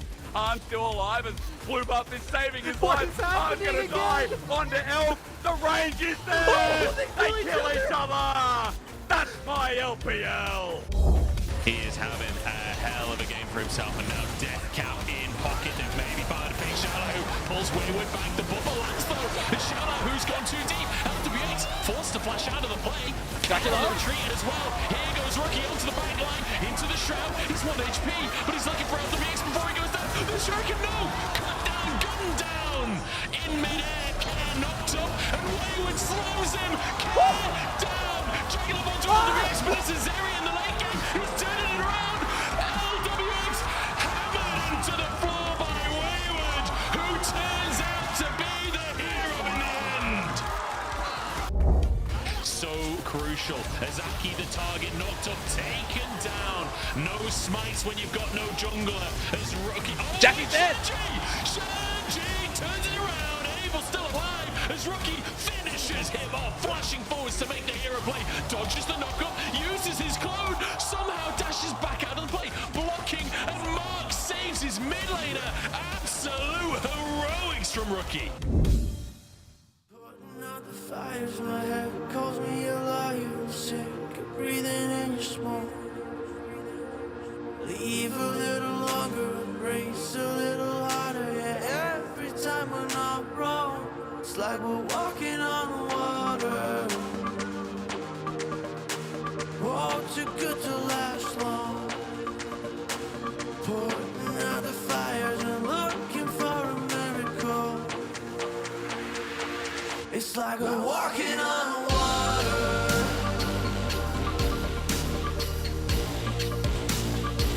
It's like we're walking on water.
DJ, turn the music up, put the lights down low. All the worries we had, we just let them go. Wasn't looking for love, I was happy alone. When you put your arms around me, how was I to know?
我觉得这个赛季可能在那个团战上面的发挥吧，我觉得我自己还需要再把握一下，然后包括有一些英雄的熟练度嘛，我还要再去加强。对，我觉得拿到复活甲，是给我们更多的时间去准备季后赛，然后去更多的时间去调整吧，然后尽量不把这个复活甲用掉是最好的。Try not to use the Guardian Angel, as they call the losers bracket here on the Chinese side. But welcome back, one and all, to the LPL. We are now at the point where EDG could take this series 3-1. They got one more Nexus to blow up before they can take their spot in that winner's final. But it all came off of some pretty damn good Jack's performance there. Ala was an insane top lane carry, and honestly has been throughout this series, even in the loss. Yeah, even in the loss, I think Ala's been pretty consistent so far throughout this series. And he's been a threat pretty much every single game. So I think an earned MVP finally in this series. But here, you know, finding the solo kill in the lane, but also I think that big 3-man engage, I think it was at the third dragon, maybe it was the second one, that really kind of sealed the deal for OMG. It felt like there weren't too many chances after that where OMG really had a chance in the game, and it pretty much all came off the back of this man. Yeah, I mean, this guy is just being prioritized by EDG in the draft. They're constantly putting Shanji onto tank duty, and it's just not working for OMG. It feels like EDG have found themselves a winning formula, and yes, you can always put 5 bans in, but they're not worried about this bot lane anymore. They're, Cream's not having the same level of effect on this area as, maybe we thought we would. And honestly, I want to see like a complete change in the draft priorities. I would love to see Aki back on the Maokai. I would love to see either a Yone or an Akali come out here for Cream and just give Shanji something that can carry. Hell, even if it's a little off meta, even if it's an Aatrox or a set, give him something. Yeah, just throw him a bone, man. Just let him be a little creative. I mean, it is in his champion pool, right? Like at the end of the day, to sign on. It's not like he's incapable of playing it, but I just think for the nature of this series, they need to also have the threat of Shanji being something that EDG have to worry about and not just this meatball tank. Otherwise, I'll be real, I think OMG are cruising to a lower bracket meeting with BLG at this rate, because EDG, it feels like, finally have woken up after 3 games. Yeah, it really does feel like Game 1, EDG just felt a little bit rusty, kind of slowly building the gears up for a second. Okay, the second game, very close, but still got them the win. Now they're in third. All of a sudden, Game 3, I mean, they're at 4th, 5th. They're cruising. You know what I mean? They're just happy on the motorway, just kind of getting themselves to the end, the destination, because this whole composition, knowing that they were leaving up the Vi, you mentioned it many, many times with the Veigar, the Sejuani, the Xayah Rakan. There's just nothing you can do here as the Vi. The Vi loses its priority because of this draft, because of the way EDG were able to draft around it, knowing it was going over straight away.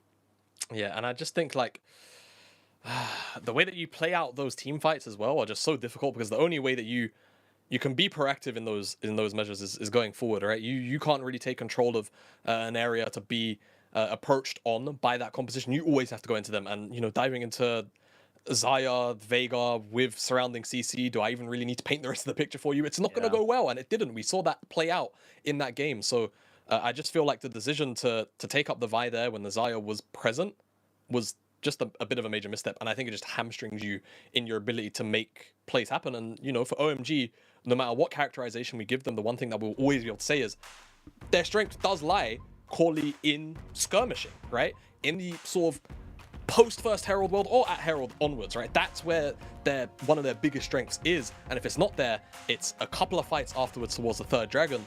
And if you are, again, kind of hamstringed, I'll use the same phrase to be honest with you, your ability to really flourish and play the way that you want to play the game is just not easy to achieve. And for EDG, I think they just acknowledged that, recognized it straight away. And you saw as soon as the core items are in, they just started building items to deny Arky's chances of engaging. So I think if we do get, I didn't actually recall who's on what side. I imagine that OMG will try and remain OMG blue. OMG blue. Then if we see the same opening bans, I need to see Xayah first picked. That cannot be a Vi first pick again. Otherwise, you're just going to run into the exact same issue. Or at the very least, if you're not going to first pick Xayah and you're not going to first pick Vi, come out with something that is creative enough to make EDG have to think about what they start to pick from that point on.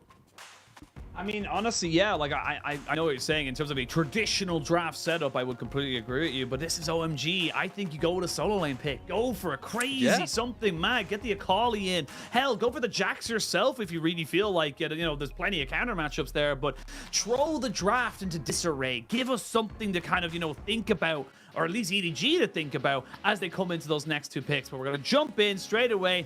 I love this from OMG. They are telegraphing exactly what they're doing to EDG. It's like, right, keep banning top laners. We'll keep banning top laners, and there'll only be one left, and it's going to Shanji. Exactly. If too many top lane bans go, I think OMG will be happy to take up a first pick top lane, pending it doesn't have too many counters.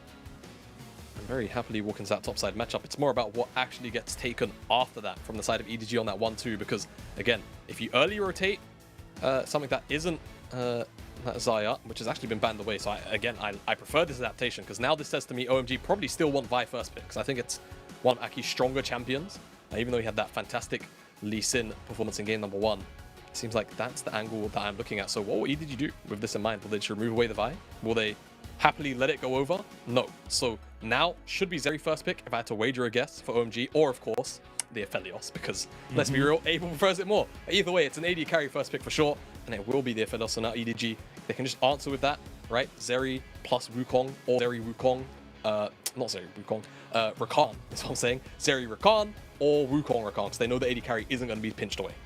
Yeah, completely agree. I think that EDG might be able to kind of look into this though and say, well, do we want to pick our top laner here? Do we want to see what they go for? Because I think OMG might not be too dissuaded from going towards that. You would imagine the AD carries are always going to be the first locked in here. You want to try and keep those hyper carries going before anything else can really get locked and loaded. You can build around that from there. I wouldn't mind seeing the Lulu locked in here for EDG, because now I imagine OMG could take that themselves.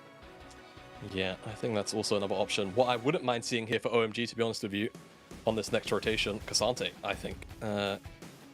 With maybe jungle, maybe mid. It kind of depends on what they prioritize. If they don't see this jungle pick come in here, I actually think double solo lane could be a viable choice here for OMG, at the very least. No, they want to match the support at the very minute, and they will go towards that Cassante. So I think that's fine. That means that EDG have the opportunity to match this top side pick, yes, but then they'll look to remove away, I imagine, jungle picks from Aki and then pick the next best thing available. Well, Cassante gets locked in here. I feel like you got to take your top laner as well. So EDG, they'll be taking a little bit of the taste of their own medicine, forcing OMG, forcing them to take up the Sion potentially for Ala. And look, we know the Sion can have big impact. 369 was monstrous on it yesterday for JDG and their wins as well. And comboed up with the Zeri, it can do a hell of a lot to just kind of peel for her. But never count out a Cassante. Can never really count out what Sanji can do with this pick. And with both bot lanes and top lanes locked in, again, the hyper focus comes back into the jungle and the mid. Do we see something crazy coming out now for OMG as EDG look to try and just kind of confirm where they want to take these last few bans? Yeah, so EDG looking to remove away hard engage team fight options. I think that makes sense. If I'm EDG, I'm probably... What am I considering the most here as a jungle pick? I think Viego could maybe be okay here. I think Lee Sin could be a bit tricky considering you don't know what the mid-jungle matchup already is. So maybe you remove away Wukong here, and then you go towards the Viego on R4. As for OMG, seems like they're just removing away Annie just because they know EDG like to lean on it. I wouldn't be surprised if they counter or proactively also remove away the Lissandra just because they still want to lean on that Ahri pick in the mid lane for Cream again. Ooh. We'll see what they want to try and maybe go for in the last few bans here. I like maybe the Veigar, honestly, mightn't be a bad show here for OMG. Just again, keep things difficult, keep things changing for here for OMG, because especially when you look at the composition they've already built for themselves, I feel like the Veigar would just do so much to nullify everything. I actually prefer that ban more. I think actually your call is better. I would like to see OMG do that. Let's see if they have the read. Someone clip it. Let's see if they have the read. They don't. So with so that's two. Like Annie's a great anti-assassin. LeBlanc has a good matchup into Akali. Do I smell an Akali plus X here for Aki and Cream? That's what I'm thinking at the moment. What will JJ want to go towards? Lee Sin, Viego, both up. I think both very valuable options. And of course the Wukong, which technically sits a tier above them in priority, it feels like, for EDG a lot of the time. This Elise pick would be a little off theme, but it gives them some early game agency, which I definitely feel like they were lacking. So let's see what they'll pair it up with in the jungle department. I think for the side of OMG, we mentioned just about every jungler under the sun They have the opportunity to go towards, I imagine, Aki after that game on Lee Sin. It looked so good. I would like to see him on it again. Lee Sin, Akali. I think that's just going to be the rotation here for OMG, to be honest with you. I think the bans are a bit telegraphed for this Akali pick to come in. Could be overreading it. Maybe there's something else he wants to go, but it's Cream. It just feels a little bit destined here that he'll do it in the final game. Take things into his own hands. The Lee Sin's there for Aki. And there it is, the hover. I presume this is going to get locked in. Yeah, I mean, look, you're looking across the board here. If you think of PP God, you remember his Thresh plays from 2020 back on V5. If you think of Abel this year, it's all been about the Aphelios. Aki, you know, any jungler worth their salt needs to be able to play Lee Sin. We have a nickname for Cassante on OMG. It's Kassanji. These are all comforts right across the board here for OMG. We never even talked about it. We never even got to discuss it really at all. The Elise pick makes perfect sense because the Jace is still up and available. The Jace that was banned consistently throughout these first 3 games was left open now in game number 4. If you can win this now as OMG while facing the Jace, the game 5 draft is just going out the window. Yeah, game 5 is going to be insane if we get there. But for now, that's the final lock-in for EDG. Mid 2v2, quite strong. A lot of abilities. There's 2 champions with shape-shifting ultimate keys. So a lot of strong skirmishing pre-6. I think post-level 6, that's where things can run into a little bit of an issue, right? You don't really gain a massive ability, but Perfect Execution, Dragon's Rage, 2 ultimates, which thrive at just blowing up one target specifically, but also, of course, do have the AoE loaded into the kit if it does connect. So I think for OMG, looking towards level 6, early lane, maybe the bottom side, they can find a little bit of proactive playmaking through the Thresh, but I think they're looking at level 6s. Post that, they're looking to skirmish. I think for EDG, trying to get JJ on the map, likely to just kind of shadow Aki, ensure that he doesn't have any lane impact anywhere, because across the board, they are lacking on setup. So EDG don't have the agency tools. I feel like this is the first time since game number 1 where that's been the case, and when they didn't really have the proper agency tools, OMG took that game. So we'll see how things pan out here in game number 4. Be the final game in this series. Remember, winner goes to fight JDG in the winner's bracket. Loser has a date with a knockout round with BLG. Neither are exceptional options, I'ma be real, but when you're in the top 4 of the LPL, you got to be able to go toe-to-toe with the I'm going to be real. I'm going to cut you off, Ashin, and you're right. But if you go down into the lower bracket, I feel like you're more scared of BLG, given their form. As True. I will maintain my point. JDG got away with a bloody heist yesterday, and not that JDG aren't good, they're excellent, but BLG, I think, should have been walking home the victors last night. So it's not only do you go down to that lower bracket, you go down to arguably the scariest looking team of the remaining 4, as we are here on the Rift for game number 4. Series point for EDG. OMG need 2 in a row to make it to that semi-final. Anji finally getting a feel of like, wow, is this what it's like to have true power in a lane, to really feel like he's able to kind of go for it? And the funny thing is, like, Shanji's been incredibly limited in what champions he's been able to play. We've actually seen 4 different champions, I believe now, from Ala in this game, whereas we've only actually seen 2 from Shanji. It's the Cassante from game 1, now in game 4, and then the Sion for 2 games. So definitely seeing the pressure being put on OMG in that regard. We'll see what he's able to do now that he's been given a little bit of priority, a little bit of agency to get things going for him and his team. He wouldn't be too happy. This goes to game 5. Shanji just getting a really nice level 1 trade. Oh, wow. Really, really nice. Could even just queue back to get another World Grasp. Yep, feels good. I mean, you can't really trade. Zoning him out of XP, yeah. Yeah, I think he got all the XP, but like the trade itself still feels really good. Shanji still got a pot. I'm actually really curious about whether or not JJ, nah, I mean, I feel like JJ has to just path pot straight away, because there's no flash on Shanji. If he continues to trade aggressively like this, he can be punished, but does he really want to make that adaptation to play away from the bottom side? I really do doubt it.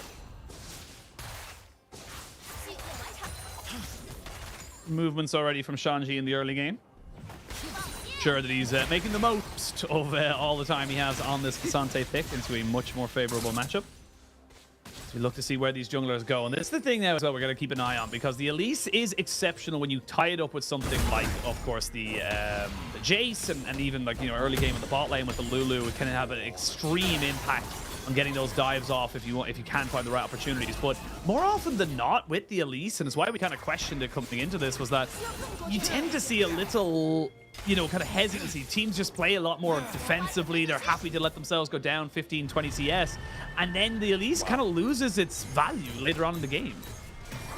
Definitely does. Oh, flash gets used. Ala now underneath the tower. Can he survive? That's the question. Oh, he trades this. That's a really unfortunate moment there for Aki, but 1 for 1. The wave will mostly get taken up here by Ala. That's a massive blunder. It's the problem with diving Sion as well. The execution does fall a little bit short, but Ala doesn't really miss anything. He clears a majority of the wave in the zombie form, then teleports. Anyway, dive is happening on the bottom side. Abel's already gone. He's dead. You see the flash being used already. There's a good hook, though.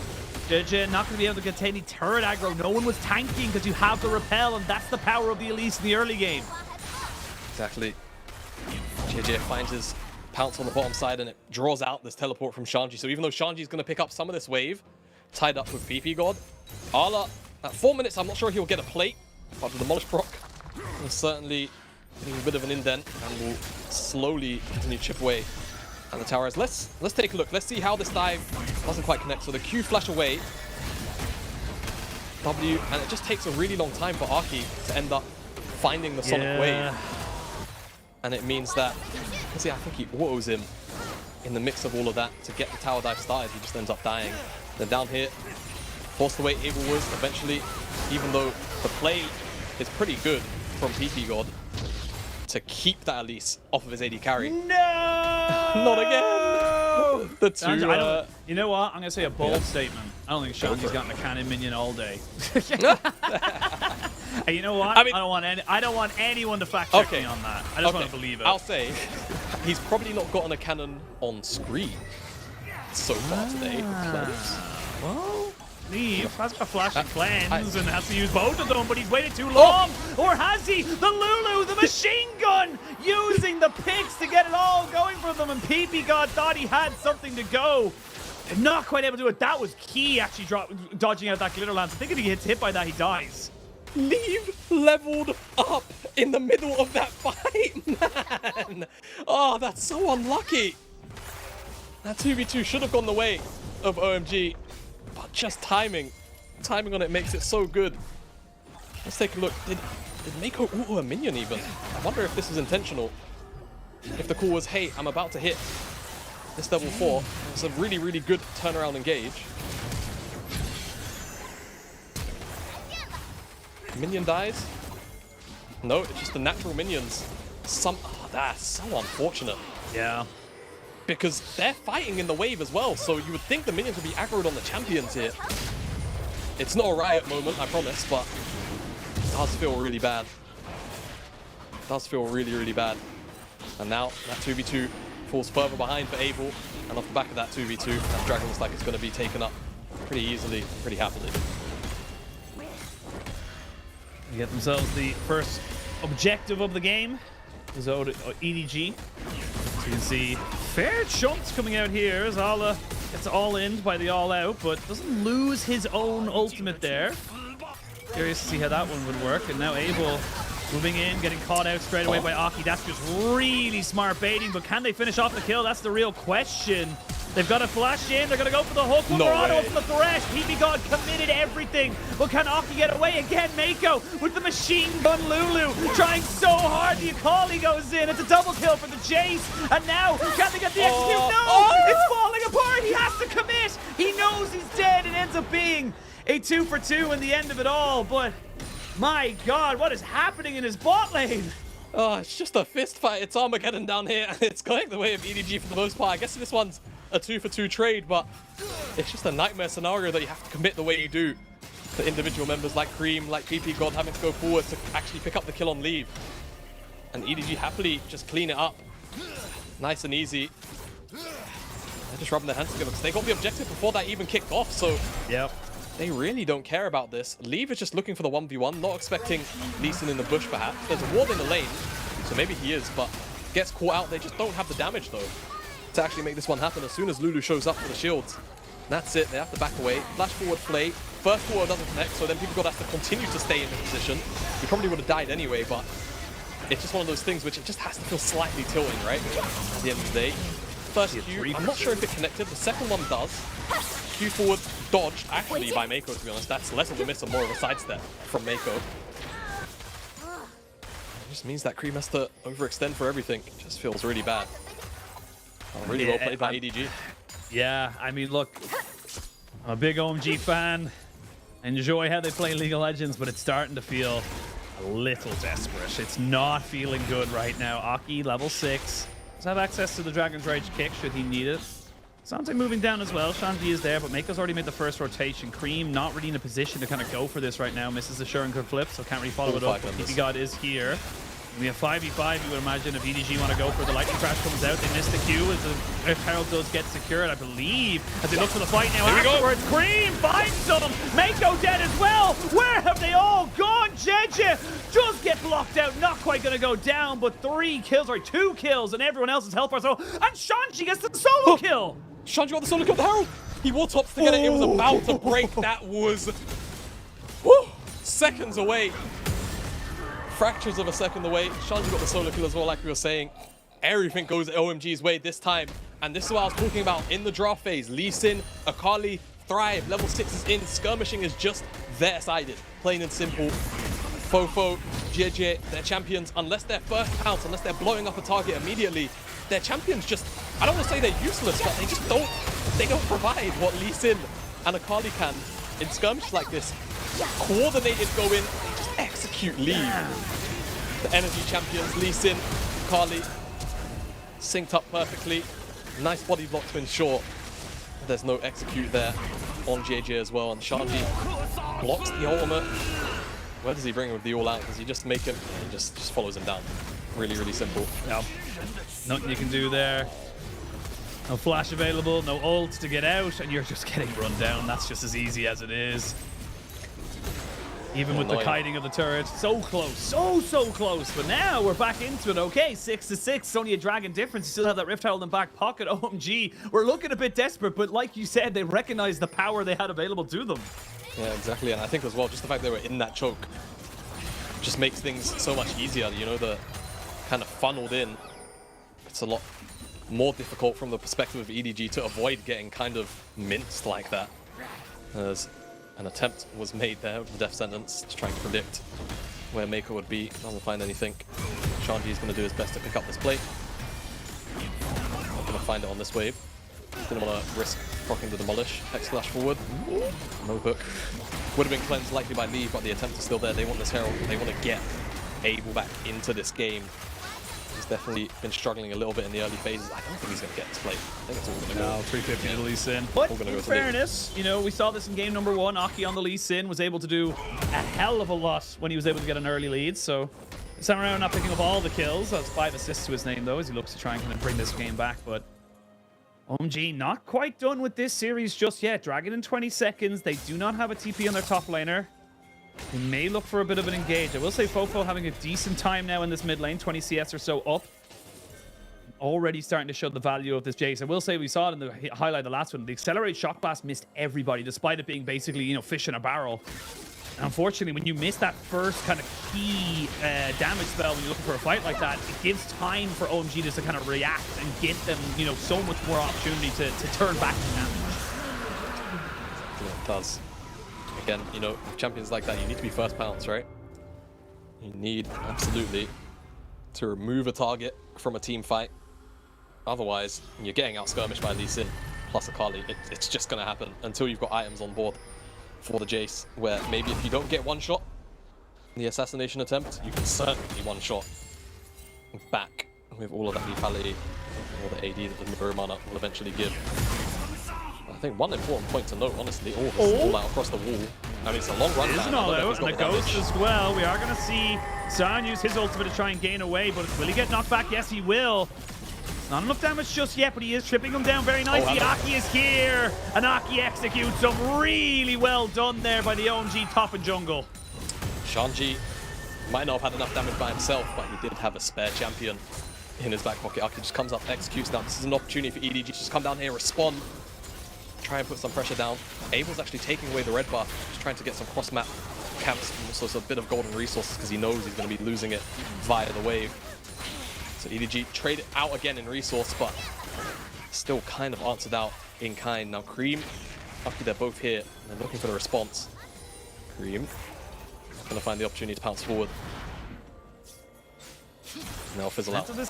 Yeah, the momentum of this game feels very different. Shanji's feeling proactive. He's not just accepting his fate, you know, soaking things up, and he's getting effectively solo kills. Aki's taking blue right now, and then he realizes, oh, hang on, you're going to take him over the wall. I can join you for this and then get something, but we're going to look at the replay, or not the replay, we're going to look at the mid lane.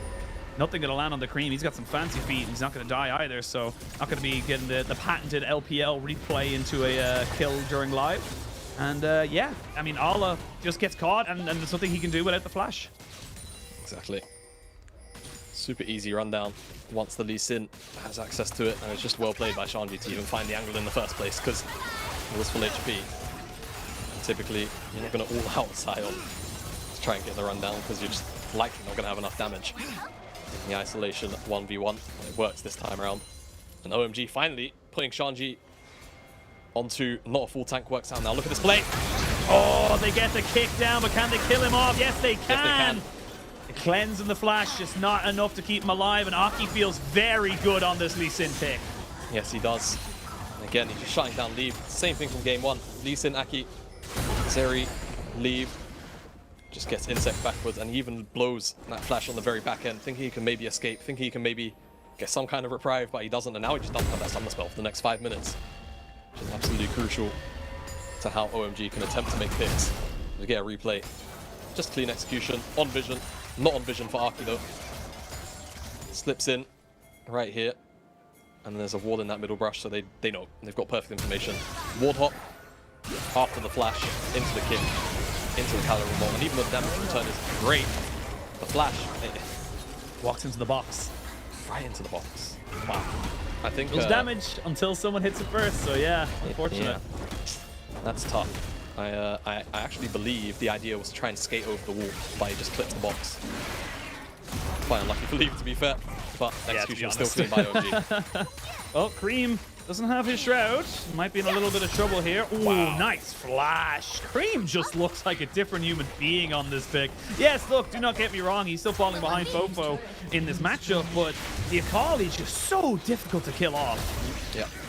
Insta flash off the back of the arc. Just one of those things where sometimes you'll think you're kind of locked into the animation for a lot longer than you are.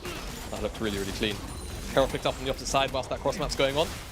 This is a tier 2 though on the side lane, so that's 300 gold between Leave and GAG. I think it's a little bit more actually. And the tier 1 as well. But and the tier 1, yeah, you're right actually. But it will be traded out for mid lane towers, so it's gold value for map pressure. Will we see OMG also get this tier 2? I think it'll be a bit of a stretch, but I don't think it's impossible. Not quite able to get it. Is low enough so that the next time someone leaves it idle, they should be able to get it. And top lane is happy with Ala just trying to, you know, soak up as much as he can. I believe Shanji's almost a full level ahead of him at this stage now. Even if he hits level 12 here, he's still like Shanji's only about 2 or 3 minions away from 13. Yeah, Shanji has 2 kills. He's perfect CSing. He's 2 items already, by the way, which is pretty early. 16 minutes in the game. Items aren't particularly cheap, or at the very least the Mythic isn't cheap. Sunfire is on the cheaper side. So he's really, really strong at this stage in the game. Didn't go for the Frozen Fist for the sticking power, just the Jack Show for that all-out tankiness. We'll see what he can get done. Oh, face check. Shanji and Aki do face check, but there's no real CC apart from the cocoon, so once that leaves, no one really going to be able to kind of follow up on top of that. Top lane is in an equal state, but Dream finds himself in the bot lane, so he should be able to push this one up very nicely for himself. Dragon is only a Chem Soul, though, so not exactly the most ideal one for EDG to be throwing away a game either. Yeah, definitely not. I think it's really important to know, though, that because EDG do have those 2 dragons, they are 2 dragons close to Soul. Those are still fairly important stats. People got forced to flash. And I think the fact that EDG are first tier in the river is so important, right? Throwing out cocoons, poke from Jace. It just puts them in a much better position than walking in.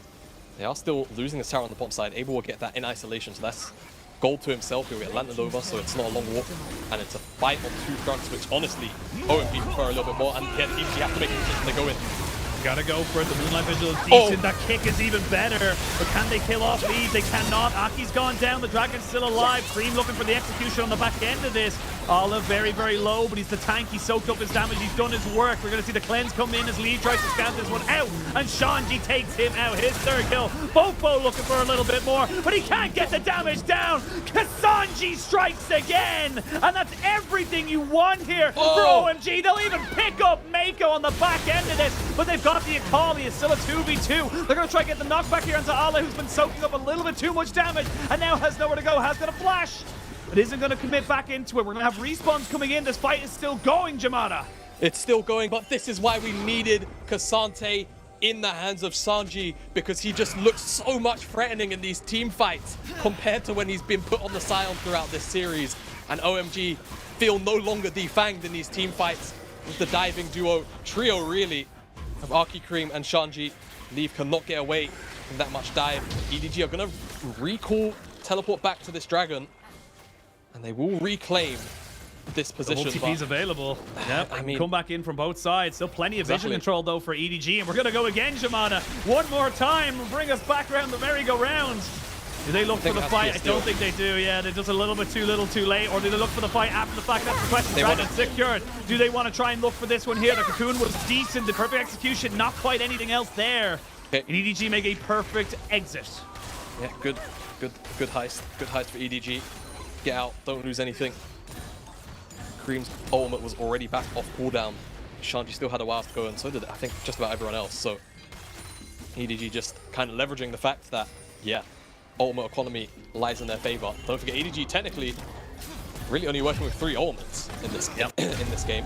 Beg your pardon. As I think EDG make the right call to try and turn around on the target. But this kick here, 4-member knockup.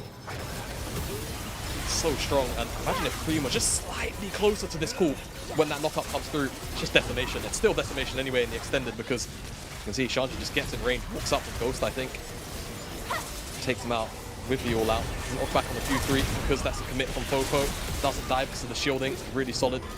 Root comes down, flash away, still connects, and he just calls back that Graviton for the final kill. Excellent stuff. It ends up being a 3-for-3 at the end of it all, because BB God died so early. Felt like OMG were bringing back that fight, but EDG still get themselves on the soul point. They still keep themselves only 2,000 gold behind, but that's a 4-0-1 Shanji right now. He is just monstrous coming into these fights, and it feels like Leave. I feel for him on the Zeri, because what's he supposed to do with the cleanse, the flash, the dashes? Even if he does get away, he's not part of the fight.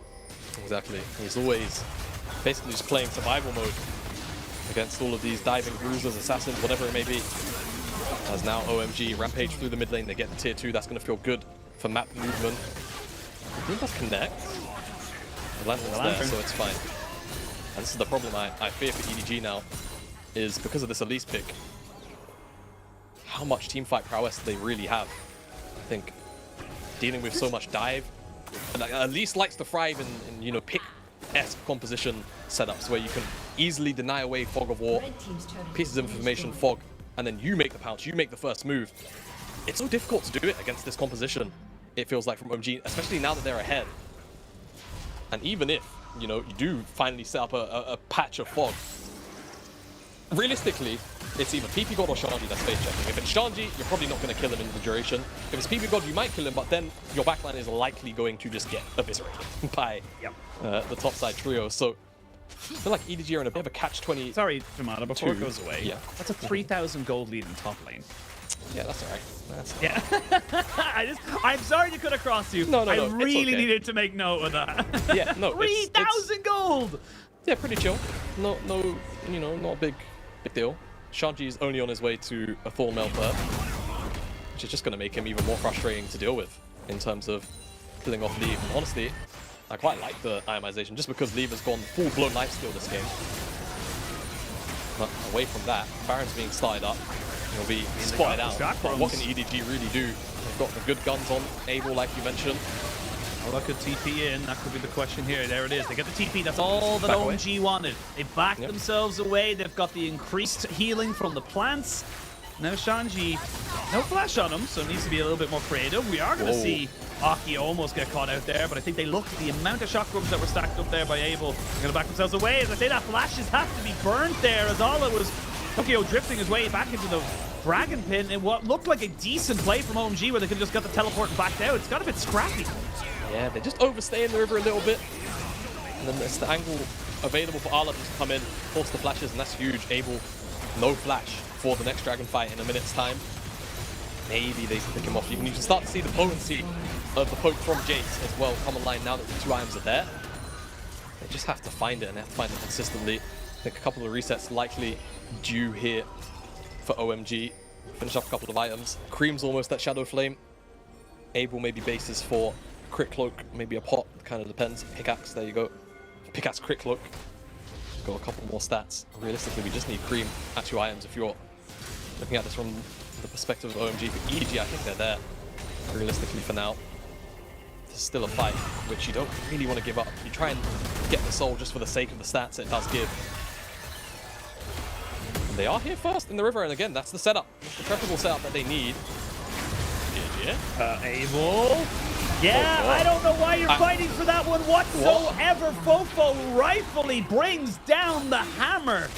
And that was just a really stupid call there from the OMG bot lane. I agree. I'm not even going to mince words either. That was just plain silly. Plain silly for a red buff. Now EDG will get the soul. Uncontested. You can't really cross map. You can't get Baron. I mean, there's no need. I'm annoyed at this because there's why. Look, the first initial thing comes in, the cocoon comes out. Fine, back away. Give up the red buff. You don't need to fight this. It's just a moment of red here for OMG, and I wonder how much that's going to cost them. Now that the soul has been picked up for EDG, I do feel. I mean, I don't know, it's such a weird soul, Chemtech soul. Just because of the way that it actually does things, so it's not as if it's great for It's not a combat. Yeah, no, it's great for Arla, alright? But how much will it achieve for the rest of the team on a consistent basis? The shielding and healing power is going to be great, specifically for Leave. That can't be understated, but aside from that, the actual soul itself, not particularly the strongest. But OMG's still in the game, not out of it yet. And it's all about this Baron now, because the Dragon's not going to spawn for another 5 minutes. And EDG again taking control of this area, ensuring that OMG have to face check. And the face check has to come in, and if you can hit a couple of those shot blasts, accelerated or not, you will be doing significant damage. There is going to be a cocoon. Funny enough, it would have missed, but Shandy decided to go into it. So there is that, and of course, with the soul off the table, can give it over to EDG. We are going to see them kind of just take their full focus onto this Baron. They now have started it, and they'll take the town pretty damn quickly. Elise, Zeri, and Jace, they'll destroy this right now. The Akali is nowhere to be found. Cream is not going to be a part of this straight away. They're going to be turning away from this one. Shandy trying to run away, but they have no vision control. EDG are suffocating OMG out of this. Aki needs to find himself a way into this pit if he can. They do get some decent vision down. Fofo's been caught now. The lightning crash, and Fofo is dead. PP God gonna be next to the follow. Lead is the next big carry that you need to be able to kill off. Mako goes down as Abel just finds himself 1v3, trying to get the chakrams over it. But have they done enough? It's a 3-for-2 in favor of EDG, but I don't think the Baron can be taken anymore. Yeah, I'm not sure. I mean, they definitely still do have the damage, but they're just worried about where Cream and Aki can be. Waiting on this top side. They are going to finally kick it off. They're going to get information because Pinkle comes over the wall. Cream! Oh, Cream. He's getting chased down there by Leave. You're going to have to leave right now because you don't really have the momentum or the... Trying to see if they can run away from this one. One more Q from JJ, but Leave takes it away from him with his own. They have given time for these respawns to come in. Mako, PP God, and Shanji all making their way back out onto the map, and we are not quite done yet. Yep, OMG Hopers. That's an okay enough trade. That's a teleport. He doesn't know. They have no vision. They don't know it's not being taken. Now they do. He had to commit that. Yeah, I don't blame him. I don't blame him. You're right, actually. That's a lot of wards. That is a lot of wards. How many? Whoa. That's 2 pinks and a reg. Let's get a look at this, though. I mean, like I was mentioning earlier, EDG, they thrive when they can deny information and vision. And right here, Shanji has to face check in because he's the tankiest member. But he just gets chain CC down. He never gets a moment to move. From full health to no health. And it did take them quite a while. As good hook onto Fofo means that he gets first down, but he has to come out. Come out. It's gone. Oh, just nothing going the right way for OMG as they realize the Baron has been taken way too late. Now we're going to see a full engage coming in here. Abel a little bit separated here as Ala. And like the most out of this Chemtech Soul, finally feeling a little bit more emboldened to move forward. And EDG are just kind of coming out trumps at all stages of this game. It looked like OMG maybe have been able to try and get something back, but right now Shanji on this Cassante is not doing what he needs to be doing. They have got it, Ala. They're only going to do a little bit of damage, nothing else more. Again, if he's tanking up everything, that's fine for EDG. It really is. It's just so tanky. Shield as well coming out from Lulu just to make it that more frustrating. Don't forget, Ala's one of the few champions on this team that can really utilize the healing and shielding power, or rather, the actual soul itself, because he just dies so slowly. Damage reduction is pretty valuable as EDG approach Harkeys on the flank. It has to be an excellent kick. He needs to kick lead. He needs to kick lead, but no flash, no cleanse. He needs to find a good target, but he can't. They're going to try and jump back in on top of him. Leave has been caught out and taken out. Aki goes golden to give himself a little bit of extra time, but he shall go no further than that. Back to the great screen with you. The Lulu has gone down, and Ala's forced to flash away as well. He will be killed off by Shanji, who takes a dark passage. That leads him to some light. Not quite the best situation here for OMG, but they get themselves a one fight. It's breathing room to a point. And I think, very importantly, Abel didn't have to use his flash in this fight.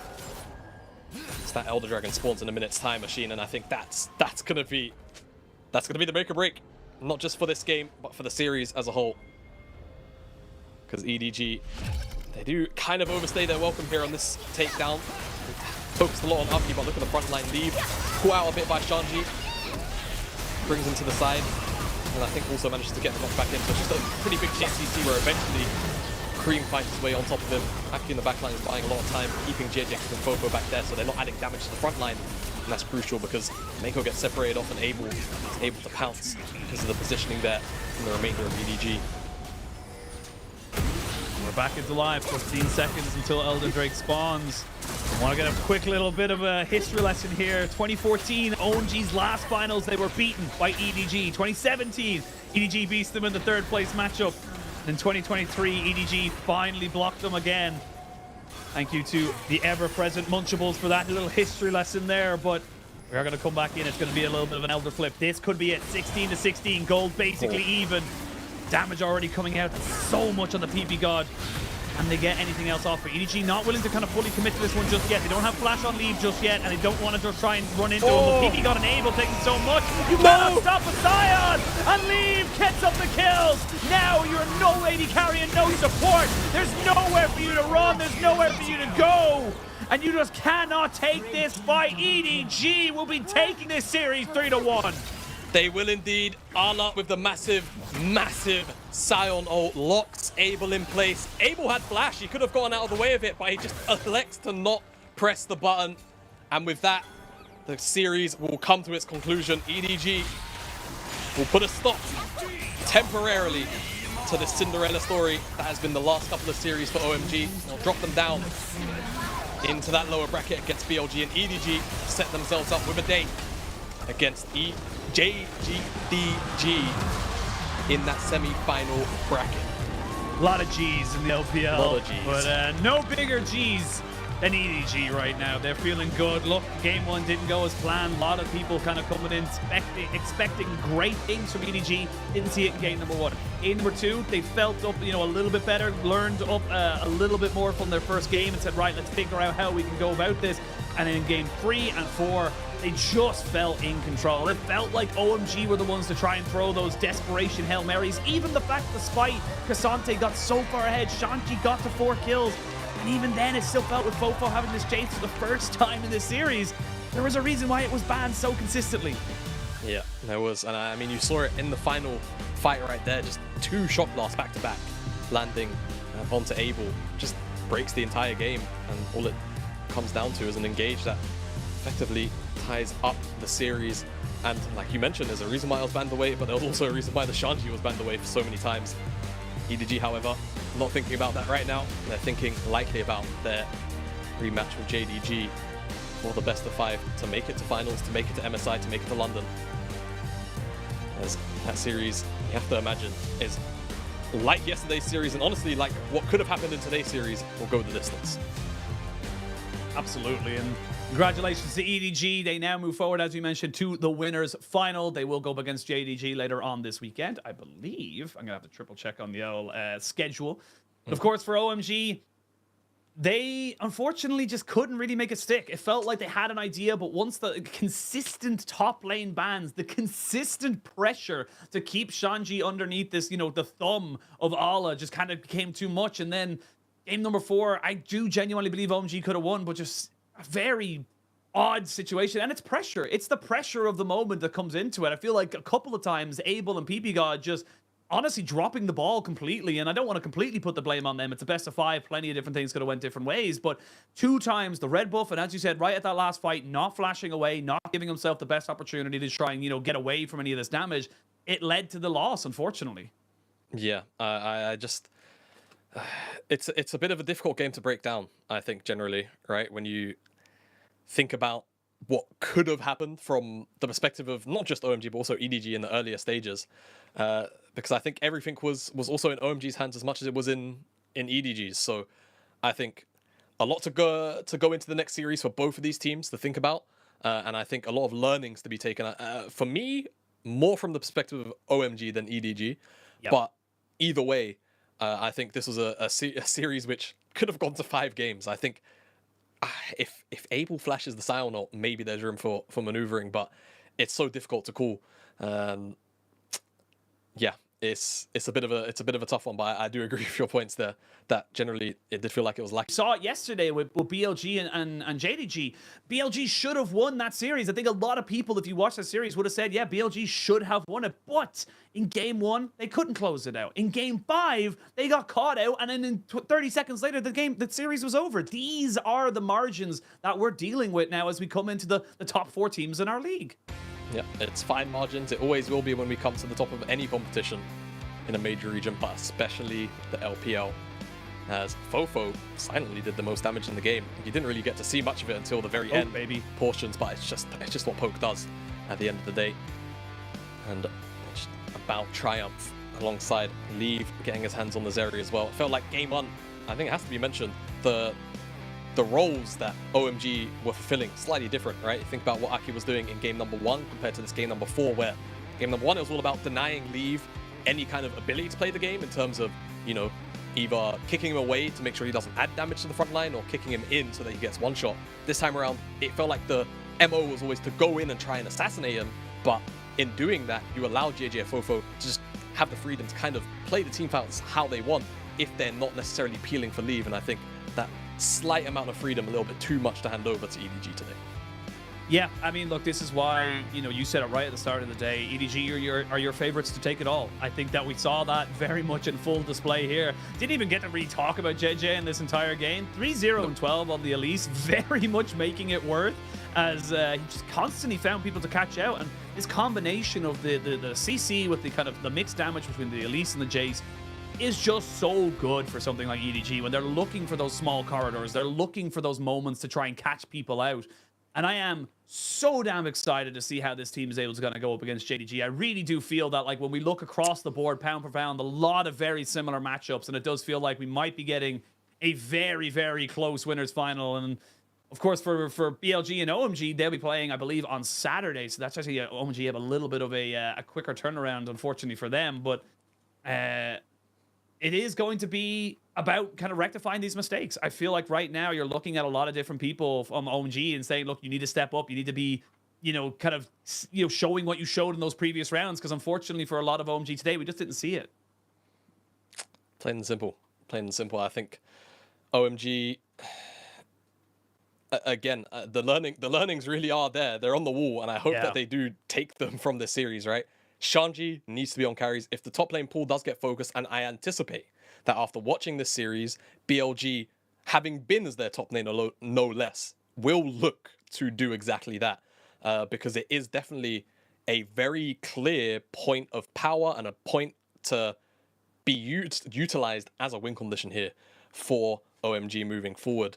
And I think moving over to EDG, I wonder how they're feeling after that series, knowing that OMG could push them going into JDG now, considering, I mean, how did the series go in the regular season? It was EDG that beat JDG, so I guess maybe feeling a bit 2-0.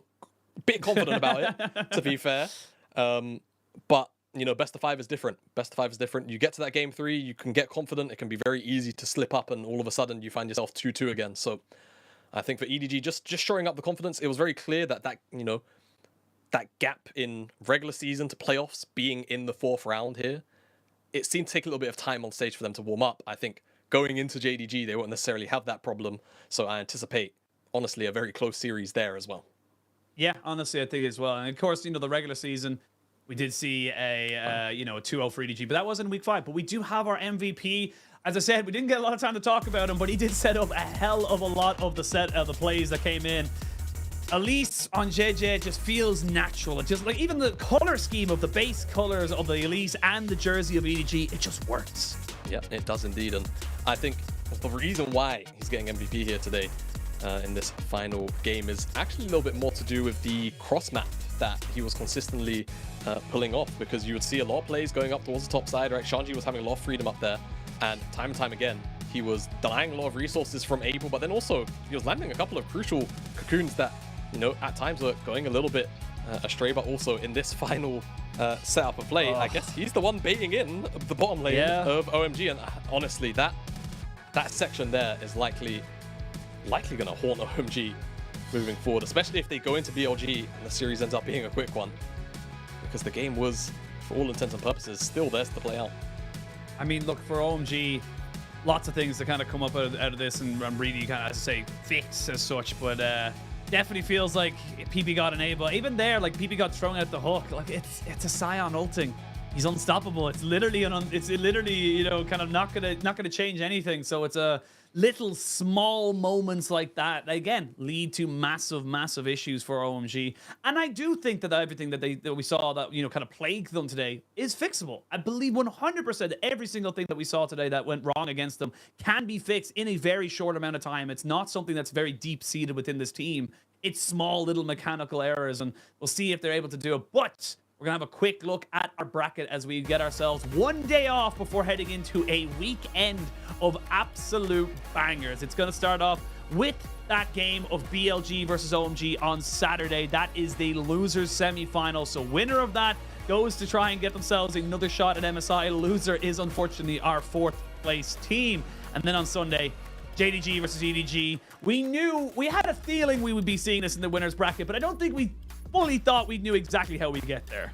Yeah, I think the journey, right? The journey, I think the fact that JDG are coming into this after a 5-game series against BLG where they were pushed to the edge is maybe not what people were anticipating. I think they were probably anticipating meeting Weibo in that first or round, LNG. 4-4, or arguably for EDG, meeting LNG, yeah. So journey's been different. They've been pushed by teams they were potentially not expecting to even be at that stage. So interesting now walking into those series from the perspective of both those teams. Still our favorites in the LPL, of course, naturally our top 2, but very much a journey unanticipated but no less, I expect they will pull us something out of the hat for a phenomenal semi-finals, and the series win goes to MSI. Yeah, series win goes to MSI. That's the big thing. But that is all the time we have for today. Thank you so much, Shimada, for bringing me through the weird and wonderful world that is the LPL. Thank you guys for watching. And of course, thank you to all of our back-end staff. Without them, none of this will be possible. We will not be back tomorrow, but we will be back on Saturday at the same time and the same channel. And we'll see you then.